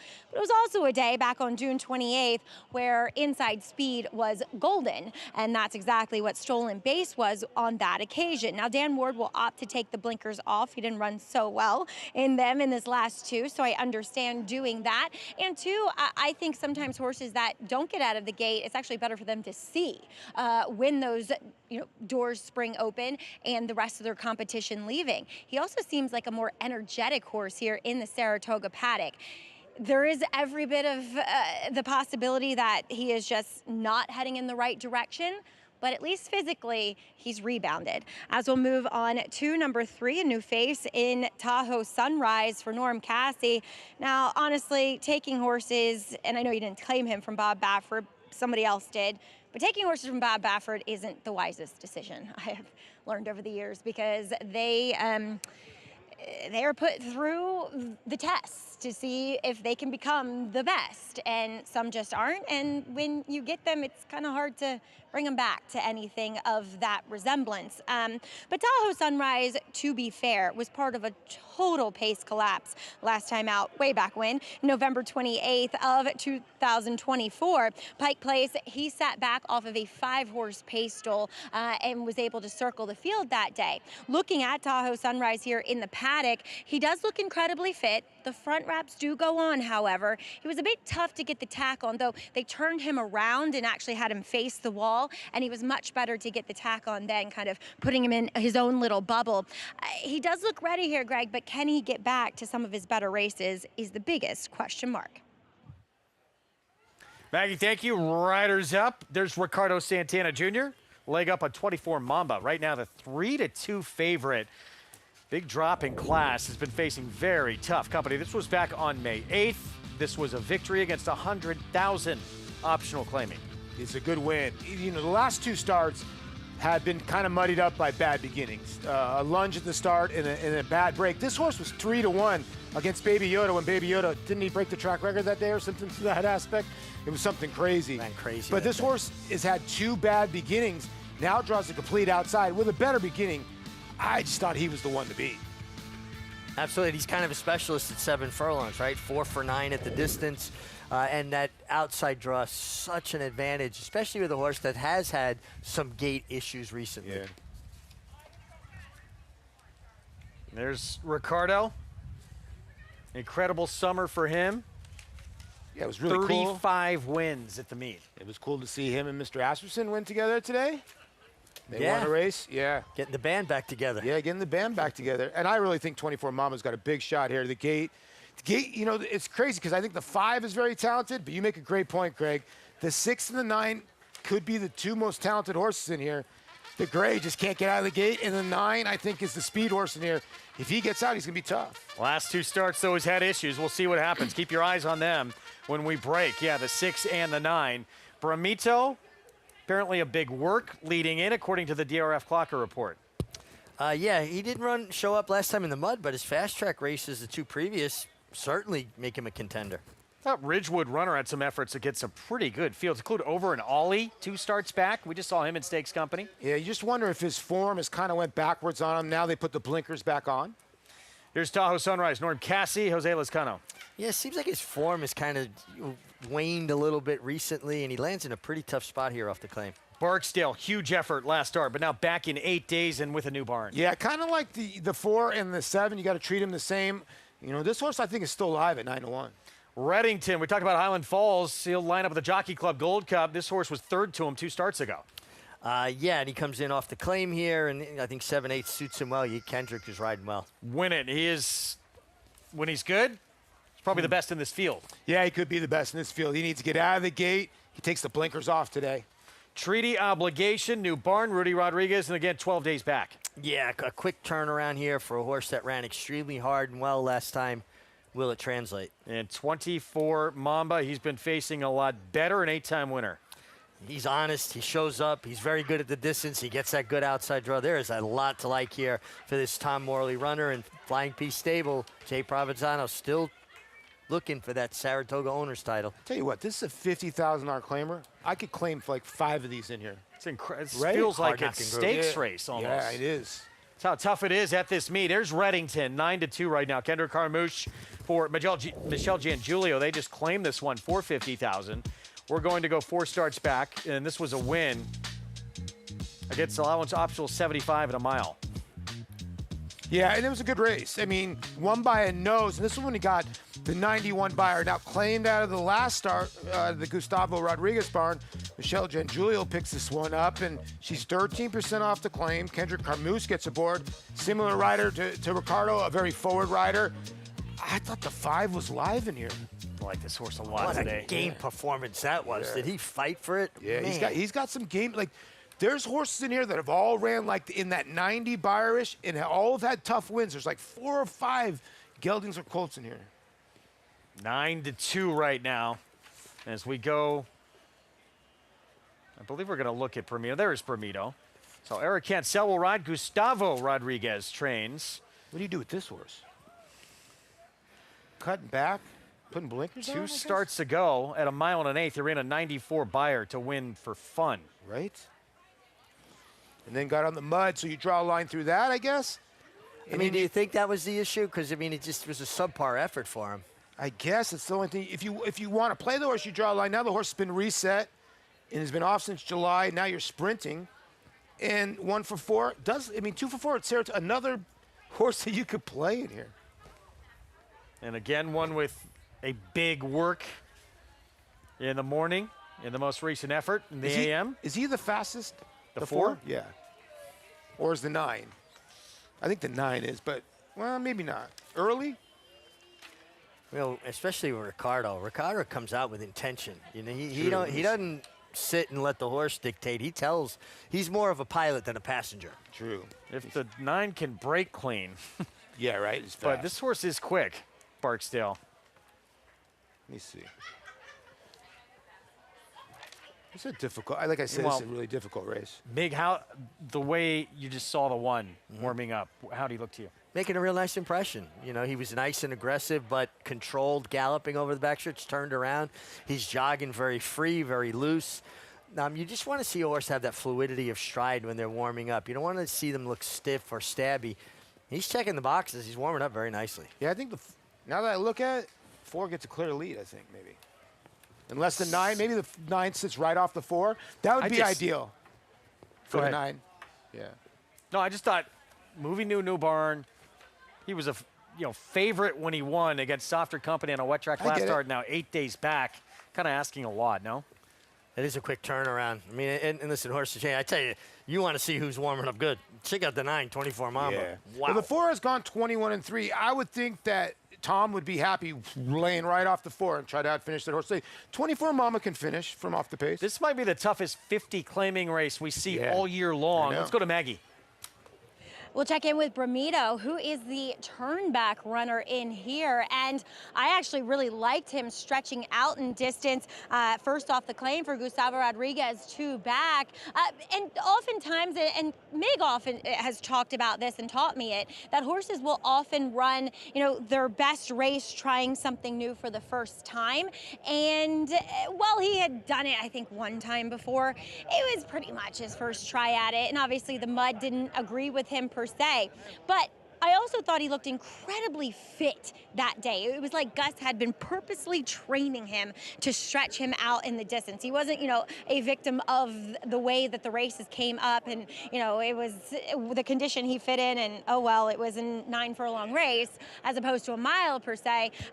It was like he had purpose to win. So coming back here, he is very sharp, which I love to see with horses cutting back in distance. As you guys mentioned with the warm-up, he is moving incredibly well out there. Eric Cancel took him immediately away from the pony, and he is got his venom and vigor out there on the racetrack. So definitely what you want to see from a horse who is cutting back. Moving on to number 7, Treaty Obligation. First off the claim and coming back quickly here for Rudy Rodriguez, was justifiably DQ'd as we saw our friend Nick Zito get put up to get his win of the meet. And I just thought that a little less ground for Treaty Obligation, who also was coming off a bit of a layoff. And while I thought he looked fairly fit that day, I just think with another race under his belt and a little less ground, it should suit him. He warmed up beautifully, and Rudy kind of recognizing that he ran well enough last time for 40. Let's try him here for this 50 off the quick turnaround, and it looks as though he's reacting well to it. Greg? All right, Maggie, thank you. Here we go. This is a loaded group. 7/8 of a mile. $50,000 claiming race, 6-5 favorite, 24 Mamba. We'll see if he can have better luck out of the gate today, and certainly for win at the 6. If he can overcome his issues that have been almost career long, trying to break clean. Yeah, if he can get away clean, we know the kind of ability he has. He's just been his own enemy and compromising his position because of the slow breaks. Talented horse, though. Yeah, look for a fast time here. I would think sub 123, somewhere in that area. Frank Miramati with the call.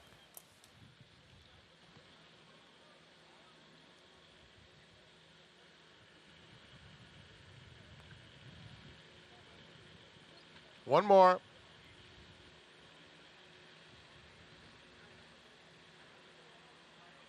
They're in the gate. And they're off. 24 Mamba flies out of the gate, joined by Ridgewood Runner along the inside. And splitting that pair is Barksdale. Barksdale, very quick, takes the lead. Tahoe Sunrise now in second. After a sharp start, 24 Mamba gets a good setup. 3 off that duel in third, followed by Ridgewood Runner. And Reddington is 5th, 6 lengths off the lead, racing 4 clear of Treaty Obligation and Bramito. The opening quarter in 22-2. It's Tahoe Sunrise over Barksdale. 3 lengths clear of 24 Mamba on the outside. Down at the rail comes Ridgewood Runner now in 4th. Another 2 back to Reddington, 5th into the far turn. Then Treaty Obligation, who is 5 lengths in front of Bramito. The half mile contested, 45 flat, 24 Mamba makes a 3 wide bold bid after Barksdale. Those two are 1-2 now with 24 Mamba putting his head in front. Barksdale is asked to counter in between horses. Just behind them, Treaty Obligation angles out. He's starting to finish with a bit of interest. Bramito's on the extreme outside. 24 Mamba has a 3-length lead with less than 1 furlong to go. Bramito revving up on the outside of Reddington, and he's coming fast. It's getting very close. 24 Mamba looking for the line. Photo finish. Maybe he held on, but that got ridiculously close. Bramito came right at him. It's a close photo.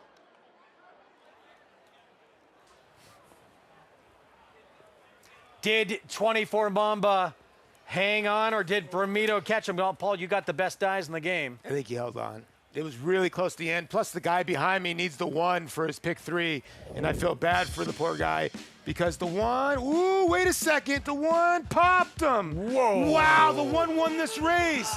Wow. Did he get all that bob? He got all of that, Bob. The 1 won this race. It looked like in full fast motion that the 9 got there, but it just shows you they went blistering fractions, 109 and 4, and Bramito and Eric Cancel, I think, got bobs of bobs. Yeah, it looked like he got all of dirty that bob. beat. I mean, it is.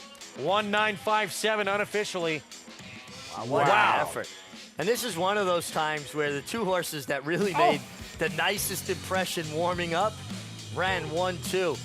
The 5 horse had a steady in late. between horses late. I don't know if would have done anything to the outcome, Richie, but I don't think it affected the outcome, yeah. and I think it was 24 Mamba that might have come out into him regardless. But Bramito, what a big run for this horse, turning back to the 6.5. It looked like he was spinning his wheels, and then late stages, 24 Mamba just got a little bit late. You're going to get a lower end view here. There it is again. Watch this bob. Not until right there is the one ever in front. That's crazy. And the guy behind me got his pick 3 home. That's crazy. And Eric Cancel 9-2. Gets up. Wow. And, you know, this is one of those things where, you know, Maggie said she liked Bramido, and the horse pops her, their horse. The 24 Mamba ran great, too, because he moved into the teeth of that fast pace. And, boy, talk about a reaction from the gentleman behind you that he saw the bob, got the bob. Oh, is he happy? This might have been closer than the personal ensign with Torpedo Ann and Darth Vader. I want to watch the head-on. Did Ricardo Santana have to correct 24 Mamba late? It might have cost him. Let's see. Pink blinkers. That's your favorite, who just got nailed here at the wire. And here comes Bramido far outside. So now those horses are going to steady in between. And Inquiry there is sign an is inquiry up. up. There it is right here. Now watch. Does Ricardo have to correct this horse, and does it cost him? He did have to correct a little bit because 5 he was flashing the one as well, who was third. Yeah, I think it was definitely more that the 24 Mamba was drifting steadily throughout the stretch, and it got to a point. It appeared that he wound up having to correct very late because he put Kendrick Carmouche in a tough position on the 5 Reddington. It's so late in the game, it's really hard to tell. You see now he's coming out. Now watch Ricardo look back, and that's right before the wire when he got popped. That's really close. I'd like to see a pan view, too. And anytime you got to correct a horse when you're coming down to the You wire lose- like you that, lose you a half got to length, lose right? a little bit of momentum. Yeah. You have to. And he's going right-handed. He's trying. So we'll take one more look from overhead. Tell us what you see, Mig. Yeah, look at where 24 Mamba started. He's clear now, so he's entitled to take whatever path he wants. But now at this point, he's not clear anymore. And you could see how you know, the 5-horse Reddington got kind of put in a tough position. I don't think it had anything to do with the winner. It all had to do with 24 Yeah, that's why. Mamba. Why is the 1 flashing? Well, I don't get that. The 1's the winner here. It's either the 9 comes down if they decide that it change the placing between the 5 and 9, which I don't think it did because it was so late in the game. But did the 9 come out? Yeah, but this horse is getting tired at the end of the game. And at this point, you got to see the horse coming out right now. And the 1 is putting the 5 in a tight spot anyway, and it's going to get tight. It's one of those things where it's right at the wire, Mig. Does it, in here, listen, is there a foul? Probably. But did it change the order to finish? I don't think it did. I think Reddington was going to be 3rd regardless. But if you have to put blame on anybody, I think it's the 9-horse drifting. I don't think Eric, I think he held his line fairly close. But he does come over late, but you think clear at that point? You think they're going for the double jersey squeeze takedown? I honestly think that it was the 9-horse making that accordion effect. Blue cap outside your eventual winner. Yeah, but look where they started. Look where they are now. You can't really put that onus on Eric, especially that late in the game. It was the 9 that came out. Because Kendrick was already pulling out of there. You know, he was getting out of that position because he saw it coming. Eric was so clear of it, he was like, it kind of helped him, right? There's Eric Cancel on your unofficial winner, making his case to the stewards. I don't understand why he's lit up. Well, listen, you know, they got to be thorough, and they got to talk to all Let's the look at his trip here. So participants. he's far outside, sitting in 4th right now, starting to make his move. Yeah. If you drew a line with Eric, he does does straight come as- in a little late, right here. But is he clear? I think it's more the inside coming out than him coming in. That's a I tough mean, call. if he deviated, it was a foot. The other horse deviated from about the 3 path all the way out to about the 9 path. Listen, Eric has not ridden a lot of horses here. It's the worst feeling in the world. You win, and now your number's blinking. You got to get on that phone and talk to the stewards. But I really feel like there shouldn't be a disqualification here because I don't think it cost anybody a placing. But if anybody's to blame, to me, it's the 9-24. They took it down, I think. It's come off the board now, which makes us think, I haven't heard anything. There's going to be no change, and there it has been announced, no change. So 1-9-5-7 result will stand. 9-2. Gustavo Rodriguez, Eric Cancel. That victory will be upheld. Not where you want to be trying to sweat one out here, but in the end, you get the W. It's the worst feeling in the world when you finish first and then you're involved in an inquiry. It doesn't matter what level of race. It's so nerve-wracking. That was a heck of a finish. Mythical. Trying to go 4 for 4. Beat the boys in the Tremont. Won the Grade 3 Adirondack. Can she take the spin away and stay perfect? We'll have a preview next. You bet with Naira Bets. Bet any track, anywhere, anytime. Download the Naira Bets app to play today and get a $200 deposit bonus. Watch live horse racing. Get expert picks Boost your bankroll with weekly promotions and hone your handicapping skills with exclusive tips and tutorials. Download the NYRA Bets app now. Sign up now to claim your $200 deposit match bonus. You bet with NYRA Bets.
Good to have you with us on our Fox Sports 2 coverage. You're watching Saratoga Live, brought to you where you can play it all at NYRA Bets. Bet any track, anywhere, anytime.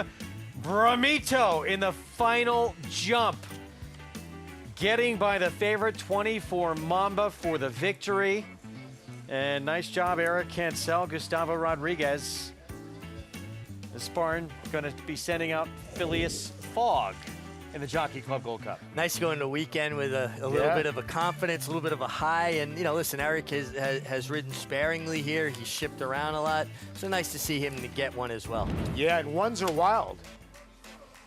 1-1-1, pick 3, Greg. Do you ever punch that 1-1-1, 2-2-2, 3-3-3? I've never done that. Man, somebody out there does it. I think it's got that pick 3. That was a nice pick 3. Race 10, mile inner turf, starter optional claiming race.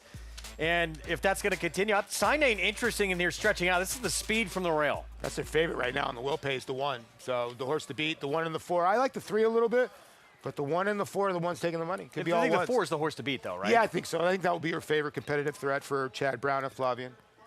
Time for 3 chimneys this week in history. And it was a pretty spectacular 2-year-old by the name of Echo Zulu, who was dominant at Saratoga. The debut, 92 Beyer, first time out, and then added the spin away in start number 2 by 4 lengths. Yeah, she was spectacular, brilliant speed, really, really good filly. And that was when Asmussen and Ricardo Santana were a team. Yeah, she was just an honest horse, too. She danced a lot of dances, too. And I love the way she just pinned back her ears and ran to the wire. She was really nice. And there's a certain kind of, for some reason, when you talk to Steve, Clariere, like the mares hit his heart more than the colts do. She got incredible, too. Unfortunately, we didn't get to see her past the Ballerina in her 4-year-old campaign. 112 Beyer victories in both the Honorable Miss and Ballerina at Saratoga at 6 and 7 furlongs. I mean, she would have run away with the Breeders' Cup, right? Filly Mare Sprint. Yeah, it would. Yeah. She was so talented. This year's group in the spin-away, 7 furlongs, $300,000 purse for these 2-year-old fillies in Mythical. She's been perfect in 3 starts, including 2 wins at Saratoga, one of them against the boys. Yeah, and she's fast. I mean, she has really speed. You know, and I like the progression too, right, Paul? She went from 4.5 furlongs, 5.5 furlongs, then 6.5, now 7. She's really kind of done it the right way with that steady progression. Yeah, she's been good, and like you said, she's fast. You know, and she's probably going to be second choice to the Todd Pletcher or Tommy Joe, who was so impressive first time out. She might get some value on this filly, who's 3 for 3. Jorge Delgado knows what he's doing. Jaramillo's a guy that's been riding this horse since her start. So, are you worried about the 7 furlongs? You know, you always worry about a horse that's got blazing speed to carry that to 7 furlongs, and she's going to run into a filly like Tommy Joe. We'll see how good she is. Seems like Todd's horses have showed up in the stakes races so far. Yeah, and she might also have a little bit of company, Mythical, stretching out to the 7 furlongs. You got horses like a horse like Cena, who her first start, they went 20-4, 43. She held on for second, and she comes back and goes gate to wire Delaware, setting fast fractions for Delaware Park. So Mythical does have a question to answer with the 7 furlongs. Meanwhile, as Paul alluded to, Tommy Joe very likely going to go off the favorite despite Mythical being 3 for 3 undefeated. She was so professional in this debut. Into Mischief filly, Spendthrift Farm homebred for Todd Pletcher. She was always poised. She was always in the right spot. She stalked the pace from the outside, and I think she gets a very similar trip. And I mean, it's amazing to me how Into Mischief stamps his offspring with that white face and the way they stride, right? Yeah, it's kind of, they do. She was just really good. She beat a really good field. She was like 3 or 4 wide. She rated in hand, and then when asked, you can see, look at her ears flipping back and forth. Johnny looked at the infield tote board to see where everybody else was at. That's got to be a great feeling. You know, when I was riding that, you didn't have the tote board, the tote board wasn't there, so it wasn't something like I would even have a presence of mind to think about doing. But you know, she was complimented too, and Tennessee Belle came back and was impressive breaking her maiden. Yeah, she came back and crushed. And you know, Pletcher's obviously been really good in this race with his spin-away winners. See if he can land another one this weekend. Sweet Loretta, the last to win it for him, but Ashado. He was pretty good. Star. Rachel's Valentina, so much interest with her. Yeah, but Ashado really the one off that list who would go on and become champion. Yeah, she was great. Yeah, she was champion. Looking for his 7th spin-away winner. Think about that, man. By the way, we're going down to Maggie. We have to get that photo up from the last race. You got to see the photo. It's crazy. We'll try and get that to you in a moment. With more on the spin-away, though, let's go to Maggie. No, Paul, no. We don't need to see that photo again. Thank you very much. That was complete heartbreak for me, my husband, Jay Provenzano. Anyway, we're moving on, or at least I am trying to, as we'll talk about a horse that will look to give Chad Brown his first winner in the spin-away, as we're talking about Todd Pletcher's accolades in this Grade 1 event. As Ornalaya, she was very impressive in breaking her maiden, because she completely fluffed the beginning, and she was far back and was able to mitigate traffic and show a quality of professionalism despite not being professional at the break in winning that race. That I think onwards and upwards for her. You know, looking at my notes, don't get me wrong, I love Tommy Joe and I like her in the spot. My notes are so similar for both of them because they're both big, strapping fillies, both athletes. And when it comes to Ornalaya, she doesn't particularly have an abundance of pedigree, and yet they paid $1.1 million for her at the Fasig-Tipton Timonium sale after working very impressively with a massive stride. So the longer, I think, the better for this daughter of Gervin, who will get to display it at the full 7 furlongs coming up in this spin-away. We'll see if Chad Brown can take down his first. Guys? He's been knocking off firsts quite a bit the last couple of years. 4-star Dave last year, Whitney this year. See if he can add another one. I'm sure it's just a matter of time. I don't think, he gets the right horses. I mean, Ways and Means looked like she could do it, but she was injured when she clipped heels in the only wins so many races so many times. He won the Diana like 15 times or something like that. That's coming up on Saturday.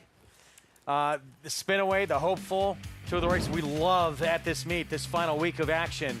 Immersive would win the spin-away and go on to be named 2-year-old champion filly last year. See what happens in this year's edition coming up on Saturday. We'll be back with the 10th next. Enjoy Fan Appreciation Week specials at the spa this Wednesday through Labor Day. Plus, secure summer's final premium giveaway this Sunday, a Saratoga quarter-zip sweatshirt free with paid admission while supplies last. Visit NYRA.com/fans for details. Weekends are for winners at NYRA Bets.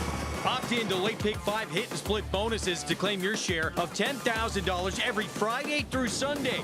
$10,000 hit and splits every weekend when you bet with NYRA Bets.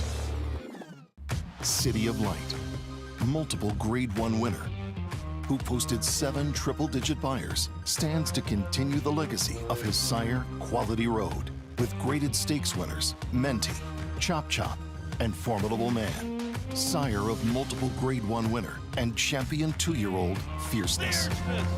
A powerhouse win. City of Light, a proven sire in the making, standing at Lane's End Farm.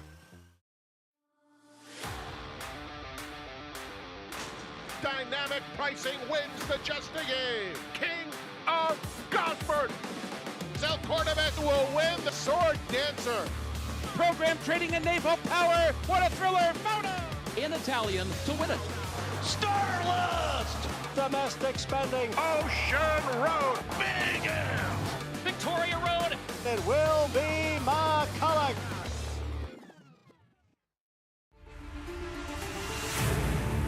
Folsom from last to first in the mat win. And Folsom is flying to the finish. Folsom is taking the front and Folsom kicks for home. And Folsom sticks his neck out and runs to the wire. It is Folsom! It's Folsom in front and Folsom wins the Governor's Stakes.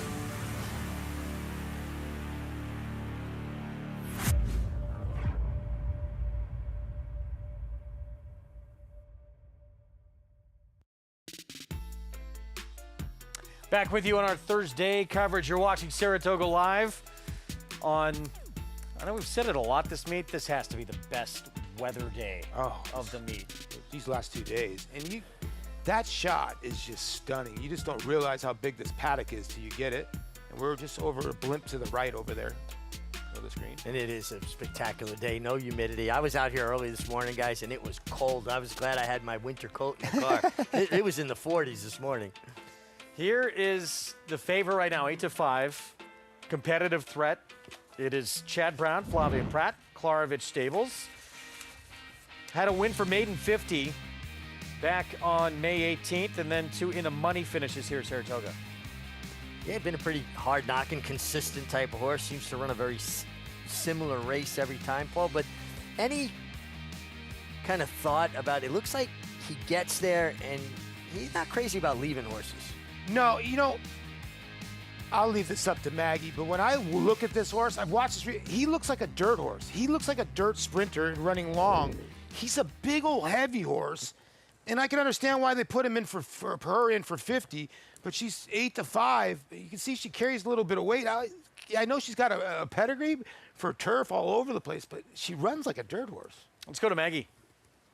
Yeah, taking a look at her here in the paddock. The only time I had seen her was actually going back to May in Belmont at Aqueduct meeting. I haven't been in the paddock for her last 2 efforts where she has been the beaten favorite. But she's actually put on some weight and conditioning, which I like to see considering that this is her 3rd start. I want to say of the meet, but it's not technically of the meet, but since we've been up here at Saratoga. So I like that. I like the fact that it appears as though she's handling her racing very well, but she also, as Paul kind of alluded to, she's a little bit of a one-paced sort. She doesn't love to pass horses either. So I think that, honestly, I kind of get where Chad's going with a mile, and maybe she gets a pace to close into because it does feel as though there's some horses that will be forward in here. But she is a bit one-paced. So that's why I've always thought that a little bit longer is better for her. Moving on to one horse that might be part of that pace is number 1, Kanane, who ran very well off the claim here for Brad Cox and was flattered by Quiet Confidence coming back here at Saratoga and posting an 88 buyer for her next race. And Kanane was very game in defeat. She's one that I know her 2 races that show on form. Going long aren't great, but they were in stakes races, and one of them was at Kentucky Downs. And then after the October Chelsea Flowers, she went on a vacation. I've always thought that actually a mile should be right up her alley. The problem, though, today, definitely not her post position, but it does feel as though there's some horses that possibly could keep her company up front. But like I said, you know, including the 8 and the 11 in here, but like I said, at least she has an advantageous draw in here, Greg. And too, it bothers me slightly that we haven't seen her much on the racetrack, but she does look incredibly fit coming back here at the Spa. 5-2 right now. If they don't try and use her speed and put her in front alone, why are they in this race? Especially from the rail. I mean, she's got turf sprint speed. Yeah. Why would you even think about rating her? You know what? Sometimes I don't try to read into what these guys do. And it looks like the speed of the speed. I would think the speed of the speed in here. A filly that, you know, when going long, like Maggie said, just never hit the front end. And, you know, one of the races going long was at Kentucky Downs. That can just... You're running on for a lot of people who know Kentucky Downs, it's an unconventional turf course. This horse came off the plane from the Queen Mary and ran at Kentucky Downs. So I just throw those 2 races out. The horse is a major player in this race. 5-2 from that inside post. Meanwhile, there's Pratt just leaving the screen for Chad Brown, competitive threat. 9-5. Is that a bit overdoing it here, Paul? I think so. I mean, I thought the 1 was a better bet. I thought the 3 is a better bet. I like Aviso in the spot. I get it. You're looking at Chad Brown, you're looking at Flavien Prat, but those numbers aren't really improving that much. And Mig, there's Jose Lezcano on the 8. Interesting horse cutting back a little bit. Mig, the 11. Joe Sharp stretched this one out off 3 sprints, went gate to wire to win it a mile. Just problem is there's other speed in here now. Other speed drawn outside projects to kind of get that, you know, strung out 3-4 wide trip into the first turn, chasing a fast pace or part of a fast pace. Competitive threat to me. I think Maggie said it best, that she just looks a little one-paced. And those kind of horses at a sharp mile, I'm going to look elsewhere. I don't want those kind of horses at 8-5. She may win, but I just think that there's challenges she's going to face. Yeah. I think the 11 is dangerous because if you look at the 11, she got blinkers in her 2 starts ago for the first time. Then she was doing something for the first time, blinkers and going long, and she crushed the field. Now, I know it was weaker, but when you have a horse that's going long and is undefeated going long, tough to throw out. Here's Kanane. Manny Franco, Brad Cox, speed from the rail. Speed from the rail in game. She showed it last time. She fought all the way to the wire. Widdershins, Katie Davis rides, 47-1. Yeah, big long shot here from Mira Shockley. Gets Lasix. Aviso at 8-1. Ken McPeak with Kendrick Carmouche. I think this horse is very interesting. I think this horse gets the right kind of trip with speed in front of her. 8-5, competitive threat. 4-year-old filly in here where the 3-year-olds get 5 pounds on the 4-year-old. She looks good on the racetrack. Urban Star, winner of 1 of 6 starts on the grass. Yeah, just feels like she'd have to find a race a little faster than anything we've seen previous. This 6 at least woke up a little and ran a good turf effort last start, right? 63-1 last time and ran pretty good. Cornelia Hartzmar in the irons. Not far off the best that competitive threat has run numbers-wise. Here's the 8, Life Advice. Jose Lezcano cuts back a bit. Yeah, another horse that had a bad beginning, and then the time before that lost the irons. This poor horse, Philly's had 2 brutal trips, is a player in here. Lotus Petal on the improve for Jenna Antonucci. Yeah, definitely has improved. Got a nice price. win last time at a big price. And, you know, Ricardo, he's a position guy. He'll try to get some position. Quite continental, Linda Rice off the bench. Yeah, a horse that for Dylan Davis will be aboard. This horse has shown some speed in the past. And Arad Ortiz Jr., artistic success, stretched out successfully to a mile last start for Joe Sharp. Well, his horse that showed good speed, turf sprinting. They allowed this horse to use her speed last time. And from post 11, they've got to come out running just to try to avoid being caught wide. Yeah.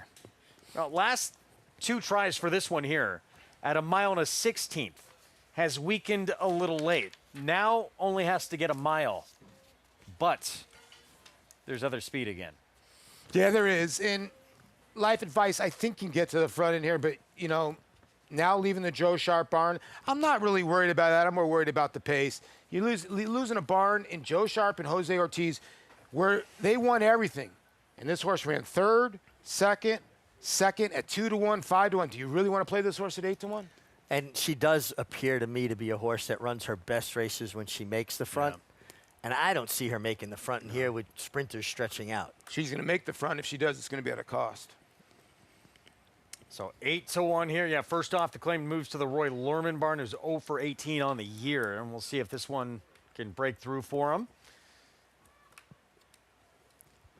1 to 2 to 1. This was, looking at the pick 5, we've all had our issues along the way in this pick 5. But I thought this was sort of the trap race, was a tough race to figure out.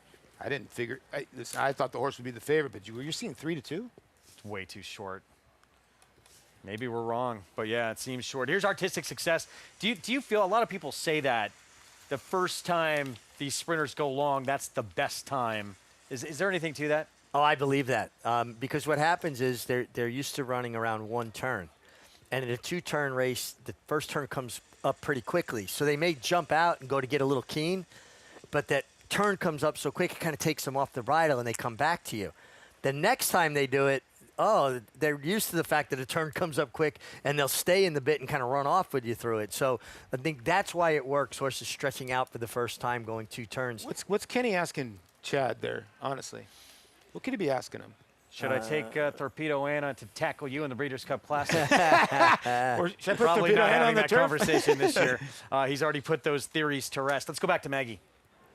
Nah, Kenny's probably trying to get him to let him buy horses for him. As Kenny often says, don't forget, I bought Curlin.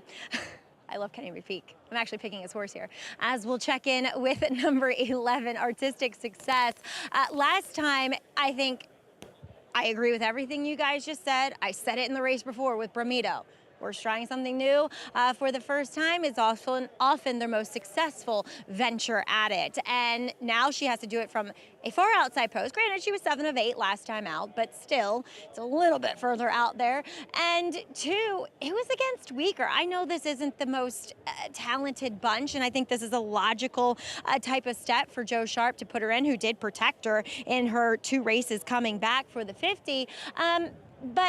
And I will say she's a lot more settled. I was so against her when she won because she looks like a sprinter and she was so wound up. She wasn't conserving any energy. And today, she is a lot more quiet. So we'll see what kind of trip, though, she's able to pull with Kanane on the rail. With the 8, I know probably not quite as fast, but still you would have to think is going to try to go for it.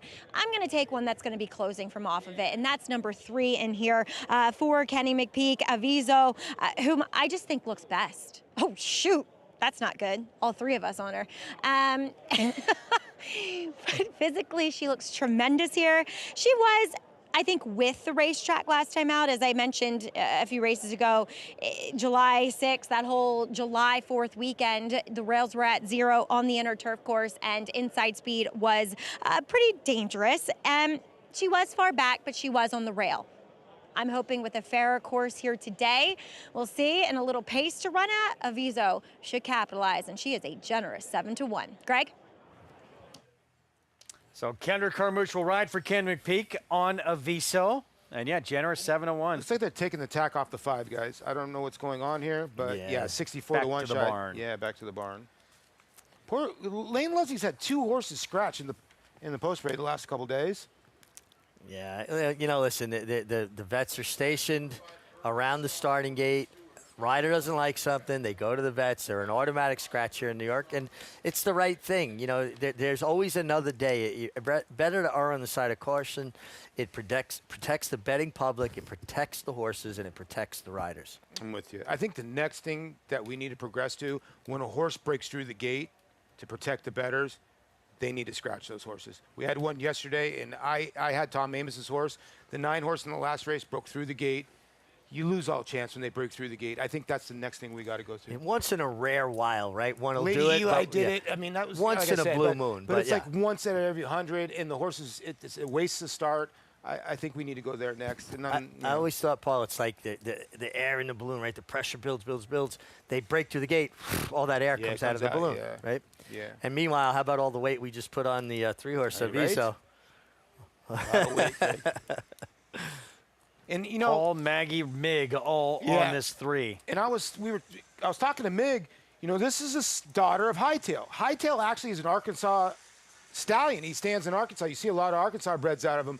This one is a Kentucky bred filly here out of a quick road mare. So a little odd pedigree here, but seems like she handles the turf, and she's been handling this post braid okay. Ken had an Arkansas bred win against Open Company earlier in the meet. Yeah. I thought we were going to have two win that day. Two Arkansas breds. One won and the other finished third. Yeah, that's right. On the same card, which is, probably something you don't see very often in Saratoga. 3-2. Maybe we are just getting it wrong here with competitive threat, but all pretty much against. Certainly could win, but just to see this horse this short, too, a little surprising. Yeah, a little surprising. I mean, I get that the horse is the favorite. The 1 is the horse to catch. You all see we think the 3 is the horse to bet, but we all have on the 3, so I would go somewhere else if I were you guys. Well, competitive threat, too, right, also has the connections. You've got Chad Brown, your leading trainer, and you got Flavien Prat, your 2-time Ride of the Week. I do think the 11 and 9-2 is not a bad bet, Greg. Oh, my God. Meg's putting a little more into that than most do, but sure. No, you guys don't understand. I can be bought. I'm just glad you didn't play pickleball, Meg. I'm happy. I wouldn't know how to play that. You ever play it? How did we transition to that? I just was mentioning. I apologize, Greg. Tuesday they had a pickleball tournament, right? They had a pickleball tournament. Yeah, I was home mowing paddocks. Exactly. That's why I didn't play with it. See, this is what happens late in the meet. I didn't want to take an eye out. We get a little, we're a little punchy at this point. I thought this has been a great show for the analysts. Wow. Okay. See what's happening. Greg, I love you, though. Greg, do you like the 3? Can we just do it a clean sweep, the Grand Slam here? Who do you like here, Greg? No, you like the 8 a little bit, huh? I thought this was. I think Kanane's really interesting. The 1. Yeah, I'm with you. Maybe we are wrong. Maybe the 4 is just going to jog. I probably would wind up with Kanane, but that price is no bargain either. No, it's not. Yeah. But you know where you're going to be, right? You should be right on the pace. Set for the 10th. Good luck to you all with the 3. If the 1 wins again, it'll be 4 1s in a row, Greg. Wow.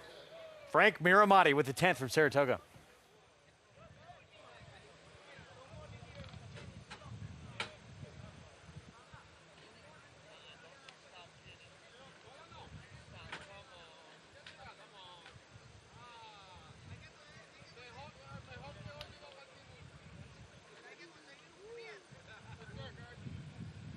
Quite continental going in.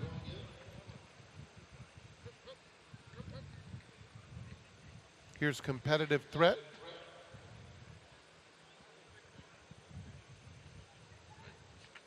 Turned around.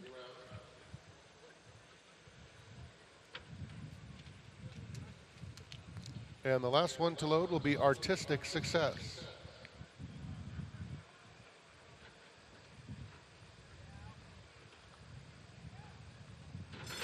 And they're off. Artistic Success bounced out pretty quickly and is sent out for the lead. Competitive Threat is in and among horses, and Lotus Petal has some early interest on the extreme outside.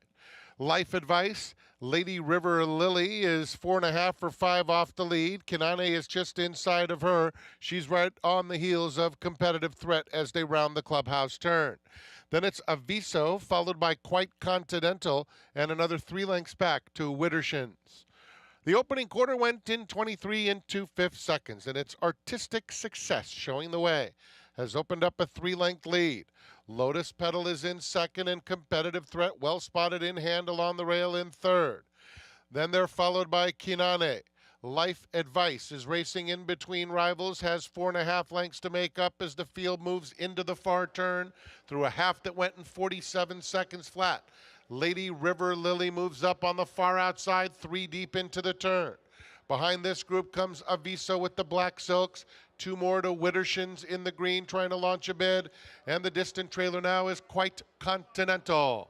They're coming to the quarter pole, and Artistic Success has been there throughout, but Company now from Competitive Threat, taking advantage of a perfect trip and chasing with determination in second, and Kinane angles to the outside third. Wittershin's on the inside of Aviso. Here's Kinane coming after these embattled leaders. Three of them line up for the wire. Artistic Success, Competitive Threat, and Kinane with the momentum, and Kinane, Manny Franco run them down. Artistic Success was able to turn away Competitive Threat. Aviso finished fourth. Kanane, who you have to think wanted to be in front. We're going to go back and take a look at the start frame. It was not good for her, winds up winning this race anyway. So much the best, Mig. Yeah, I mean, she had a stumbling being to keep your eye on the one, your winner, and kind of jumps, and then it just lost her footing, and then bumps with the 2-horse pretty significantly. And then that's when Manny Franco has to call an audible and say, okay, I can't rush her off her feet now. I've got to take a hold of her. Maybe it was a blessing in disguise, because it sure seemed like Irad on the 11, Artistic Success, he was committed to going to the lead from that outside post. Yeah, he was, and he did an unbelievable job. He seized the opportunity, right? When the one got left, he went to the front end. But the one was so much the best. She ran up on heels on the backside after she got left. Then Manny had trouble because she was trying to lean in a little bit late in the race. And Manny's so strong, he kept her straight. And she almost went off as your favorite at 2-1 late here. But, wow, she ran a tremendous race. And look at her ears after. Like, am I done? Wow, that was impressive. And, you know, you said something really sharp there. Watch Manny right here. His filly's trying to lug in this ISO shot. And watch how he kind of stands up in the irons, gets a hold of her, pulls her off of the gray filly on the inside of a Competitive Threat. And you know what this has a lot to do with, guys? The stewards have been much stricter this meet, and guys are not taking that little extra chance of, you know, having an inquiry get taken down. They've drawn the line, and riders at this level are good enough to ride within those lines as long as those lines are clear. I think the stewards have done a good job at this meet. I asked this earlier, and, you know, obviously I didn't get a great answer, but I'll ask you two. You don't think there's been more guys riding a little, because the drone shot has changed the game a little bit when it comes to disqualifications, no? Get away with less with the drone shot. You can't get away with the bump and run on the turn anymore. Yep. You can't really lug out. Like, to the first turn now, you used to be able, like, listen, well, you would know better than anyone. I mean, are they talking about this? Oh, absolutely. The riders are definitely aware of the fact that the drone. There used to be blind spots, right? When they changed the camera from the head-on down the backstretch into the turn, there's 2 or 3 strides. It's a blind spot. And you knew when you could get a guy out of a spot, I would wait for that spot. Oh, you're out of there now, pal. Because there's nothing they could show to disqualify me. The drone shot eliminates any of those blind spots. It's true. I mean, you look like a Byron, and for a lot of people who know Byron in the Breeders' Cup Classic, out of the gate took so many hours. Now you look at a drone shot, he gets taken down now. 111, 4-3, 2-win day. Manny Franco, Kanane in the 10th. That's your show going now, guys. Safi Joseph Jr. Big weekend still ahead. White Abario back in action in the Jockey Club Gold Cup this weekend. Stay with us.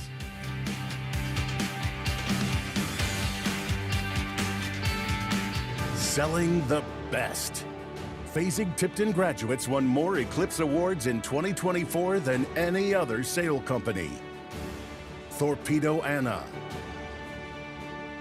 Moira, National Treasure, Sierra Leone, Soul of an Angel, Straight No Chaser, Fasig-Tipton, eclipsing the competition.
Well, welcome back to the program, Saratoga Live, and we are brought to you by Mohegan Sun.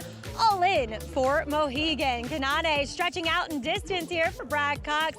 Gets the win, as I'm pleased to be joined by Manny Franco aboard, and Jerry Abrams says he just said, quote, I got a piece of a lot of horses, including this one here. But Manny, great post position. There looked to be other speed. She seems so comfortable rating in the pocket for you. Yeah, she was so kind for me today. I thought the stretch out in distance would help her because I don't have to rush her like last time going 6.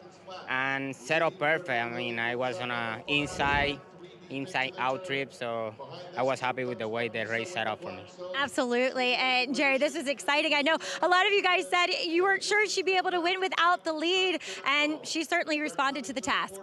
We were very happy. I mean, Dustin told us the horse was going to be really good today, and Blake, and we have a great team, and Sandy makes the great claims, and Alan, my partner for many years, and Steve Sperenza, and Manny, thank you very much, and thank you for, hello. Yes, as Dustin Dugas, as you reference, is Brad's assistant downstate, and he always does a terrific job. But Manny, you know, I can relate because I feel like you have ridden well, you've finished in the money, the wins have been a little bit spread out here. Talk about the mental fortitude it takes to kind of get through a meet like this. I mean, you came here with a mind that you have to work, you have to take it, you know, day by day. You know, I come every day like I want to win, but if not, you know, I try to do my best in every horse that I ride to let, you know, the connection happy. That's what I'm trying to do, and you know, the meet it was going a little slow, but at the same time, my horses are running well. Just can't get it done, but I mean, the last few days I've been winning, so I feel good now. Absolutely. You always deliver, Manny. Never lose faith in you. Congratulations here. Thank you, Maggie. Thank you very much. Kanane delivering at the mile distance, guys. Manny Franco. 2 wins this afternoon. Stretch out Kanane, and it works out despite that stumble and slight bump out of the gate. Yeah, and he did a really great job getting her to settle in and save ground and then tip out, and very strong finish too. And she wanted to lean in on the inside rivals. He just kind of picked her up, put the bit in her mouth, and took her out a path. Can I tell you that's the ride of the week? Even though you're not going to do a segment, that would be the ride of the week. No, so actually, far? we're doing a segment. So yeah, I actually Can I like that. nominate that one? Yeah, absolutely. That's got to be up there. Try to handle this filly all the way around the racetrack, and one again. You can't get another one in the last horse scratch, but ones have been wild. My goodness, in this late pick 5. We're going to close things out. 5.5 on the turf, $50,000 maiden claiming race. Repurposed Chad Brown. Manny Franco will look for number 3 on a first-time starter that will not go off at 8-1. No, will not. And then Billy White Shoes. A lot of people remember Billy White Shoes Johnson for the Dallas Cowboys. Yeah, man. I think everybody did the Billy White Shoes dance when they were younger. They did the little thing with their feet. Yeah. That one was some very good turf works for Wesley Ward, first-time starter. Yeah, and you were looking for Wesley to pop one of these. There's some interesting pedigrees in here. You have the 3 is by Pinatuba. It's a French sire I've never heard of. You have the 11 out of English Channel, obviously getting on the grass, but you have a Wooten Bassett, the Billy White Shoes. So you got some interesting pedigrees in this last race. Saffie Joseph Jr., we talked about going to break, closing weekend. He will be busy. He was 1-2 earlier on the card in a very competitive dirt race. Look at what he has lined up day to day. Wow.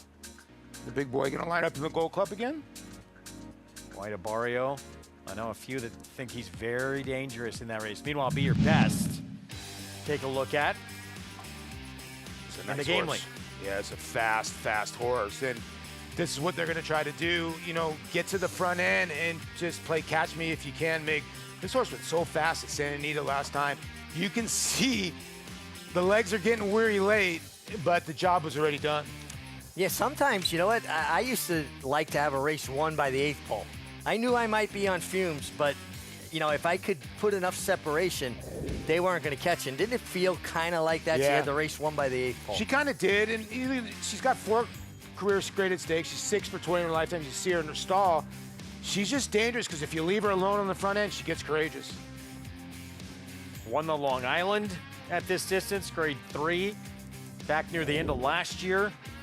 La Maihana, though, dangerous off what she did last time. There's a yielding turf course, though. Did that move her up, or is she that mare now?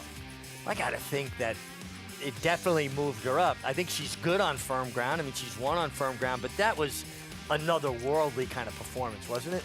She's a French-bred filly. I wonder, but it was a good effort. But you make a good point, Greg. I don't know if it was heightened by the soft ground. Meanwhile, White Arborio, back with Saffie Joseph, 4th in the Whitney, says is coming to this race as good as can be.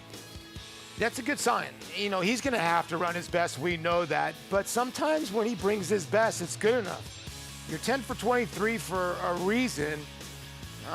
Probably a flat Whitney for him, but maybe he is getting back into where he is. And a lot of people are talking about him as an upset kind of horse.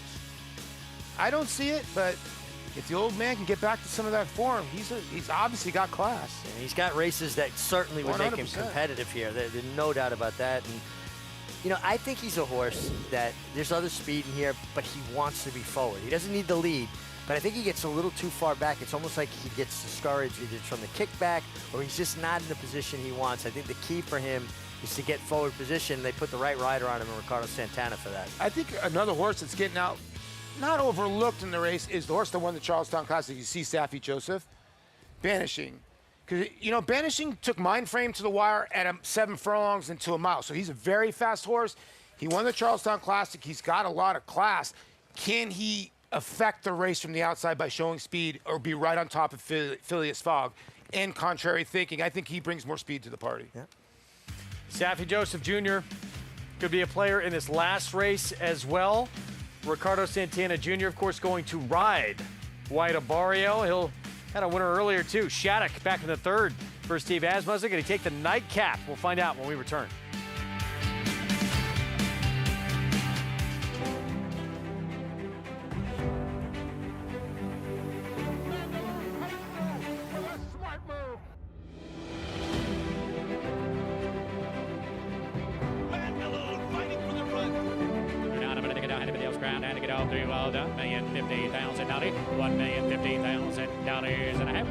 $1 million, Blake, thank you. For Rangeroo, it's Mandaloon. Mandaloon wins.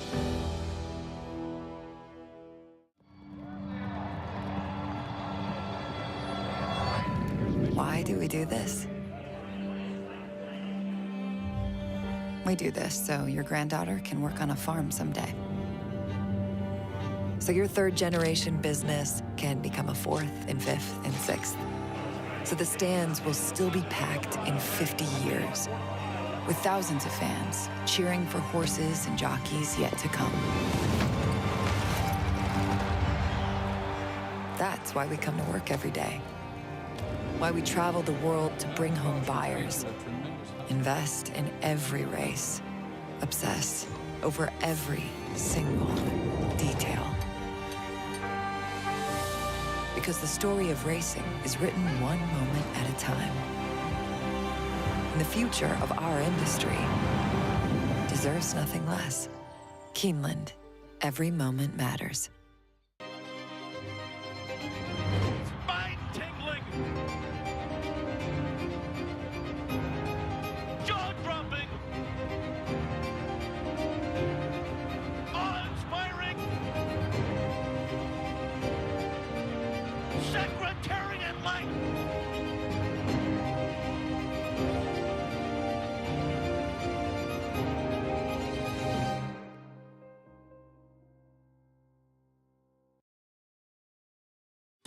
Trainer David Duggan has always had horses in his life, starting from an early age in his hometown of Tipperary, Ireland. We were on ponies when we were younger. We grew up as farmers now. My uncle Matt had a couple of horses. He was a permit trainer and there was always ponies around. I went to the apprentice school in Ireland. Some gravitated towards being jump jockeys or flat jockeys. We got into a good yard and they got us on horses and had like a mini career as a jockey for a while. An injury ended his career as a jockey before he arrived in the United States, but that did not derail his dream of working with racehorses. Duggan would go on to assist trainers Neil Drysdale, Owen Hardy, and John Kimmel. A purse increase at Naira emboldened Duggan to go out on his own. We saw opportunity in New York when the slots came here, and we thought that, if we were ever going to take a chance, it was obviously here, and we had a history of being here. Dave's not the only Duggan destined to work with horses. I was born and bred into racing. My dad used to ride. He was quite a famous jockey in Ireland and in England. So I've been riding since I was 3 years old and involved in racing all the way up. We lived on the Curragh, so my sister and myself were totally spoiled. We had our own ponies. We took off on the Curragh and did whatever we wanted to do. We were really lucky. Since the very beginning, the Duggan barn has been a family affair. We think along the same lines probably 95% of the time, and I think that just makes things work. As I always tell my kids, Dad's the boss at the barn, I'm the boss at home. So he basically does all the set lists and the plans for the horses. We do discuss what's best, go back and forth a few times that way, but mainly Dave's the main decision maker. Port Bonheur! Port Bonheur! Poke that head in front. Can't hurry, love wins the Dancing Renee. It's Sunday Girl. She's going to win impressively. Here's Drafted coming on to win the Grade 3 Run Happy Stakes. Through it all, Duggan strives to compete with the best in the game. You have to keep on upgrading your quality as a trainer and how you communicate with people and the service that you put out. To be consistently good at what you do and keep on churning out the right kind of horses for New York, because New York is very competitive. You look at Chad, you look at Todd. Why are they successful? That's the reason you keep on trying better every day. David Duggan, good for him. He had said probably should have retired. He was just too stubborn to quit. And good for him because he's had probably the 3 best years of his career the last few years. What a resurgence. It has paid off staying around in this game, and he'll send out Gypsy Dreaming the 10 in this nightcap. He's just a really, really good horseman. He and Lara are a tremendous combination. She's a terrific hand on a horse. She used to gallop Hidden Lake and Katinka and a lot of the good ones for John Kimmel when both he and Dave and Lara were working for John, and I got to work closely with them. Tremendous horse people, but even more so, tremendous people. He's great. David is a great trainer. My first win in New York was a horse I owned with Kenny Mayne, trained by David Duggan. The horse won, maiden claimer, and then got picked up, claimed out of the race. But he was just really transparent. He didn't have a ton of horses then. And I always wondered, why hadn't anybody given him a nice string of horses? And it seems like it's starting to happen later in his career. But he is such a good horseman. And like he said, Lara, I always would like to listen to Lara because she's got the keys to the engine. 10 minutes of post in this finale. Let's go to Maggie.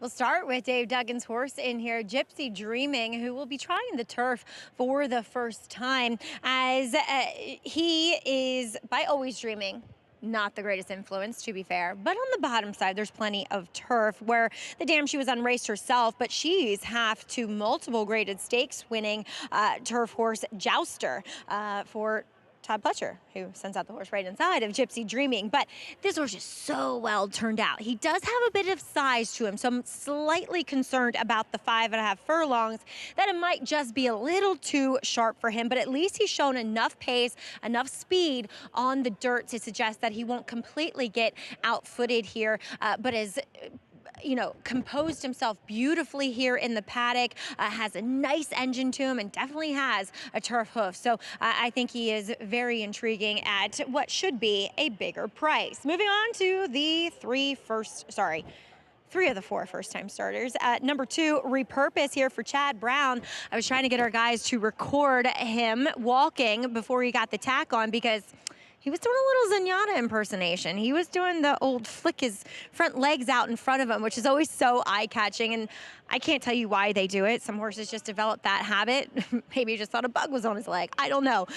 He's not doing it now, unfortunately, for us to see, but really, definitely presented himself as having quite a good deal of confidence. And I know this isn't necessarily Chad's MO to win with horses that are sprinters, but too darn hot, more of a sprint influence, does win 20% with his first time starting 3-year-olds in this country alone. And the Dam, she was a good runner on the turf, obviously, in Europe.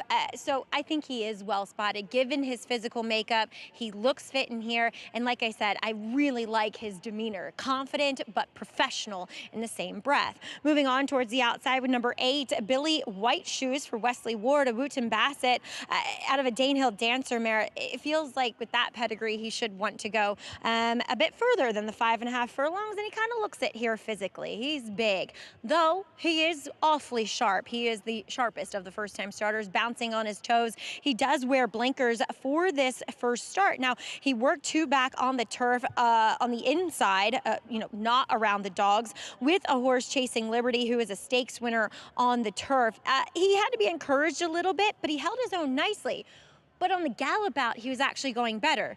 So all that adds up to me is saying that I feel like 5.5 is going to be too short. Might have some talent, but I just think he might went a little bit further than this. Is number 9, Chief None, for Todd Pletcher, out by None Never. Isn't great with his first time starting older horses, though, I will say. He only hits at 8%. The Dam, she was 3 for 12 on the turf. Half Sibling, 1 for 7. There was another Half Sibling who won on the turf. And this guy, physically at least, looks well spotted. He's definitely, obviously, as the pedigree would suggest, a turf horse. He's wearing blinkers first time out, though, here for for Todd, which I don't often love with Todd specifically. And he's incredibly laid back. I mean, he had to be encouraged to walk forward a bit here, not as if he was freezing or anything, just kind of like uninterested in the proceedings. He is a little bit more focused now that we see Arad Ortiz up in the irons, but mentally, we'll see. Is that light bulb on? That's my biggest question mark, but physically, he's ready, Greg. 4-1, Chief None, mom was a first out winner. That was routing on the grass. Second Dam was a superstar. Tout Charmant, trained by Ron McAnally, multiple Grade 1 winner. He was really nice. Ron McAnally, the trainer of Candy Ride. Yep. A lot of people tried to vet out Candy Ride, and he didn't vet out, actually, for Nick Zito and Rick Pitino. And then I got the call that Mr. McAnally said, I'll take the horse anyway. Pretty good decision. Worked out. Man. Here's repurposed first-time starter Chad Brown. Yeah, a horse that's not really taking a lot of money. Interesting pedigree, tuned darn hard on the top side, very fast with Kingman on the bottom. Here's Pratt for Saffie Joseph Jr., Sod Siren. Yeah, good run on synthetic at Gulfstream, has the experience, drops in for claiming and turf pedigree. Extraordinary one, actually got an okay figure for this group and drops in class. Yeah, got Lasix last time and really improved. Not without a chance here. Law Quran. Speed and then backed up against tougher company last Yeah, start. speed against maiden special weight on the drop, so this horse could be the quickest in here. Billy White Shoes, Wesley Award, first-time starter.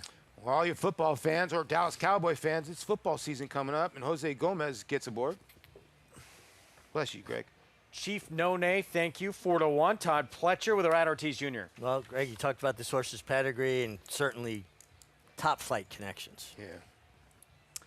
David Duggan, Gypsy Dreaming at 8-1. I thought this horse looked tremendous in the paddock. If this horse takes to the turf, could be the quick of the quick.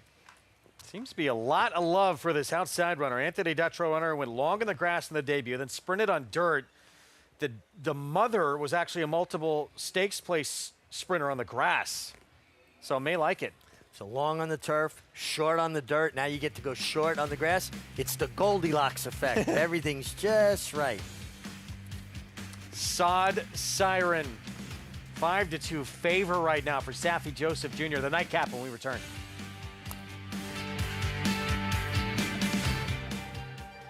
You're never more here than when you're here. Here is more than just a horse race. Here is where you want to be. And here's the horse that's going to make it happen. They're off in the Breeders' Cup. Here she is, coming around the final turn, making sure that this year, you won't be anywhere else, but here.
Back with you on our Fox Sports 2 coverage. Fans taking in the sights of this final weekend at this special racetrack here in upstate New York with some big prizes that still remain. Jockey Club Gold Cup on Sunday, the Spinaway Saturday, 2-year-old fillies, the hopeful closing day on Labor Day. Giveaway on Sunday for the fans. Indeed. Is that red, like, It's shirt? a zip up, right? The zip up, The yeah, quarter yeah. zip, as you see the fans still here. You know, it looks like they were falling out, but I was saying yesterday, they're not. There's still a lot of people here, and they want to close out this last race. And I don't see the 3 at 5-2 here. I might be wrong, but I would bet the 9 and 10 over the 3 in this spot. Yeah, the 3 debuted on synthetic, did get off a little bit slow. There were 2 next out winners in front of this one, and we just don't know on grass, but that's the 5-2 favor right now. Let's go back to Maggie. Well, with that pedigree, he's supposed to like the grass, right? Being by Pinatubo out of a dam who won on the turf. Well, the half-sibling was 0 for 2 on it. He did handle it. Inside Siren should handle the turf here, and in his first start, he was wired by, she is a she against the boys. I knew that, looking at her in the paddock. She was very quiet, and she's actually got the size to stand up to her male counterparts. And looking at that race, as I was getting to, she was wired. And as Greg pointed out, 2 next time out winners who did come back to improve their Beyer speed figures by 8 and by 7, respectively, in that affair. I don't love her, and I don't love her at a short price, but I'm not going to be surprised if she wins here because she does look as though she's suited to the conditions, and there are the optics that she comes out of a live race. A little goofy on track, though. Definitely not showing an abundance of class in the warm-up, as we'll move on to number 11, Red Sea, who I do think is quite interesting here, as he'll add blinkers, and he's one I saw first time out as a 2-year-old, and he was a bit of a thicker-bodied English Channel. You know, a lot of times English Channels, they represent those marathon types of turf runners. They're very thin, you know, not thin, they're just finer boned, a little bit more narrow, and so that translates to a marathon runner, right? This guy is a bit broader. You can see it there in his chest. He's got a big hip to him as well, big hind end, and he is sharp, but he's keeping a lid on it here with Lane Luzzy aboard this Maryland bred. I think he's intriguing as he does get blinkers on, and I think ultimately this might be what he wants to do, is sprint on the turf. And 2 back, watching his work on August 10th, he was working better, albeit than an unrace mate. Before that, he was working with Vino Rouge, who I think is a decent turf runner for Anthony Dutrow, and he went right on by, at least watching the one on First TV, right on by that unraced mate. So I think there is a little bit of quality here, and he's taking some nibbles, Greg, at 5-1. See if spring on the grass is what this one wants to do here. Start number 3. As mentioned, the dam, multiple stakes place sprinter on the grass. Actually, we're in a 93 Beyer sprinting on the turf. And she'll try it for the first time from that outside post. Yeah, and the favorite is still the 3 going into the gate. I'm a little surprised, but, you know, I just can't take a horse off that synthetic at Gulfstream. Sorry. Good competitive race, and Paul landed on the grandson of Toot Charmant. The 9. I listened to my host. Chief None. Rad Ortiz Jr. for Pletcher. Let's go to Frank Miramati. They're in the gate, and they're off. Red Sea broke out very alertly, but there are several of them. Extraordinary one with the yellow blinkers. And here's Sod Siren. And Sod Siren is now up to take the lead. On the outside, Loch Curran is moving up to challenge in second. They're followed at the rail by Extraordinary One, a joint third. Gypsy Dreaming just steady to touch in fourth. Then comes Repurpose. Red Sea is 6 lengths off the lead. It's another 2. Back to Billy White Shoes. Chief None is the distant trailer. The opening quarter in 21-4. They're battling up top. It's Sod Siren on the inside. And Loch Curran. Loch Curran is up to take the lead. Behind them, Extraordinary One is in the yellow blinkers in third. Extreme outside. Red Sea is trying to get a little piece of it. and 1 furlong to go, and it is still Sod Siren. Lock Curran is chasing, as is Extraordinary One. Extraordinary One is getting closer now with each and every stride. Here's Extraordinary One. Extraordinary One, hand-ridden to victory. Sod Siren was second, Repurposed third, Red Sea finished fourth. Extraordinary One, drop in class. Katie Davis, Eddie Davis, and had a figure that was probably one of the best of anyone on turf.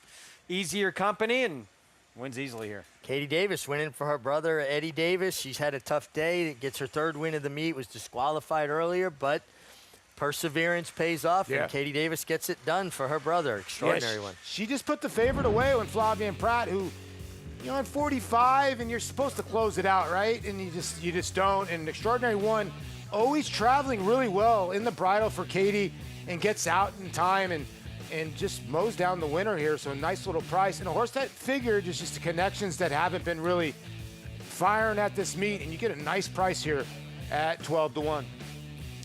12-1 upset to close it out. 4-3-2 photo for fourth. Let's go to Maggie. I'm here with a jubilant Eddie Davis. And Eddie, congratulations. I mean, honestly, you could almost treat this horse like a second-time starter. He ran well in a maiden special weight doing this. He got beat 4 lengths last time in a maiden special weight not too long ago. And for him to come back and, you know, win like that is just amazing, especially my little sister, Katie. I mean, that's awesome. So I'm so proud of him and, you know, John McAllen to pick these horses out. He has such a good eye for horses. And I really owe it to him and God. Well, Eddie, as you were saying, you've been doing things up at Finger Lakes. How good does it feel How good does it feel to be back here in your hometown? This is my home. You know, there's nothing like this. You know, there's no better place to win than Saratoga. Like, that's it, you know. So thank God, you know, thank God we were able to get the W. Heck of a ride with your little sis, too. God, Congratulations. Let's go, Katie. It was a family affair here in the last, guys. Saw Katie win for Dad a few years ago here, not listening to his instructions, and it worked out. Now she wins for her brother to close out. This night having a tough, competitive finale here. Really tough competitive finale. But you guys had pointed it out, you know, at a big price. This horse improved with Lasix last time in a tougher group and worked out a good trip today. Yeah, and it's a big smile on Katie's face. She's had a rough day like you talked about, but this will sweeten the ride home. It's amazing how a win washes away those it really tough does. days. It's almost like when you're like 1 for 4, and you go up for your 5th at bat. 1 for 5, but you get that hit. 2 for 5, way better than 1 for 5. It's that key, like little things matter in life, Greg. So, I mean, this has got to be huge for Katie, and obviously her big brother. This is giant. You gotta love that too, Eddie Davis saying with my little sister. Yeah, that's cool. very cool. Yeah. All in the family to close things out on this Thursday here from Saratoga. I'll tell you what, that pick 6 and pick 5 had to be nice, no? Let me look at it. It was all 1s till then. But I'll look at it right now. How about the first 3 finishes in a turf sprint, the finale at Saratoga? Great Britain bred, a horse bred in France, and another Great Britain bred. Wow. 10,000 on the pick 5. And that carried over the pick 6. We have a pick 6 carryover tomorrow. We have not had a lot of those at Saratoga. Extraordinary One for Team Davis. Let's go to Maggie. Sense into my head from earlier. That sounds about right. Katie, you're the best. As Eddie, he's so happy. Big old term, Matt. So happy to get this win with you. How special is it for you to get a win with him up here at the spa? You know, it's a great, you know, we're locals. I knew I was skeptic of going short, but, you know, when you come out of those gates, they tell you. And coming back, I said, just give a little class relief, we'll win. We're there. Promise you. Well, Katie, congratulations. Such a cool win to cap off this day. Yeah, thank you. You know, everybody has a bad day, but you turn it into a good one. You try to stay positive through it all, and, you know, people talk, and you can't say you don't have bad days. It's truly the ups and downs of racing. This one right here is definitely an up. Greg? Well done, Katie Davis, brother Eddie. Extraordinary One. 9 prior starts, not hit the board, but showed life sprinting last start. finds a little easier company and gets the job done. Yeah, worked out a really good trip. Got to save some ground, eased out, finished strong. And right there, that's what it's about, right? You know, siblings teaming up to do something great. And like Katie said, you had a bad day, but guess what? You finished it the right way. You got to pick yourself up. A good job by Katie, an extraordinary one, 26-60. And there you see the pick six carryover, close to $86,000. And if you hit that pick five, tip your teller at least $72. I hope you do better than that. We got a lot more big races to come. Just gets bigger and better as we work our way to Labor Day and closing day. Jockey Club Gold Cup still ahead. Spin away for 2-year-old fillies. Hopeful for the boys. Closing day on Labor Day. Lot still to be decided at this meet. We're back with you tomorrow, 12:30 Eastern start time on our Fox Sports coverage. Hope you enjoyed it. Final score. These guys didn't think could go gate to wire, but yes, he could, and kicked on. Grade 3 with anticipation winner Kendrick Carmouche for Todd Fletcher. Sierra Leone, meanwhile, Breeders' Cup Classic winner, the Whitney. Can he turn the tables on Mindframe in the rematch?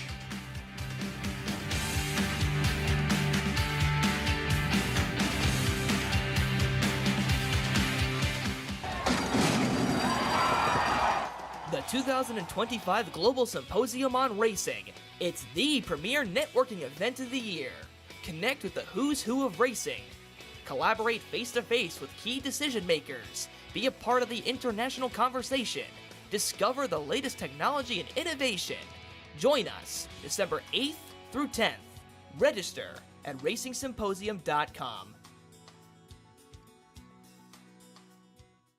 New York breds. Race them. Respect them. Bet them. Respect them. Breed them. Respect them. Buy them. Respect them. Train them for a second career. Respect them. Join us in respecting thoroughbreds at every stage of life. Learn more at nybreds.com. At the Thoroughbred Aftercare Alliance, we believe in giving every thoroughbred a second chance. And thanks to you, the owners, trainers, breeders, and every supporter, You've created a ripple effect of change that's helping these magnificent animals move on to new careers and safe, fulfilling lives after racing. Every single donation, whether big or small, is contributing to a brighter future. But this race is just beginning.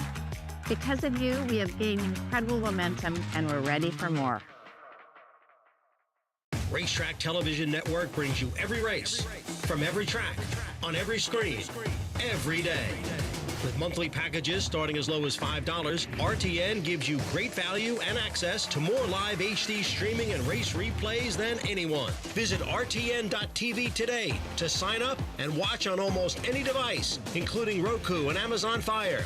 RTN has packages that start at $5 per month.